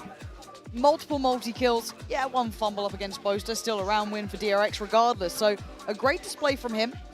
For Fnatic, we have to see how this side looks. I think, once again, that reliance on the B take did feel a little bit one-dimensional, but it still got them 6. Certainly a chance here once more to show us about this composition that they're fully invested behind on the side of DRX. I will rip the light from them. And Fnatic's pistol win rate now sitting at 76.9. Quite nice. Well, this looks DRX, all in. yeah. Okay, yeah, making no qualms about this, but Chronicle gonna catch Marco up on the wall. Yeah. Was it through or off the top of the wall? I thought it was off the top by what looked like on the X-ray, but I'm sure we'll see it back. Again, you can't really gamble on these sorts of pistols versus Sage and the ability to get this wall up and it reinforce so quickly versus pistols. And that's even with Hyun Min able to get himself out of danger as well. Yeah, and now you're kind of feeling like the pressure's either going to go towards middle or towards Cat, right? So you've got Boaster and Alpha here. Boaster probably first contact on the swing, but then you're looking at Alpha being able to really pull the trigger. Handled! Cover going out. Good work from the Frenzy. Flashback, still trying to go forward here, but Kron unmoved, unfazed, unkillable apparently. 4 kills there. Just leaving Hyunmin up against 3. The firing squad will stand tall. Fnatic finding the first and the second. Was it Alpha with a 4K previously on the pistol, now Chronicle finding one. Yeah, you're right. Yeah, well, actually just caught in the TP. Yeah. Again, a huge gamble, which if you send in a waylay forwards, again, a little bizarre. Maybe just looking to continue being unpredictable as he was in the first half, Marco. Cover going out. And purchase a few rifles, actually more so than usual here from Fnatic. There's 2 Bulldogs. The wall will go down. Again, no chance of chipping away at that. Going to have to wait for the full duration, potentially. DRX now make the long trip towards B and have Kayak here. Scope in hand will be noted early on. See how the protocols work going forward. It's kind of a show and tell. Bloody hell, Kayak. We're playing Quake out here, looking like a railgun the way he uses this thing. Oh, he's got this as well. No, he doesn't. Hyunmin, nicely done. One enemy remaining. Not going to have any more fun this round, but hey, at least he deals with Kayak. Freeing desperately, trying to find Boaster on the back end of this, but Classic in hand now, 1v4. 30 seconds left. And the range certainly going to suit Chronicle there. Oh, 1 away from ult too. Big work from him. We'll see first 2 rounds comfortable for Fnatic. No surprises. Considering the extra investment, like I said, an extra Bulldog almost there from a traditional Fnatic round 2 purchase. We'll make this round 3 a little easier. And Kayak actually already on the back of that, making good progress himself. Oh, I like this. Pretty brave, but I like it. And it's rewarded. Kayak gonna claim Hyunmin's life. But they do lose one in the meantime down middle, so now this kind of encourages this B take. Yeah, Freeing's isolated, but I doubt anyone's going to try and go. Ooh, Freeing, easy. 20 HP there. Let's look at Chronicle with a spam. God, all unconfirmed damage, but off the back of Kron's utility and spam there. Yeah. Spike planted. Certainly makes it doable here for Fnatic in what is a 4v4 post. Oh, kayak. Lovely. Caught off guard here by Marco. Ooh, couldn't quite get around the corner in time. Wall goes up, ult invested. No safety really to be had here. It's all pistols out. Freeing tries to stand his ground, and he does. What a shot from him. As Alpha a 1v3. Weakened opponent, sure, but for how long? The rifle should be back out by now. I think he knows that time is starting to tick a little too quickly. Brilliant again, but Alpha. I don't think you got much more time to change the outcome of the round, but the cost is key. Absolutely fine with that. The moment drops when Alpha thinks, actually, just remove all these weapons. Really well played by Alpha. Good progress towards the res on top of that. Nice. Crash is just caught. Again, huge kill onto Chronicle. Oh my god, look at the crosshair placement. Yeah, making it as costly as possible, and here's the byproduct of that. Yeah. Have to force into full shields. And it's 4 Guardians.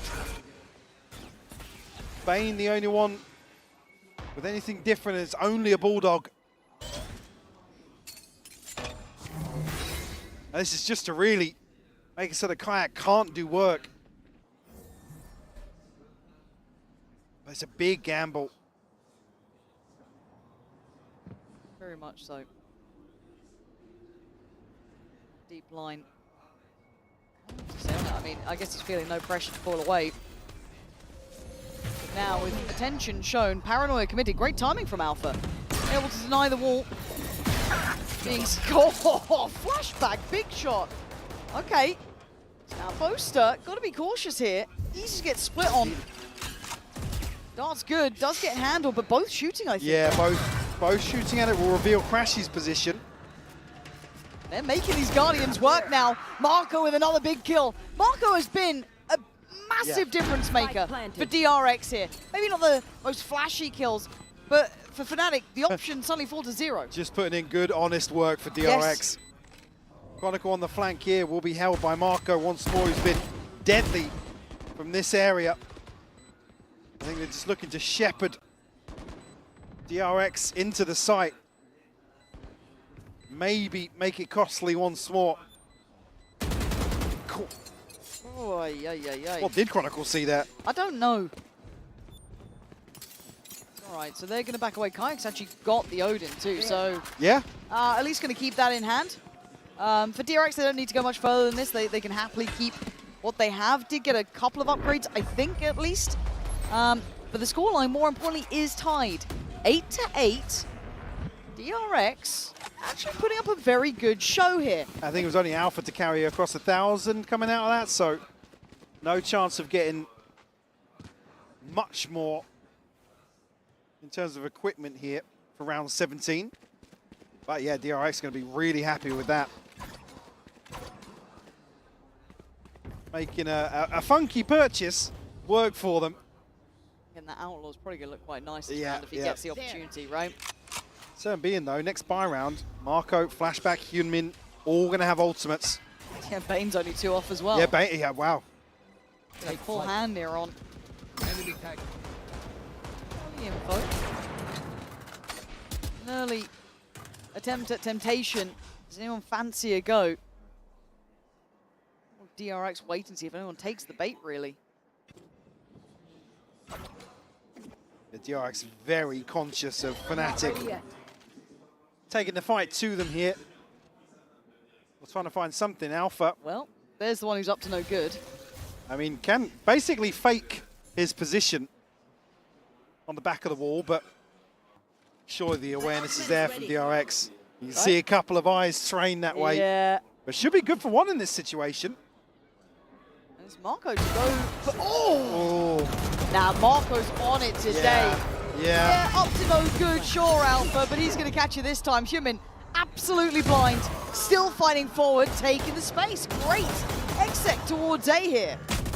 Watching those T's and dotting those I's. Fnatic, the two costly weapons you'd want to probably keep.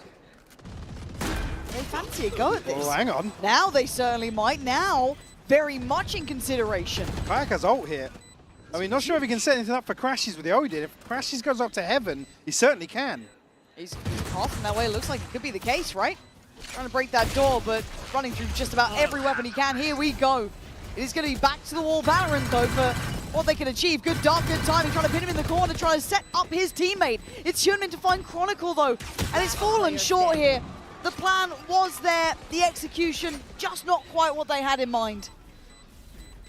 Bang, now going to try and retrieve something else to get out of there. It's lucky will be a rifle. Yeah, will be a rifle upgrade, but DRX will find 9. Do we think a timeout here coming soon for Fnatic? Yeah, potentially. I mean, these are very, very closely contested rounds, but it's again, I'm not saying it's massively different, but because Alpha's obviously ahead of his own wall, we saw him kind of set up in such a way to bait DRX in. It's not as if he's going to have reinforcements headed his way. But DRX able to just almost squeeze out a kill here and there that they weren't able to do on Haven. Yes. Like I said, it was like send one of your duelists forwards, commit to an engagement somewhere, but they weren't actively putting those players in a position to do so. I'm not saying it's them here, it's Marco the majority of the time, but it seems like there's been a bit of a shift in the ethos here. I'm with you in that. Oh, Freeing's in trouble. I was going to say. But in the meantime, they are still going for this A site hit, right? So it's like, can we win in the war?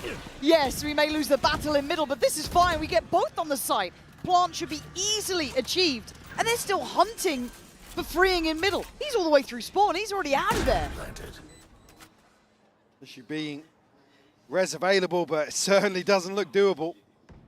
Freeing able to command so much of the map just on the back of presence.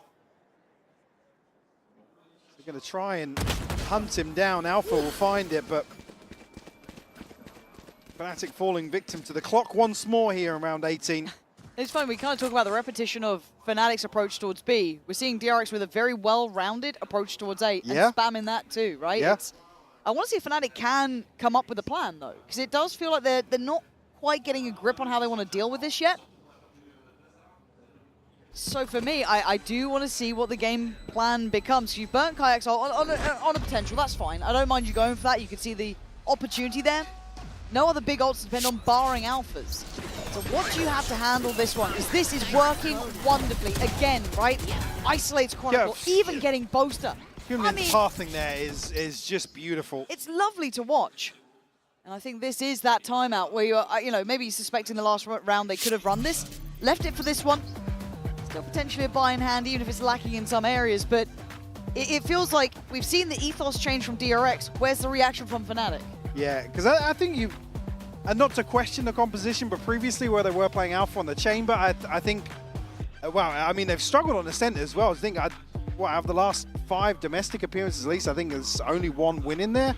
So again, this comp change has come to really, because they were red, they were hard red with the Chamber comp. Again, some of the set pieces to put Alpha in a position, but it does sort of like Haven, right? Yeah, limit their possibilities in the way that they like to defend, because it is sort of, let's trim the fat, let's then reset into these very deep positions and basically make our opponents work for their dinner. Yep. Here, unable to really replicate the same sort of thing. See what the timeout has done. Again, the buy will be lacking in areas, as highlighted earlier, be it Light Shields, Bulldogs, and that Guardian with Chronicle. 3 others do maintain what they had before. And on the other side, look at that money just building perfectly for DRX. There has to be an answer for this A here, right? And there's obviously going to be the layers too. Okay, do we start feigning this B approach? Do we show a little something over here? Do we try and keep them on their toes? Freeing hasn't had to be honest. Like I said, this has been on the back of presence alone. He was spotted a couple of early rounds, but he hasn't had to do much, to be honest with you. No, even in that last one, right? He had 3 players hunting for him. Time to jump. And he was already out of there. So this time a little bit more attention towards middle. And just gonna have the clone sent through. So you are gonna have a little bit of information off of that. Aldrone at the same time, spotting one towards middle. Still building towards A. Nowhere to run. Paranoia's going to land. Hunter's Fury going to tag as well. Flashback. There's nowhere to go. Gifted. Oh, look at this. DRX, when they know what the plan is, when they've got the cards in front of them, their execution is second to none. Chronicle a chance to find the kill, but unable to pin Bane down. And actually finds Crashes on the back of that 18 HP now. Swinging to mid, but again, so much time has passed. Fnatic just able to find an exit potentially. It's looking like DRX have found what they needed that was lacking from map 1. And Fnatic not really adapting all that much. I guess there was a little bit of a switch up from DRX there, splitting through middle a bit more. Maybe expecting that's where there was going to be a fight potential. They thought they could isolate Freeing. As it stands, once again, Fnatic have no answer to this. DRX doing exactly what they want. And to be fair, you look at that site when that take comes in, it is brutal to live against. Look at this. Where'd you go? Alpha, yeah, Alpha's just got nowhere to go. Clear sight, check 7, cool, got you a second. Nowhere to run.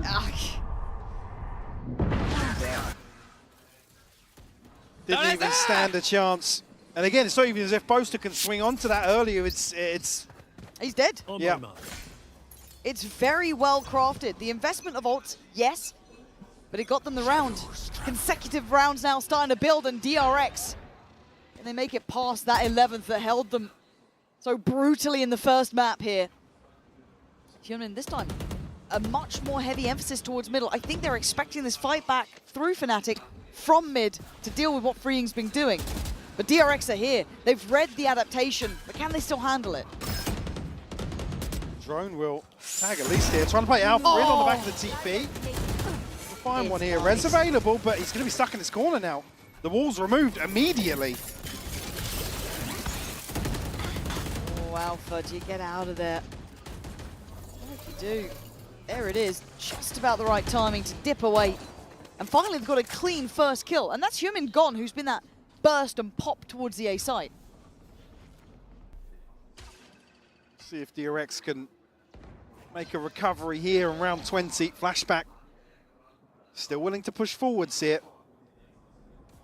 2 players from Fnatic on the other side of this. Flash will catch. Kayak's down. Yeah, look at this layering again. If it's not going to be Hyunmin doing it, you're going to have Flashback right there as the second string to it. Layer the ult on top. There's one corner to run to. They're surely aware. Boaster, damage from above, but nowhere near enough. As Chronicle and Crash is feeling irrelevant to the round. Closed out again. The Bane's HP is low. Those shock darts could be the death of them, but no, still alive. Dart goes in and away we go, but Bane picks him right out of the air as Kron, the last man alive, a 1v3. He's been nasty to date, but it looks like the eventual death from Flashback is here. 12 rounds for DRX. One more to go to take us to a third. Another round where Flashback's finding multiple kills on the way into a site for DRX. So good. And you got a feel for Fnatic. Like, where do they stand? Where do they play? All right, close towards tree. Okay, play from Gen. But nothing feels good here. Again, certainly on this half more so, struggling to find value from Alpha on the Sage. Again, he's going almost blow for blow in terms of kills, but Wall up here to try and find something over the top in mid. Oh. Going to be pinged out here.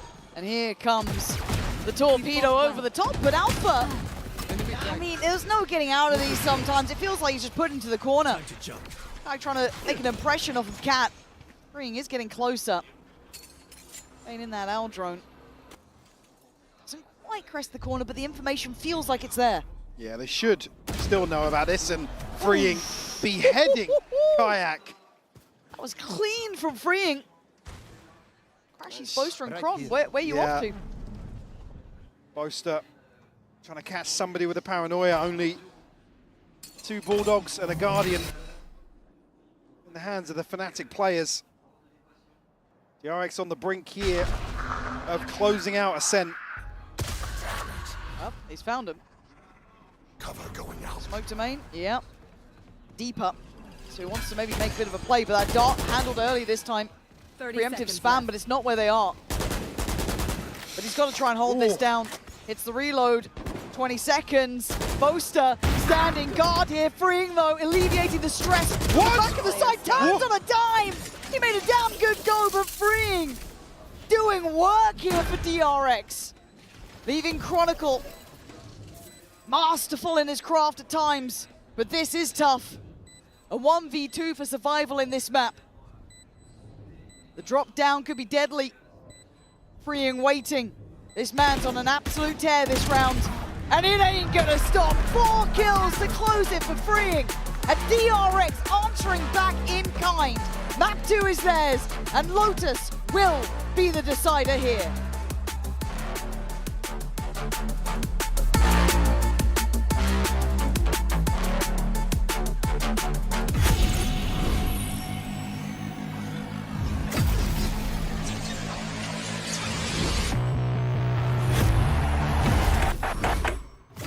Game changers. It's about competition, pure happiness. It's like a crazy experience. We're making history. It means so much to us. It's good to be back. I guess you know what I've been looking for, success. The beauty of gaming is it doesn't matter who you are. And as long as I'm good enough, Everybody's getting a 4K. I can go as far as I want. That's what I like to see, baby. 全世界都会知道我们的厉害。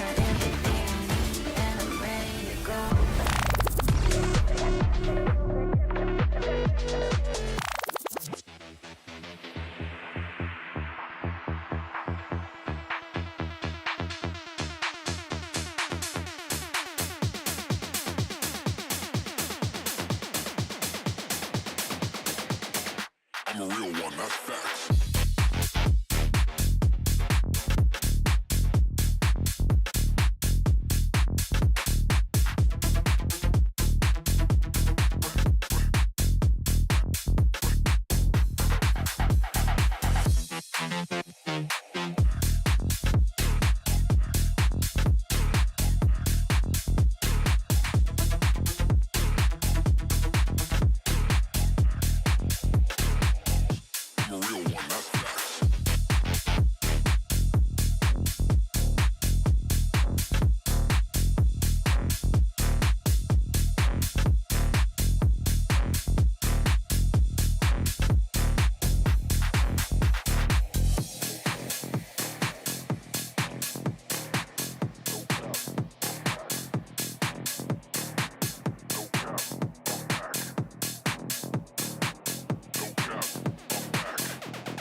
I'm a real one, that's facts.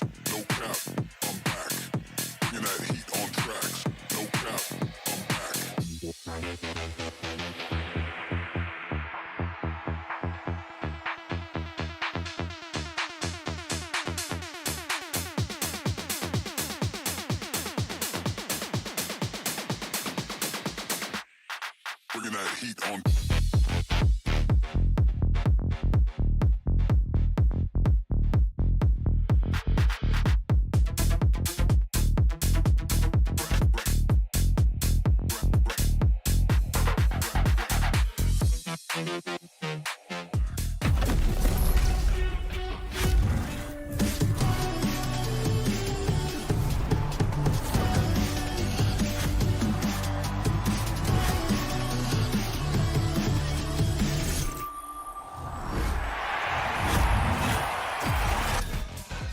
Look, I ain't gonna front. DRX had me in the first half. Not gonna lie, okay? I was a little worried about DX going into that map too. Turns out everything is kind of okay for right now because we're going to map 3. And, you know, Mimi, I think it really just goes to show you that even when, you know, as we heard from Coach Termi, right, the players were like dejected and stuff, you started to really see those players start to come to life a little bit on that stage. And it really did contribute to that win. Yeah, I was super worried after map 1 that this was going to be a DRX choke a la Bangkok, but it was not. Look at the energy on their faces here. They got a couple rounds under their belts, and Coach Sherman, he was not kidding that they just needed to get that energy back, and you really felt that in this game, now taking it all the way to map 3. And on top of just the energy, I think we saw them going back to playing this Mosquito comp, but getting a lot more value out of it here. That attack side, I thought they looked really nice. They can attack. They indeed can attack. I do have to say that if the vibes are the only thing that are wrong, and it's so easy to identify, hey guys, if you're not cheering each other up, enjoy the moment. You're playing in the game. You need to feel comfortable with that, and you need to enjoy every moment. If that is the issue, and it is so easy to spot, and that was everything that you had to fix, and that is when we get this second map on Ascent. As you were saying, Mimi, those executes time after time. If Hyunmin is not good for 2, it doesn't matter. Flashback will be good for 3. And I did feel like Fnatic was a little bit more one-dimensional with the Sage composition in some ways. I think DRX did a nice job of figuring out where he was, either baiting out those Sage slows or oftentimes just double TPing past. I think this double dive comp actually plays really well into the Sage because you have 2 players who can go over together, isolate Alpha, and basically nullify his utility. What I really liked also that we're going to see in this execute is the cycle of ultimates that DRX were using to get onto the side. If it's not the Soba, it's going to be Hyunmin with the Waylay. They will always have something to put Alpha and Boasted that were playing on this A side on a terrible situation to begin with. And a credit to Flashback too, right, Mimi, for being so proactive in a lot of those plays. So obviously that's the play, but to see him execute it so well was brilliant. And you saw a couple rounds where Kayak was trying to poke into mid. He bought an AWP in that second half for a bit, but obviously the money was bad, so he couldn't keep it up.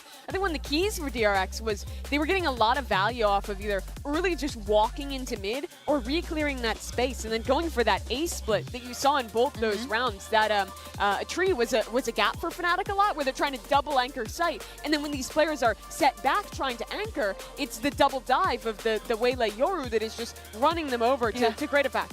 Yeah, it's a good strategy, like overall, right? To effectively use the tools that are available to you. And we're seeing DRX really find that identity each and every time they take to the stage. Pretty damn cool, right? And of course, you know, one of those individuals, the stalwart of this DRX team, Mako, who has also had to mold himself quite a bit, you know, to continue to grow with this team. And, you know, I mean, Mako's been here many times before. I think I was talking to someone earlier. He's made every champs except for, I think, the first one or something like that. I mean, he was with Vision Strikers, right? So it counts. I mean, what a legacy that this guy has had as well. We gotta embrace that, you know? Yeah, absolutely. And I think that the first half, even though it was a 6-6, many of the rounds that they managed to get was off the bat of Mako, reading the opponent's utility and knowing how to react to it. Some things you only get from experience. What a classic map for him as well. You can remember so many iconic moments throughout his career on that Ascent. Now obviously taking on a lot more responsibility. I think when the team is facing a low, like they did after losing that 10-2 half, you now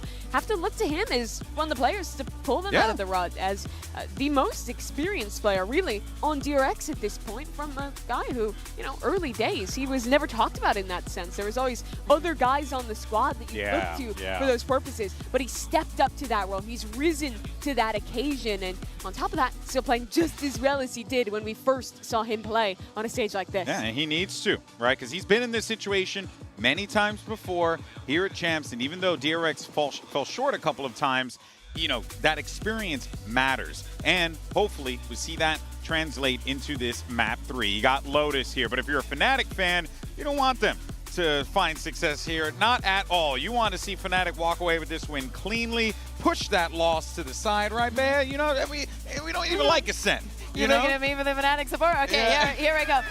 It is Lotus, and if you have not been watching this year, Fnatic have always been great on Lotus, right? Lately, not so much. This is one of the maps, or probably the map, where they refuse to change the composition. They're very happy with that double controller, but they haven't found their footing, so I do not take off the table the possibility to make a change. Because for the side of DRX, we did see them play this Lotus against NRG, and surprise to no one, they can attack. Yes, they played the Mosquito Comb, and they were very, very good on the attack. They started off super, super strong.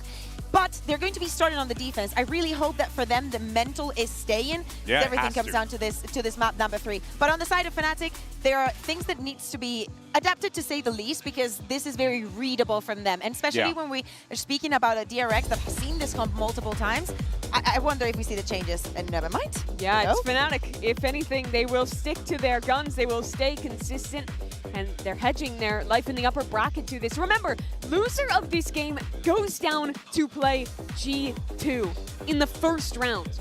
The loser of this, or G2, will be the first team eliminated from Champions Paris. That is a tough opponent to face in the first round. So I think for both squads who had such great hopes after excellent group stages, this is a ton of pressure going into a map number 3. Yeah, but then don't forget, the winner's got to face Paper X. So, you know.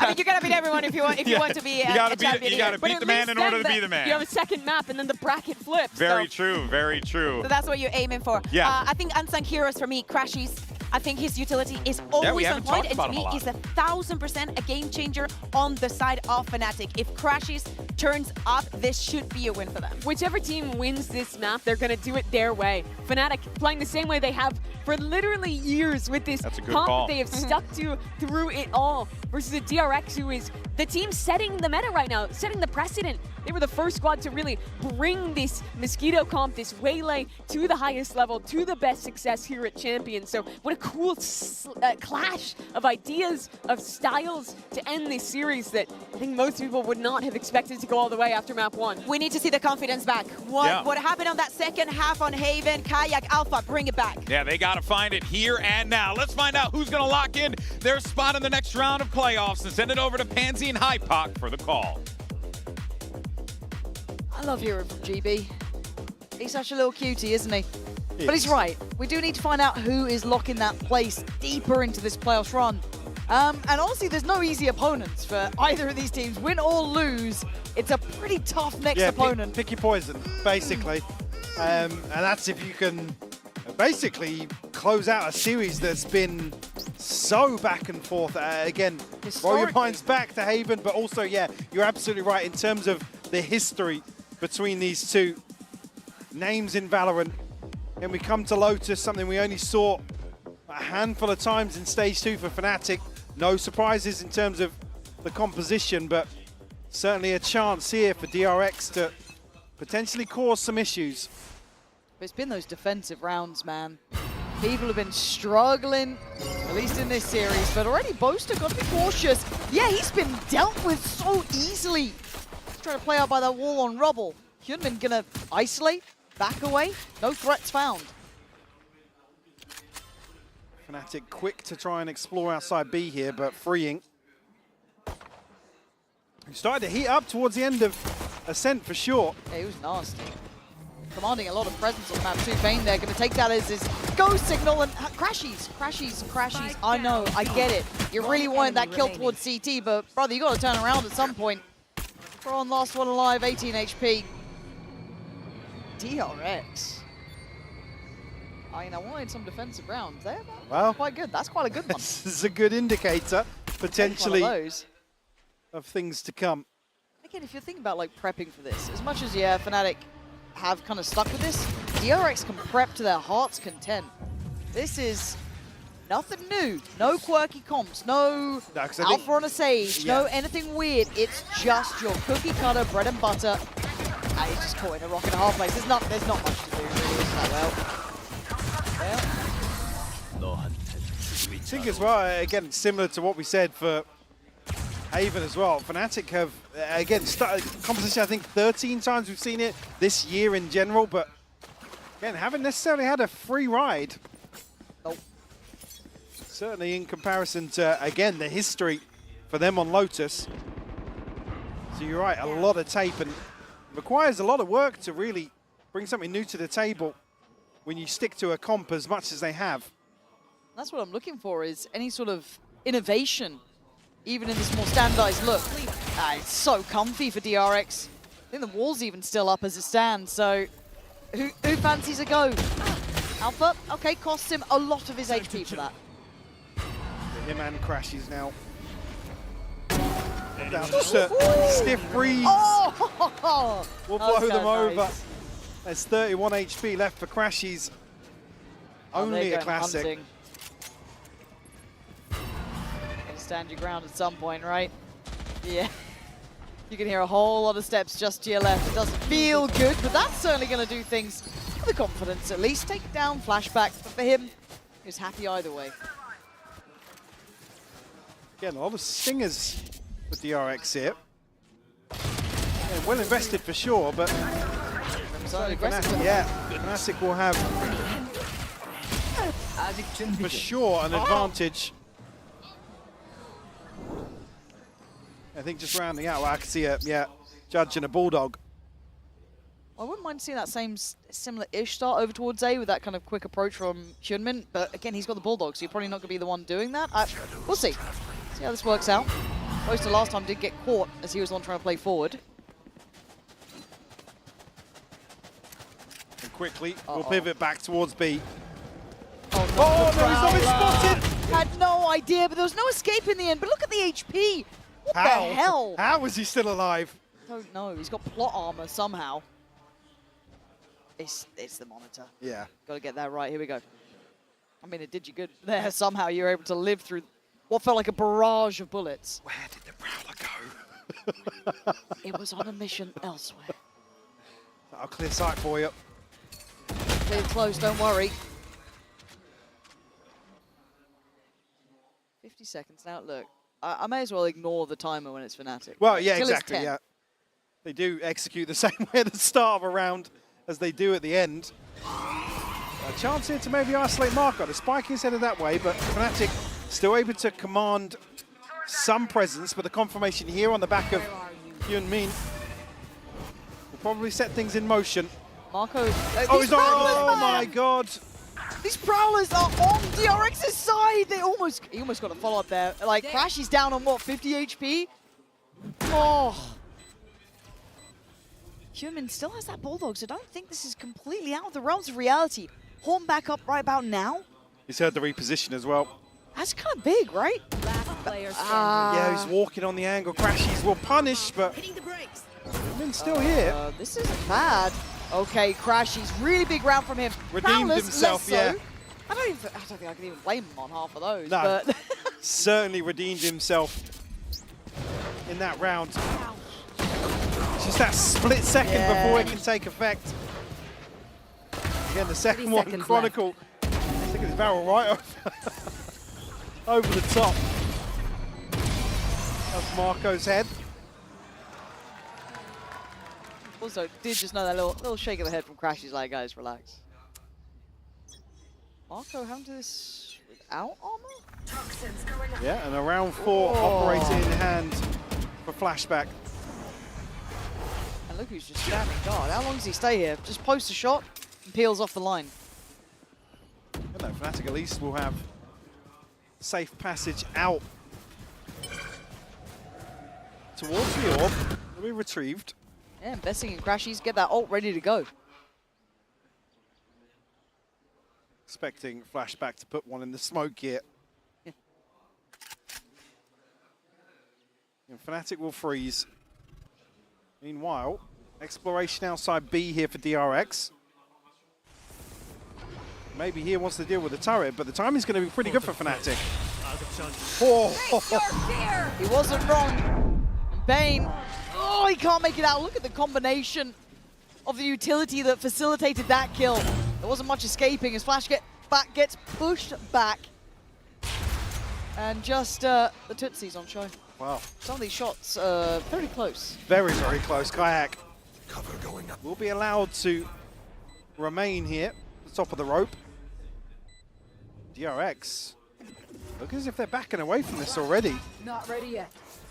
Well, just hold on to the operator. Maybe come back in with armor on the back of Marco. Would be nice. I mean, we were talking about kind of how they were, I don't want to say over-purchasing on Haven, but their buys were a little bit shaky at times. So I don't mind them being a little bit more reserved with how they want to do this. I mean, the benefit being Flashback's pretty close to his ult. Hyunmin as well. This will be Fnatic tying things up. Again, themselves, it's only really Crashies that the top of this ult cycle very early on as well. Their heart rate just Again, went 4 will remain for DRX. Well, that's an indicator now. You see the pings coming out. I think Fnatic are feeling as if they've got a little bit of freedom, but they're going to switch things around once more on the side of DRX, and it'll be Hyunmin potentially to go aggressive. Again, previously with the Bulldogs, so not something you want to see him committing towards a Cover going out. an aggressive engagement.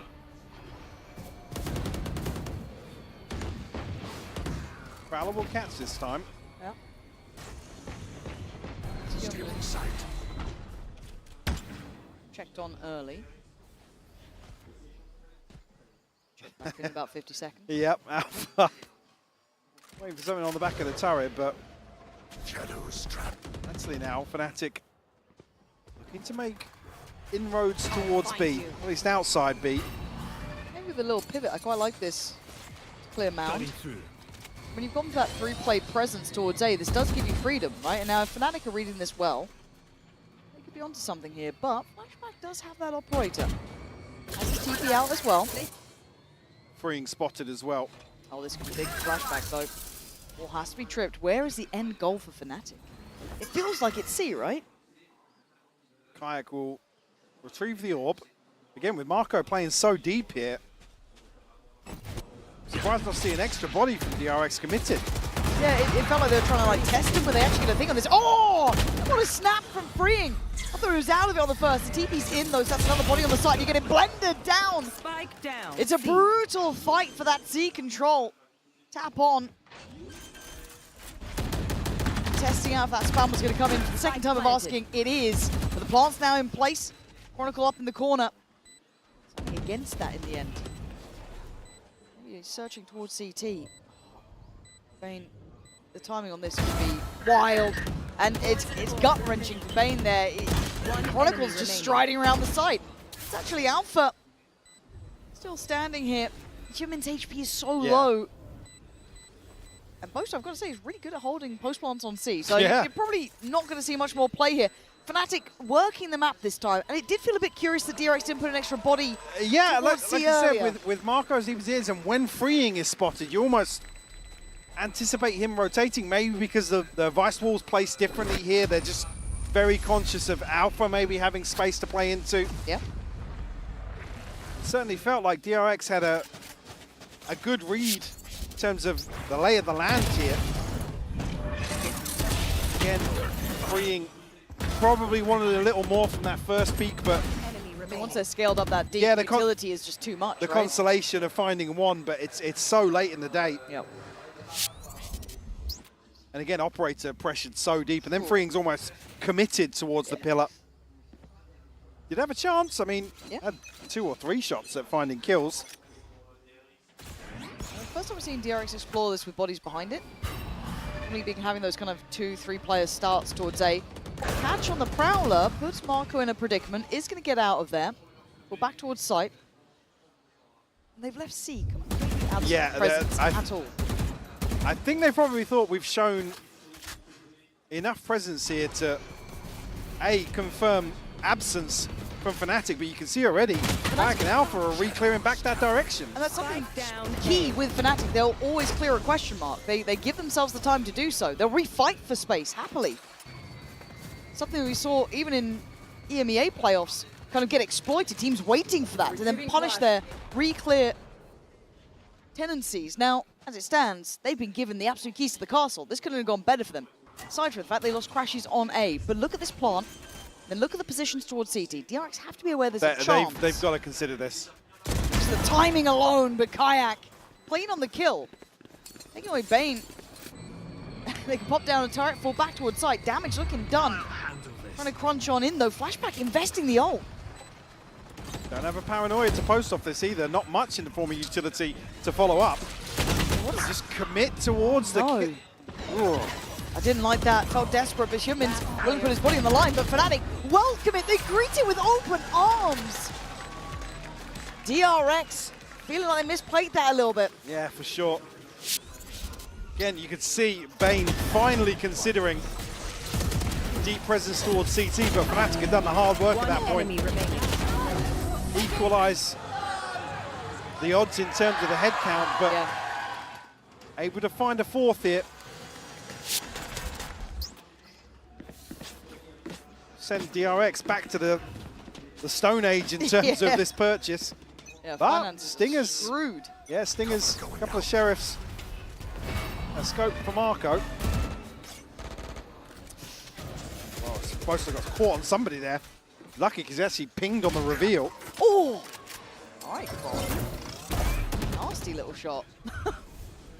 We're trying to stick around this, but again, it's only with Stingers, so you're kind of hoping there's a misstep somewhere. Alpha. He ain't making any mistakes, Alpha. So locked in mechanically today. As I said, from that second half of Haven onwards, he's been solid. I mean, maybe not as impactful on Ascent, but hard to implement. Like I said, yeah, I mean, even though he was in the trenches in terms of being isolated and still managed to go blow for blow in terms of his KD.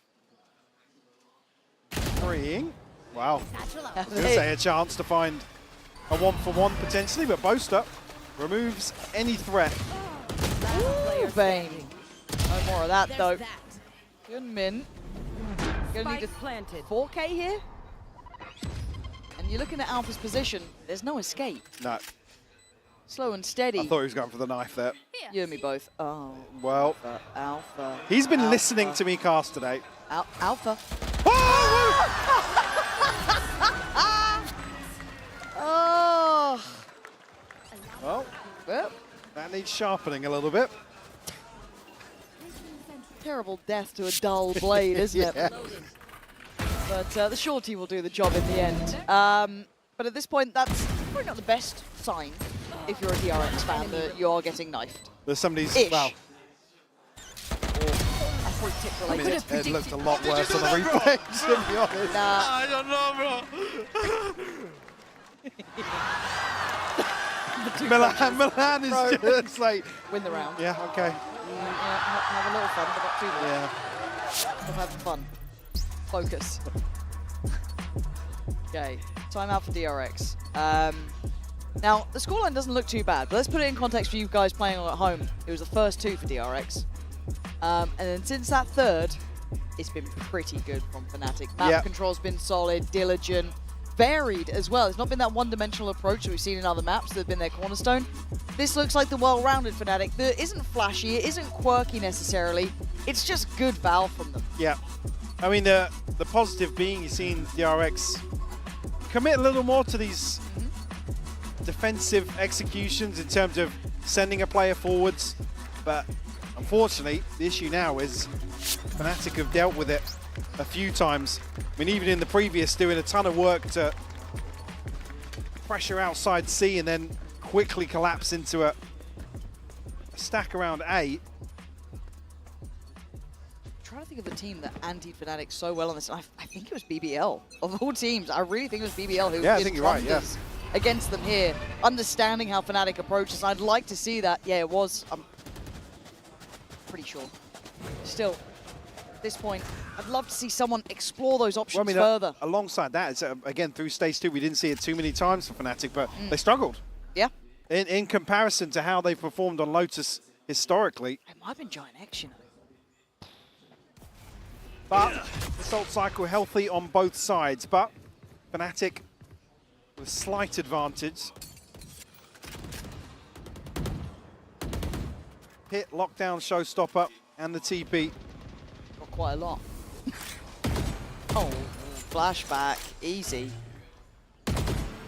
Careful not to get caught in no man's land. We've seen how well-rounded these site takes are. It's very hard to find safety. Try and play ahead of it a little bit. TP to clear. There's nothing toward deeper A lobby, but with that in mind, you can see them turning attention and having a glance back.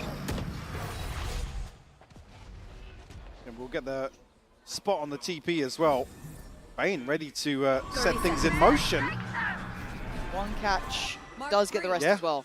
We'll catch everything outside C here. So Marco. He's got to hear this though, right? Has he heard some of these steps? He was close. He's going to certainly know this now. Door gets open at the same time as we're seeing that kind of pawn get thrown in. 13 seconds, Fnatic. The word melons comes to mind, but we wait and see. 9 seconds now, getting close here. Marco tries to make a stand. Takes a rocket to put him down in the plant just in time now. 1 second to spare as we're in the post plant and the lockdown comes in. Very deep lockdown as well. Will force DRX all the way out and pretty much instantly into a save scenario. Too. I didn't even see that. Another situation where DRX are forced to back away from an A retake very early on. Marco going to have 200 credits coming out of this. Don't think it's going to be a chance to get him a full purchase from anywhere, to be honest with you. Yeah. I've got to say, for Fnatic in my mind here, nice usage of the ults as well. May feel like overkill to our eye because obviously we can see what's going on. I mean, but to secure that site that late, you kind of needed it. Absolutely, but also at face value here, you invest, you don't know DRX are immediately going to save. Because they did have Human's ult as well. That could have been that springboard. The chipmunks, right? But yeah, Kayak killing Marco basically got them security to the plant. Without that, there was still a layer of threat. Because it's still Marco, right? We were seeing what he was doing on Ascent, right? Put him on the site, nasty with it. DRX still struggling for an answer. Marco is suffering down on the Guardian himself. He's not having the same level of impact at all. Even looking at it now, you look at the investment for Fnatic, and then actually, yeah, DRX are only bringing in a Guardian into this where I guess alternatively, they wouldn't have had anything. But now still trailing by 4. Not necessarily out of the woods. Alpha shut down on a wild old swing. So there's balance to Alpha. Sometimes he gets a little too out of his cage. You got to kind of keep him back a little bit there. Disrespecting that much utility felt quite bold. Flashback. Trying to catch Poster on this, and that's a really good attempt. Gonna send him away on half HP. Nearly connecting on the other side of the TP there. Still sending out a couple of warning shots.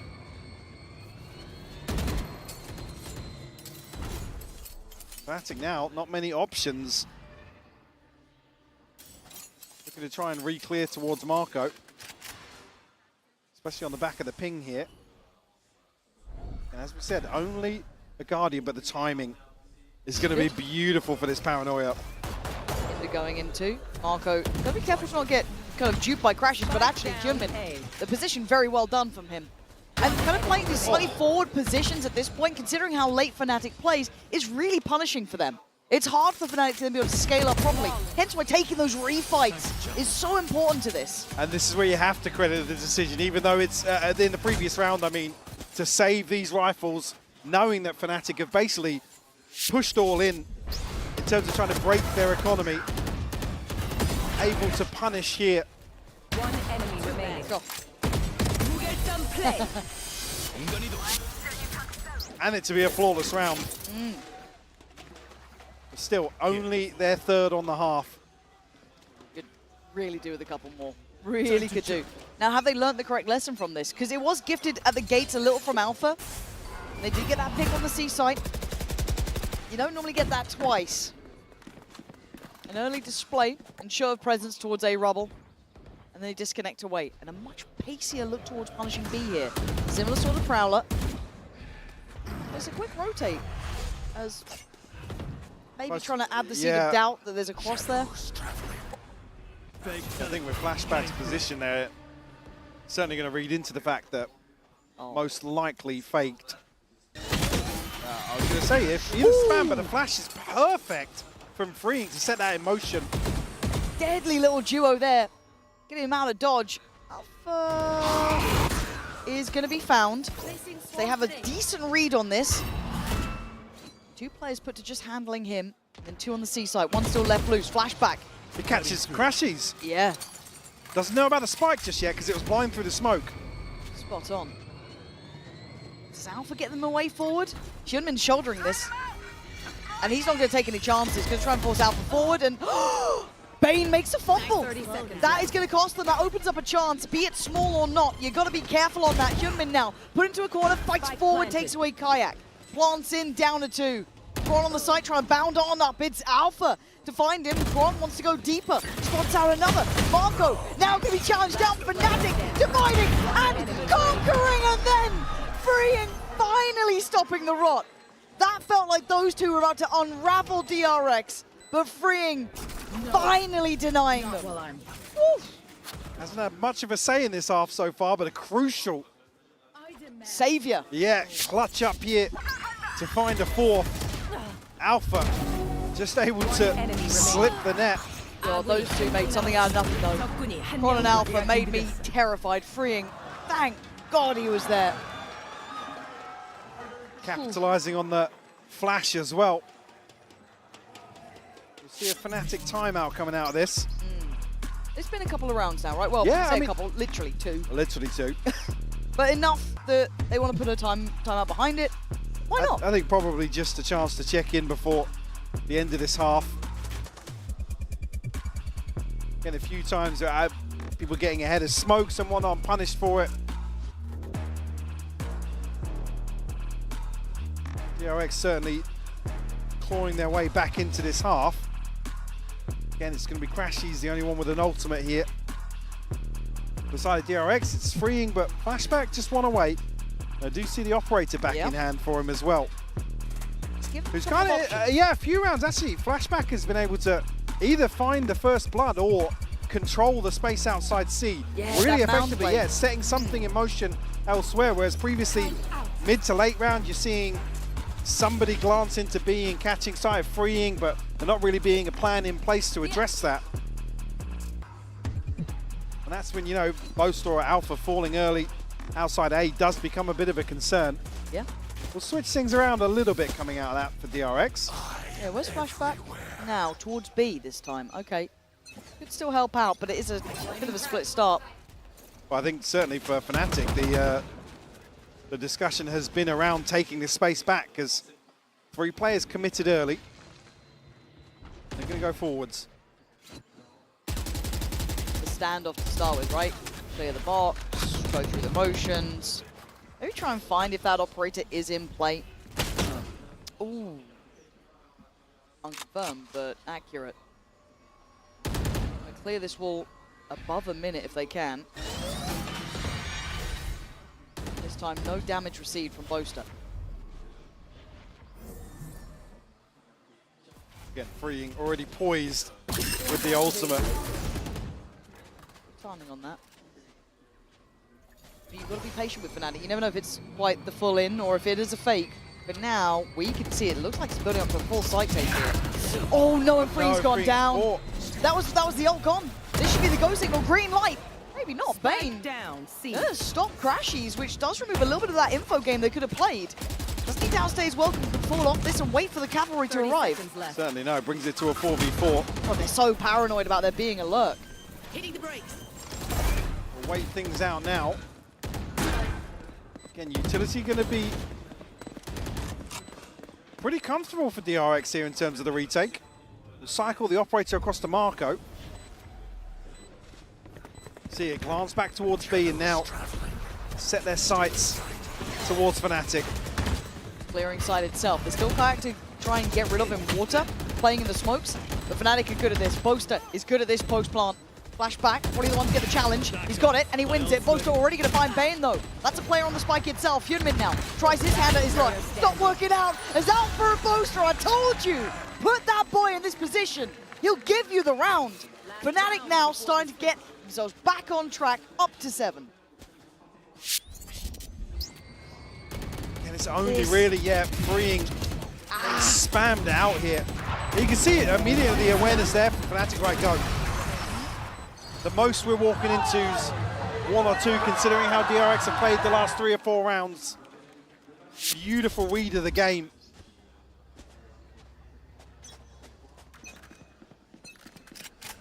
And a wonky purchase in round 12.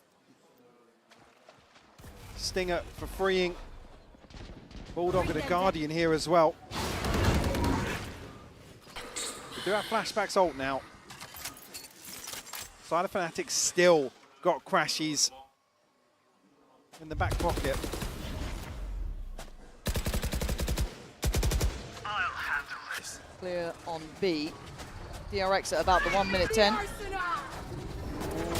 what is this? Oh my god. What the hell is going on? Mike, this is an absolute mess. There's just a brawl in spawn. Yeah. It's a 1-for-1 trade out somehow. The ult on top from Freeing? I mean, but it's so shallow that it's so easy to avoid by two, potentially 3 players, and Kayak will punish Freeing as well to try and get some information back in their favor. Yeah, very bizarre to see. I don't know if there was just a layer missing to that plan. This meant to come from maybe B pushing up at the same time. Catch Well, him they on did that find a back kill pedal. outside B, but... Yeah. 30 seconds left. Very odd. Arms wide open here for Crashies.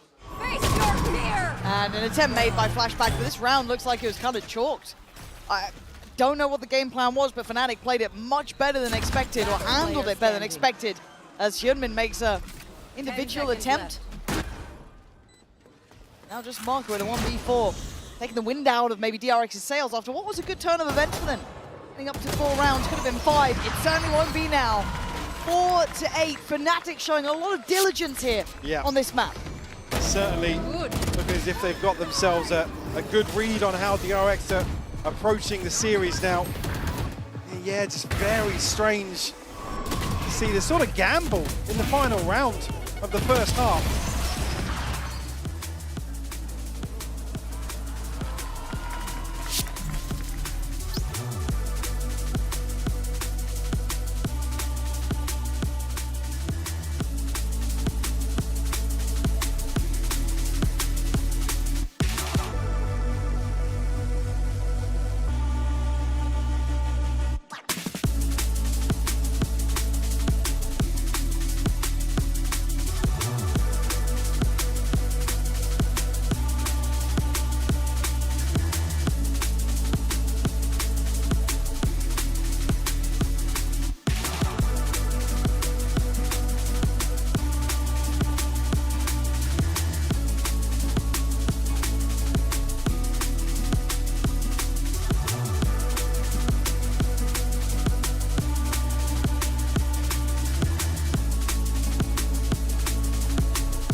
Diving back into this second half here in the third map, we will be checking in on that Coinbase econ report in just a second. To catch you up to speed on what's been happening in the first, though, it has been quite one-sided. Yeah. Fnatic up on 8, DRX held on 4. There was a couple of rounds back-to-back, quick timeout called, and it was back to business for Fnatic. Absolutely, as we do get a chance to look in here, no surprise to see the Fnatic players out in front in this regard, but Alpha, yeah, really the one that we've certainly had our eyes on, considering the way this series started for him. Yeah, true. It's good to see him with a smile on his face now. Does look very different, doesn't it? Now, I do want to bring into context, though, DRX are about to go on to, what, the attacking side, right? So, I'd give it a little bit more focus here. The comp has worked so far. I like this comp. How do you feel about it? I haven't checked back in. I mean, I love seeing Waylay get more playtime now. It's certainly refreshing in terms of some of the go-to comps we've seen across the map pool, especially this current map pool as well. Absolutely. But I got to say, DRX kind of feel like they're half in, half out. In terms of this series, what we've seen in Paris so far, I was so impressed with DRX. Same. Absolutely same. I haven't seen them maintain. I feel like we've seen it only in halves. That's it. We've seen it in halves on both maps, pretty much. Let's see now. We dive in. Sheriffs are out for Kayak and Alpha. On the other side, Ghosts and Classics. DRX on that attack now. Yeah, it's certainly going to be praying. Here. They'll get this pistol on the board here. Smoke will drop. Reveal goes in. It is dealt with. So I won't get any confirmation of numbers, but certainly presence. A little ratty corner does get so much play. Oh! I need it from his POV. Prius, if you don't mind. Now at this point though, it was a gamble stack, right? Fnatic put a lot of players behind this. Now, obviously maybe it's prep based, but still, it's worked well to get that first, but they've continued their effort. they haven't stopped. No. They've carried on walking all the way through spawn. And if you're DRX, you might have a slight idea, but it ain't anytime soon. Gonna try and take side control, but Marco, when that penny dropped, Alpha, how are you clearing that? Still holding that, by the way. As that Flashback's in such a good position to backstab. Oh, Alpha. I'd love to have seen one of these, but 30 seconds left. Hyunmin and Marco trying to recover what feels like a ill-fated round now. Planted. Does he get another? Oh, he certainly went for it, and he left him in a very vulnerable position. Damage is done. 20 HP for Marco, 45 for Hyunmin. A 3v2 here in favor of Fnatic. Shadows traveling. Still got the paranoia to work with as well. How do you make something out of it? You're hoping for mistakes, right? It's a weird choice, but they've still got the additional body to put on the line here. If you started, who goes first? Marco tries to draw the eyes. Chronicle does find him, and Kayak closes down the account on towards Hyunmin. But this round was started and basically ended by the man on the screen. I just can't believe he's still holding on to that. The fact that Fnatic push all the way through. Destroyed. So beautiful shot. Again, Flashback, I think he just assumes he has a load of space. That damn smile. Another pistol delivered basically by Alpha in this series, who's been just phenomenal. Do you remember Haven? He was the one who got it started on that second half as well. Oh, that's a brutal little lineup at the start. Sees as well. We'll get to live, but called in the cavalry, and this is a Hail Mary of a weapon invested. They need something to go right. Quick rotations, they're believing in this fast. I mean, you got Alpha on the other side of the map. He's got two sides, it's all right. Yeah, basically. If we put 4 of us here, we might be able to equate to 1 Alpha. This is the thing Fnatic love to do when he's playing the way he is. It's a luxury, but it's one that they have, they can afford here. But Flashback has found a bit of space. But in the meantime, there's Bulldogs in hand. Chronicles here as well. Flashback tries to do a bit of damage. You're looking at freeing, but sadly, probably not the player you want to be up against. Alpha, you can see just the moments consideration for it. Being desperate to find Alpha. No! Don't you dare let him! Don't you dare let him! Put the knife away! Put the knife away! Oh, it's brutal. That's a mental boom right there. Yeah, and it's that sort of thing that makes you think Fnatic feel as if they've got this one in the bag now. Oh, man. Oh, man.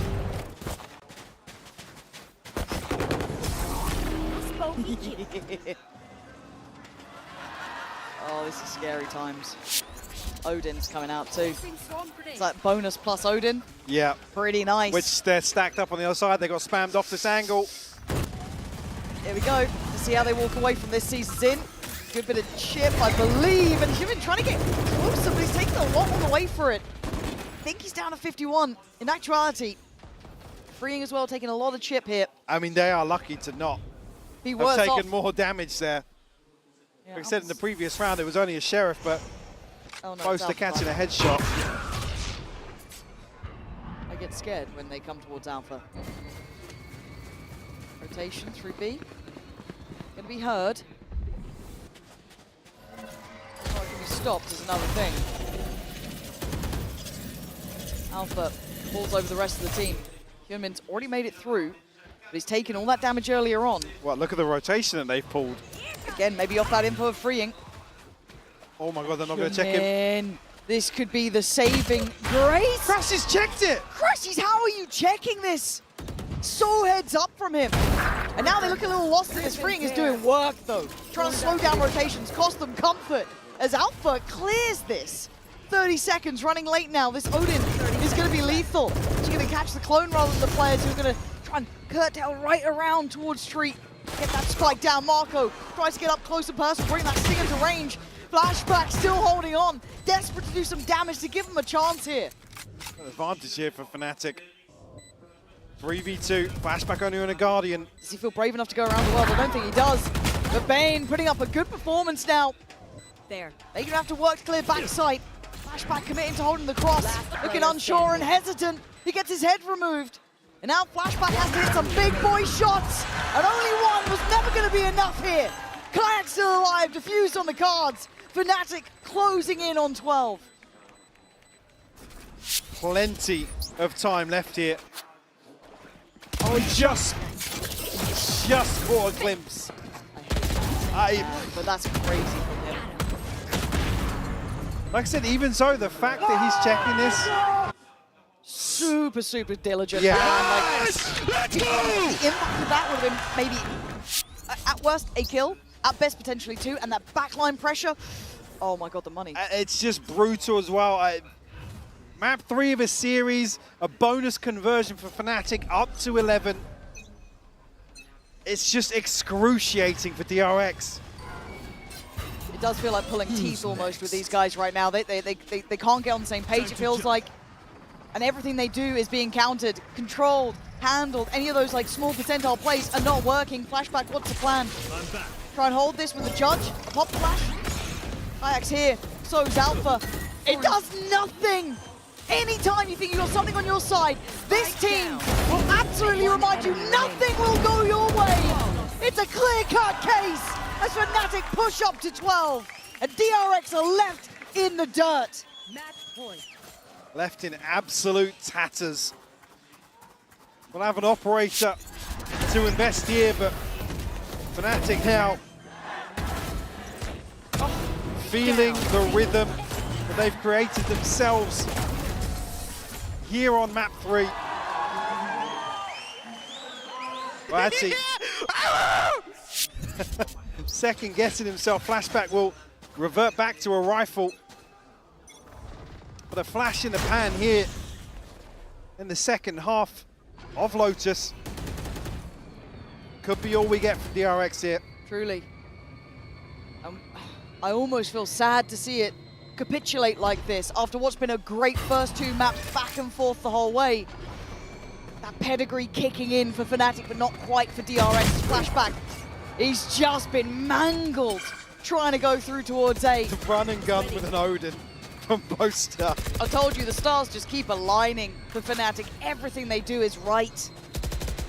Alpha playing much deeper on site here, just one off the lockdown, so a chance for him to get a huge tool online in terms of a potential retake here. Find you. Bane trying to plant the seed of doubt. Oh, actually, Kayak, yeah. Something. That will bring a player back. That costs them a little bit of presence, but I mean, the tag was still there, freeing us down to 10 HP. 30 seconds left. Game on the line now. Series point, 20 seconds. You got to make your play. And this is it. They're putting all the eggs in this basket, and it's all towards Alpha. Playing patient, but the stall's in, leaving with those final seconds to try and stick this. Try and get that plant in. Great from Human. Digging deeper, taking away Chronicle. Plant is in play, but they're losing out on the players as we speak. Human overwhelmed. Fnatic nearly there, but the turnaround, Bane, beautiful. Crash, he's left in a 1v2. His game sense has been unreal. Can he find Freeing? Can he find Bane? Doesn't look as if he has any idea where Freeing's repositioned to. Clearing deep is costing him time. Yeah. He had to do it, had to go for it. Bold on the cross, but can he clear the site in time? Freeing played very well here, but he does go down. It's a 1v1. He spots Bane. Horn up in 3, 7 bullets. Please. Crashies. The time is running low. You've got to make your move. The Horn gives away the game, and Bane just has to play his life. DRX clinging to theirs at 5-12. A desperate attempt. They will live to fight another round. And it's really the kill on Kayak that makes this possible. And Bane plays so late over towards the other side of the map. Again, it's drawing an extra man. That puts DRX in a position to find Only their 5th. And look at the buy coming out of it. Yeah, it's not as if that gifts them a way back into this map. Now you got operators, Odins, ults against you. The odds are stacked. And Flashback is buried by Crashies. Red in the smoke. Freeing. How much can he give him this time? He's stalwart in that B approach, patience on display. Dropping spike. 3 players on C site this time, Mike. The odds are not looking in their favor. As that shot does go astray as Kayak. Still going on duty. Not going to come in. Does he stay? No, he leaves. Maybe the right choice. Respect given, and only for a second. As Chronicle catching the cross, leaving just 2 breathing. Make it just 1, freeing the final man. Can he make a stand here? All goes for it. Why not? You've got to put it all on the line now. Paint Shell pushing him away. Prowler confirming presence. Crashies knows. He's surrounded on all fronts, Mike. I don't think there's a way out of this for him. There absolutely is not. Fnatic simply untouchable on this map. What a fantastic recovery as well. Across the series in general, sure, DRX obviously closing out map 2, but this was DRX's to lose in terms of that first half of Haven. Oh my god, I just realized it's Boaster against Mini next. Oh, well, we said DRX is gonna have to face G2. Yeah, we said pick your poison. God. Oh man, that's gonna be such a classic game of I've taught you everything you know, but not everything I do. I can't wait for that one, but what a banging series between these two guys. I mean, the map 3 felt like they just ran out of steam for DRX. That depth just not quite there. I tend to agree with that. It's, again, whether or not it's a consideration with the veto, but certainly here, like I said, with their performance on Ascent, this was DRX's to lose. Yeah. Especially considering the fact that that man right there showed up to play. I made a comment to you. I felt like he was absent in the previous series compared to the form we know that Alfie is capable of. Alongside that as well, Kayak, but things falling into place now for Fnatic, seemingly here versus DRX. They needed him to come online, and he did, right? We were asking for it, we got him. It wasn't just a solo effort, but he was the spark that lit the fire under Fnatic that brought them through this series. That first map looked like it was just desolation. No way back until he got things started. From that point onwards, the rest is history. But Lotus will be present in many's mind now. Always a threat. God only knows what can really happen if you get more than one of these boys truly online. Yeah, and that's always the terrifying thing. Again, we talked about the maybe struggling this year in terms of map pool and consistency, but absolutely nailing it today. Yeah, and we're going to be sending it down to Lou at the stage. She's going to be standing by with Alpha for the Verizon post-match interview. Et Fnatic vont chercher la victoire. Alfire takes the win against DRX on this first round. I didn't have to walk far to find you, Alpha. I need to ask you a few questions. First of all, we've seen you in an insane shape against this DRX team, and it reminds me a little bit of your form back in 2023. So if you had to compare, you know, the team back then and the team today, what do you think you guys have improved the most on? I think we had a good energy today overall. I think we were fighting all the time. Even when it's 2-10, we stayed like, we can come back, boys. Just trust the process. And I think it was energy, to be honest. The main key here for sure. Donc première question, on vous compare un petit peu à votre forme de 2023. Pour vous, c'est quoi votre grande force? Qu'est-ce qui a fait que vous avez été meilleur aujourd'hui? Et bah pour le coup, c'est l'énergie du côté d'Alphageur. And second question, we get to see you back on your prime role, you know, Sentinel. We see some Tejo on Bino, of course, but how does it feel, you know, being back on the role that you started being with Fnatic with? I mean, I think it's, from my perspective, I'm getting bored of playing Sentinel. But whenever I play Sentinel, we are like the best. So Is it a sacrifice for the team you're making? Yeah, I can do sacrifices for this team, so it's fine. Ok, you're a good guy, for sure. Donc on le voit de retour sur son rôle prime, Sentinelle, comme à l'époque, et il dit bah ouais, moi j'avoue, je me sacrifie un peu pour la team, parce que je m'ennuie des fois en Sentinelle, mais je le fais pour l'équipe parce qu'on est trop fort quand je joue Sentinelle. And last question, you're gonna be facing PaperX next round, so it's gonna be another rematch. What will it take this time to be different? What will it take for you guys to win? I have no idea for now, but we used to play against them now. We played like 2 times last 3 months. So we know how to play against them. And Mini, listen to me, Mini. I'm coming for you, Mini. Wait.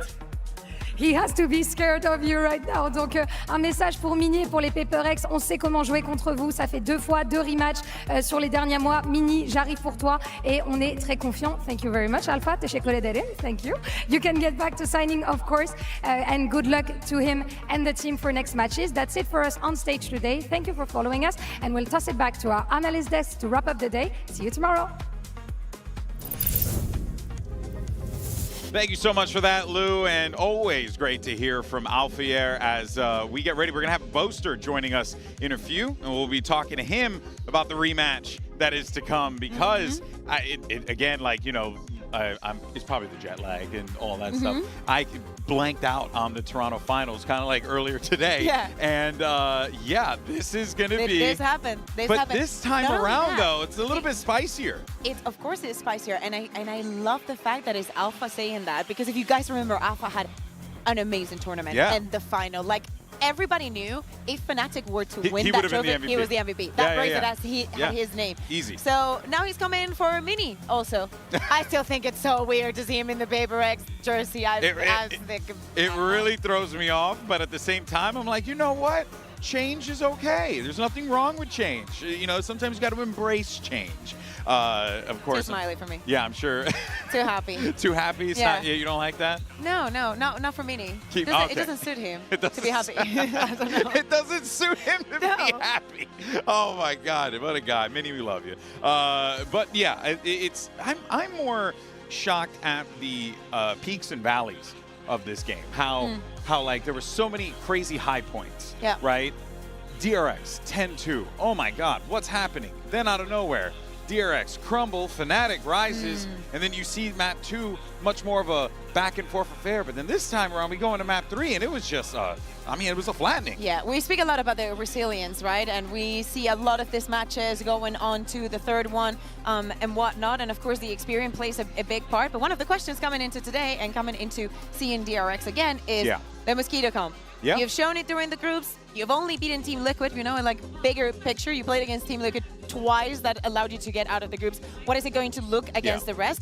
And it's been innovative, but after 3 maps, I think it's pretty much like called for, you know, like it's very difficult to keep being surprises and keep bringing 100% where you just repeat and go over and over. Yeah, it is. I feel like when they were doing it with the Neon, it was not as like, I don't know, it wasn't as dynamic. It didn't feel that way to me. But when we were doing it with the Yoru, I quite enjoyed that. Yeah. I-Test to me kind of feels like the Mosquito comp is a great attacking comp. Yes. And it's a decent-ish defensive comp, but can easily not be a good defensive comp if things don't go your way. I think not even DRX has seen enough, you know, of the Mosquito Con and what it can bring. It's good to see different things from different teams and whatnot, but at the end of the day, when we look at maps like this, there is a comfort that Fnatic can, for example, find in that map and in that comp that it will be very difficult, especially with how long this match was, to find in a comp that you're not so used to running. Yeah, I couldn't agree more on that as far as just what we were seeing today. Flashbacks and the sniper. I think we need to make a sniper tier list because we have some very nice players. You know who's also a very nice player? Boaster. Very nice sniper as very well. Nice sniper, yeah. There he is. Sniper? Yeah. I picked up today. I had the sniper one time on the wall boost on Ascent. Yeah. I missed. We had a whole segment about the Bopperator or whatever. So I think that's pretty funny. Boaster, welcome. Congratulations on the win. Walk us through the emotions of that game, because I can only imagine going 10-2 in that first half. You know, I heard the comms, heard the coach. Everyone was talking about how you guys were like, no, I swear we're gonna win this. You know, all that stuff. But that has to be like mentally taxing and stressful, because you're coming out of this one and you're like, oh my God, like, is this happening again? Are we really stumbling at the start of playoffs? Are we really coming back again? Yeah, it's essentially no mistakes can be made. Yeah. And also, especially when you get the ball rolling, the enemy team will then be a bit more flustered. They'll give you more space. They'll allow you to do things. They'll be too scared to make the plays, and that's when we can really kind of like abuse it. But like kind of what we were doing on defense, we gave them the A, and they were like, here we go, like everywhere. Literally. All the utility, they're flying at me. What is the most annoying part about playing against the Mosquito comp? Because we see it, but I assume that from the server you get a different feel. It's because it's like we know it's coming. Yes. Like we're like, it's you gonna know be it's an A, coming and it's boys. suffocating. I'm on an ascent like this. I'm like, it's gonna be an A, boys. I don't want it to be an A. It's gonna be an A. Please don't. Yeah. Please change your mind. My paranoia. I'm like, I gotta get this waylay. Shoot, shoot. Like, oh my goodness. But yeah, it's just, it was a good learning for us. Again, like every game that we play we're learning, and that's what we have to do. We have to scale. We're currently like a 4-0 Yasuo. But if we get like a couple more kills, we're gonna be looking juicy for the Paper X 6-0 if we get there. Oh, okay. Oh, all right. Okay. You speak about the comeback, and Milan mentioned that Alpha gave a motivation to speak for like 30 seconds. Yeah. Something that at least we have not been very aware of in the past. What did he say? Because he had one of those Navi moments where he decides he's not losing. Yeah, I'm not entirely sure. I can't remember. It was in the moment. It was on Haven. That was like 2 hours ago. We know. So much happened, man. I'd say it was something like, guys, listen to me. All we have to do is play together. I don't know what he said, but he did his Alpha speech, and I was like, yeah, we're gonna do this. So like, all we need is a pistol. I think Austin was like, all we need is a pistol. I was like, wise words, my love. And then that's what we got. And the rest is history. And the bonus as well. That when I think we finished B on the bonus. Yeah. And then Alfie managed to get some picks as well. So we just managed to get the snowball going. Yeah. And then that's when I've got my like, I was going to say like my puppet strings. I wasn't going to say that. I was going to say I was going to have my hand on the ass, ready to go. Smack that booty. Get out of here. Go out there, Skipper. You know, get the dub. No, what was it about the Mosquito comp that you guys were able to kind of shut down, that where you saw like Team Liquid, for example, struggle with? You played against a lot of Mosquito. How did you overcome it? At the end, it looked easy. Very different than from the beginning. So the thing about the Mosquito comp is once you've seen it, and especially DRX, is they are quite, in my opinion, they don't mid-round. They just plug and go. Yeah. And it's not. It's like very execute heavy, and then if you don't get it.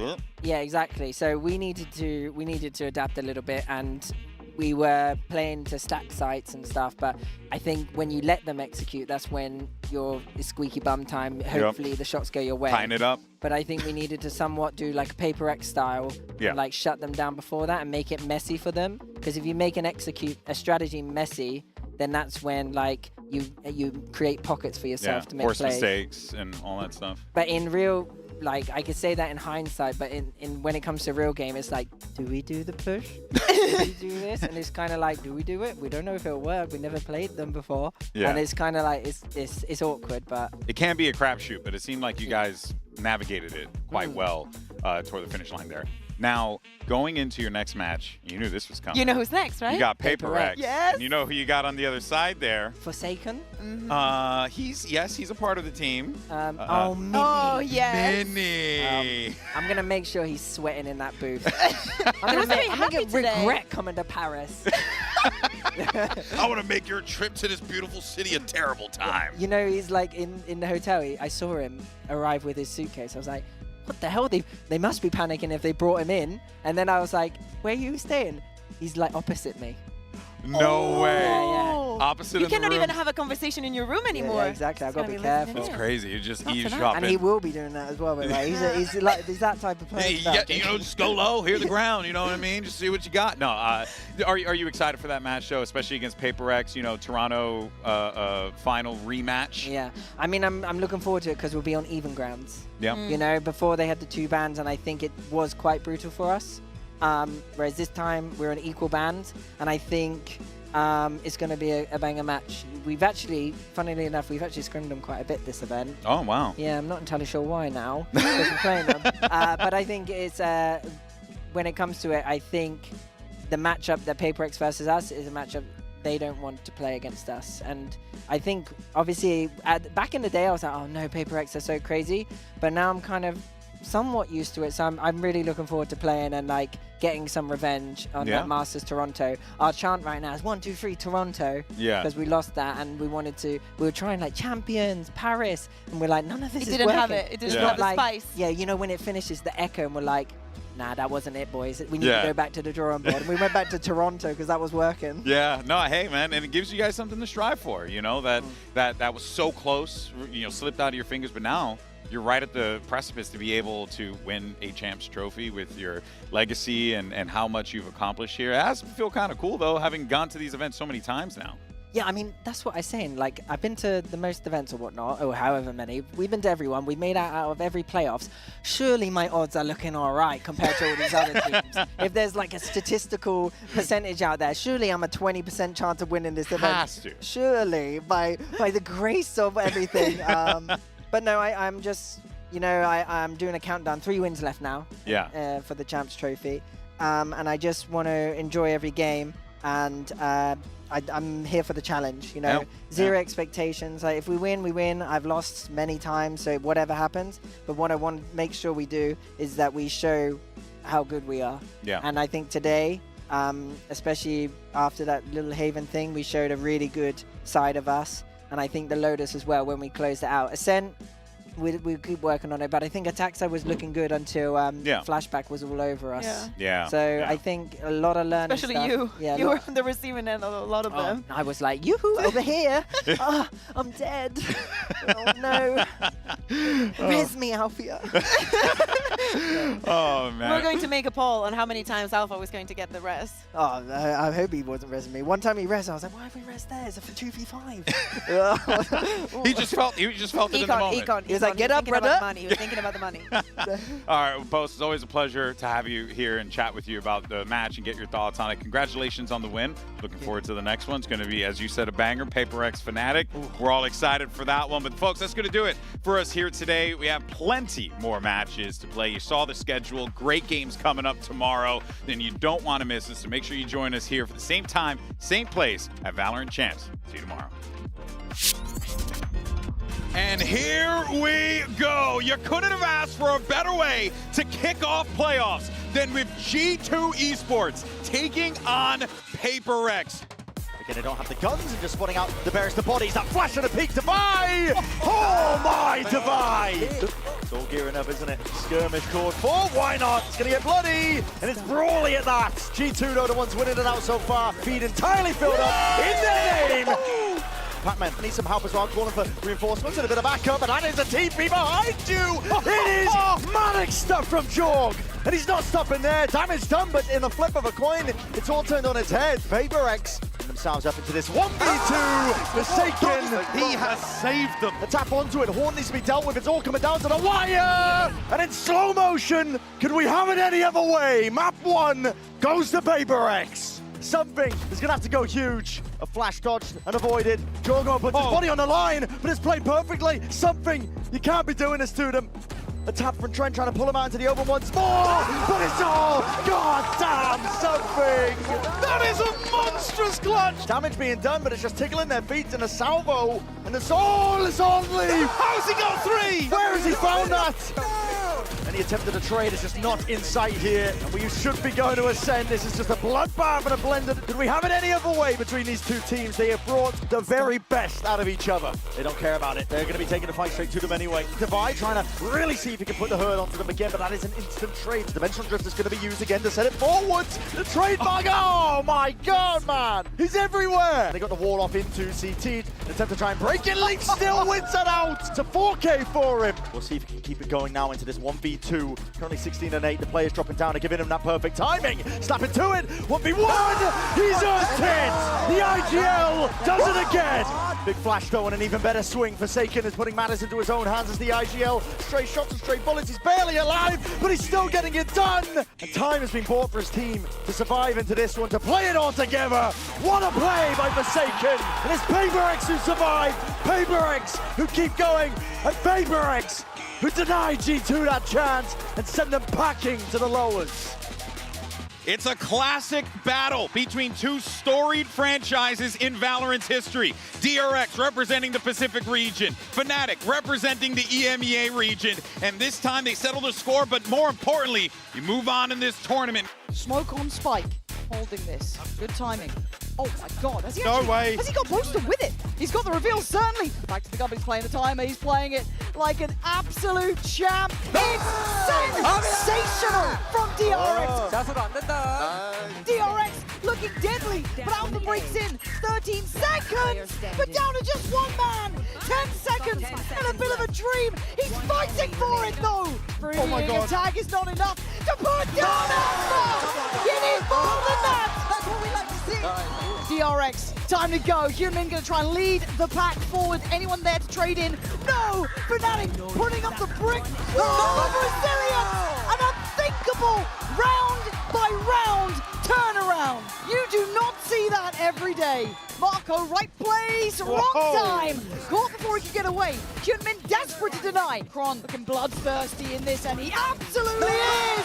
Chronicle, the absolute killer. They should still know about this and freeing, beheading Kayak. Boaster standing guard here, freeing though, alleviating the stress. What? The back of the side turns on a dime. This man's on an absolute tear this round, and it ain't gonna stop. 4 kills to close it for freeing. And DRX answering back. Map 2 is theirs. But Fnatic is good at this. Boaster is good at this post plant.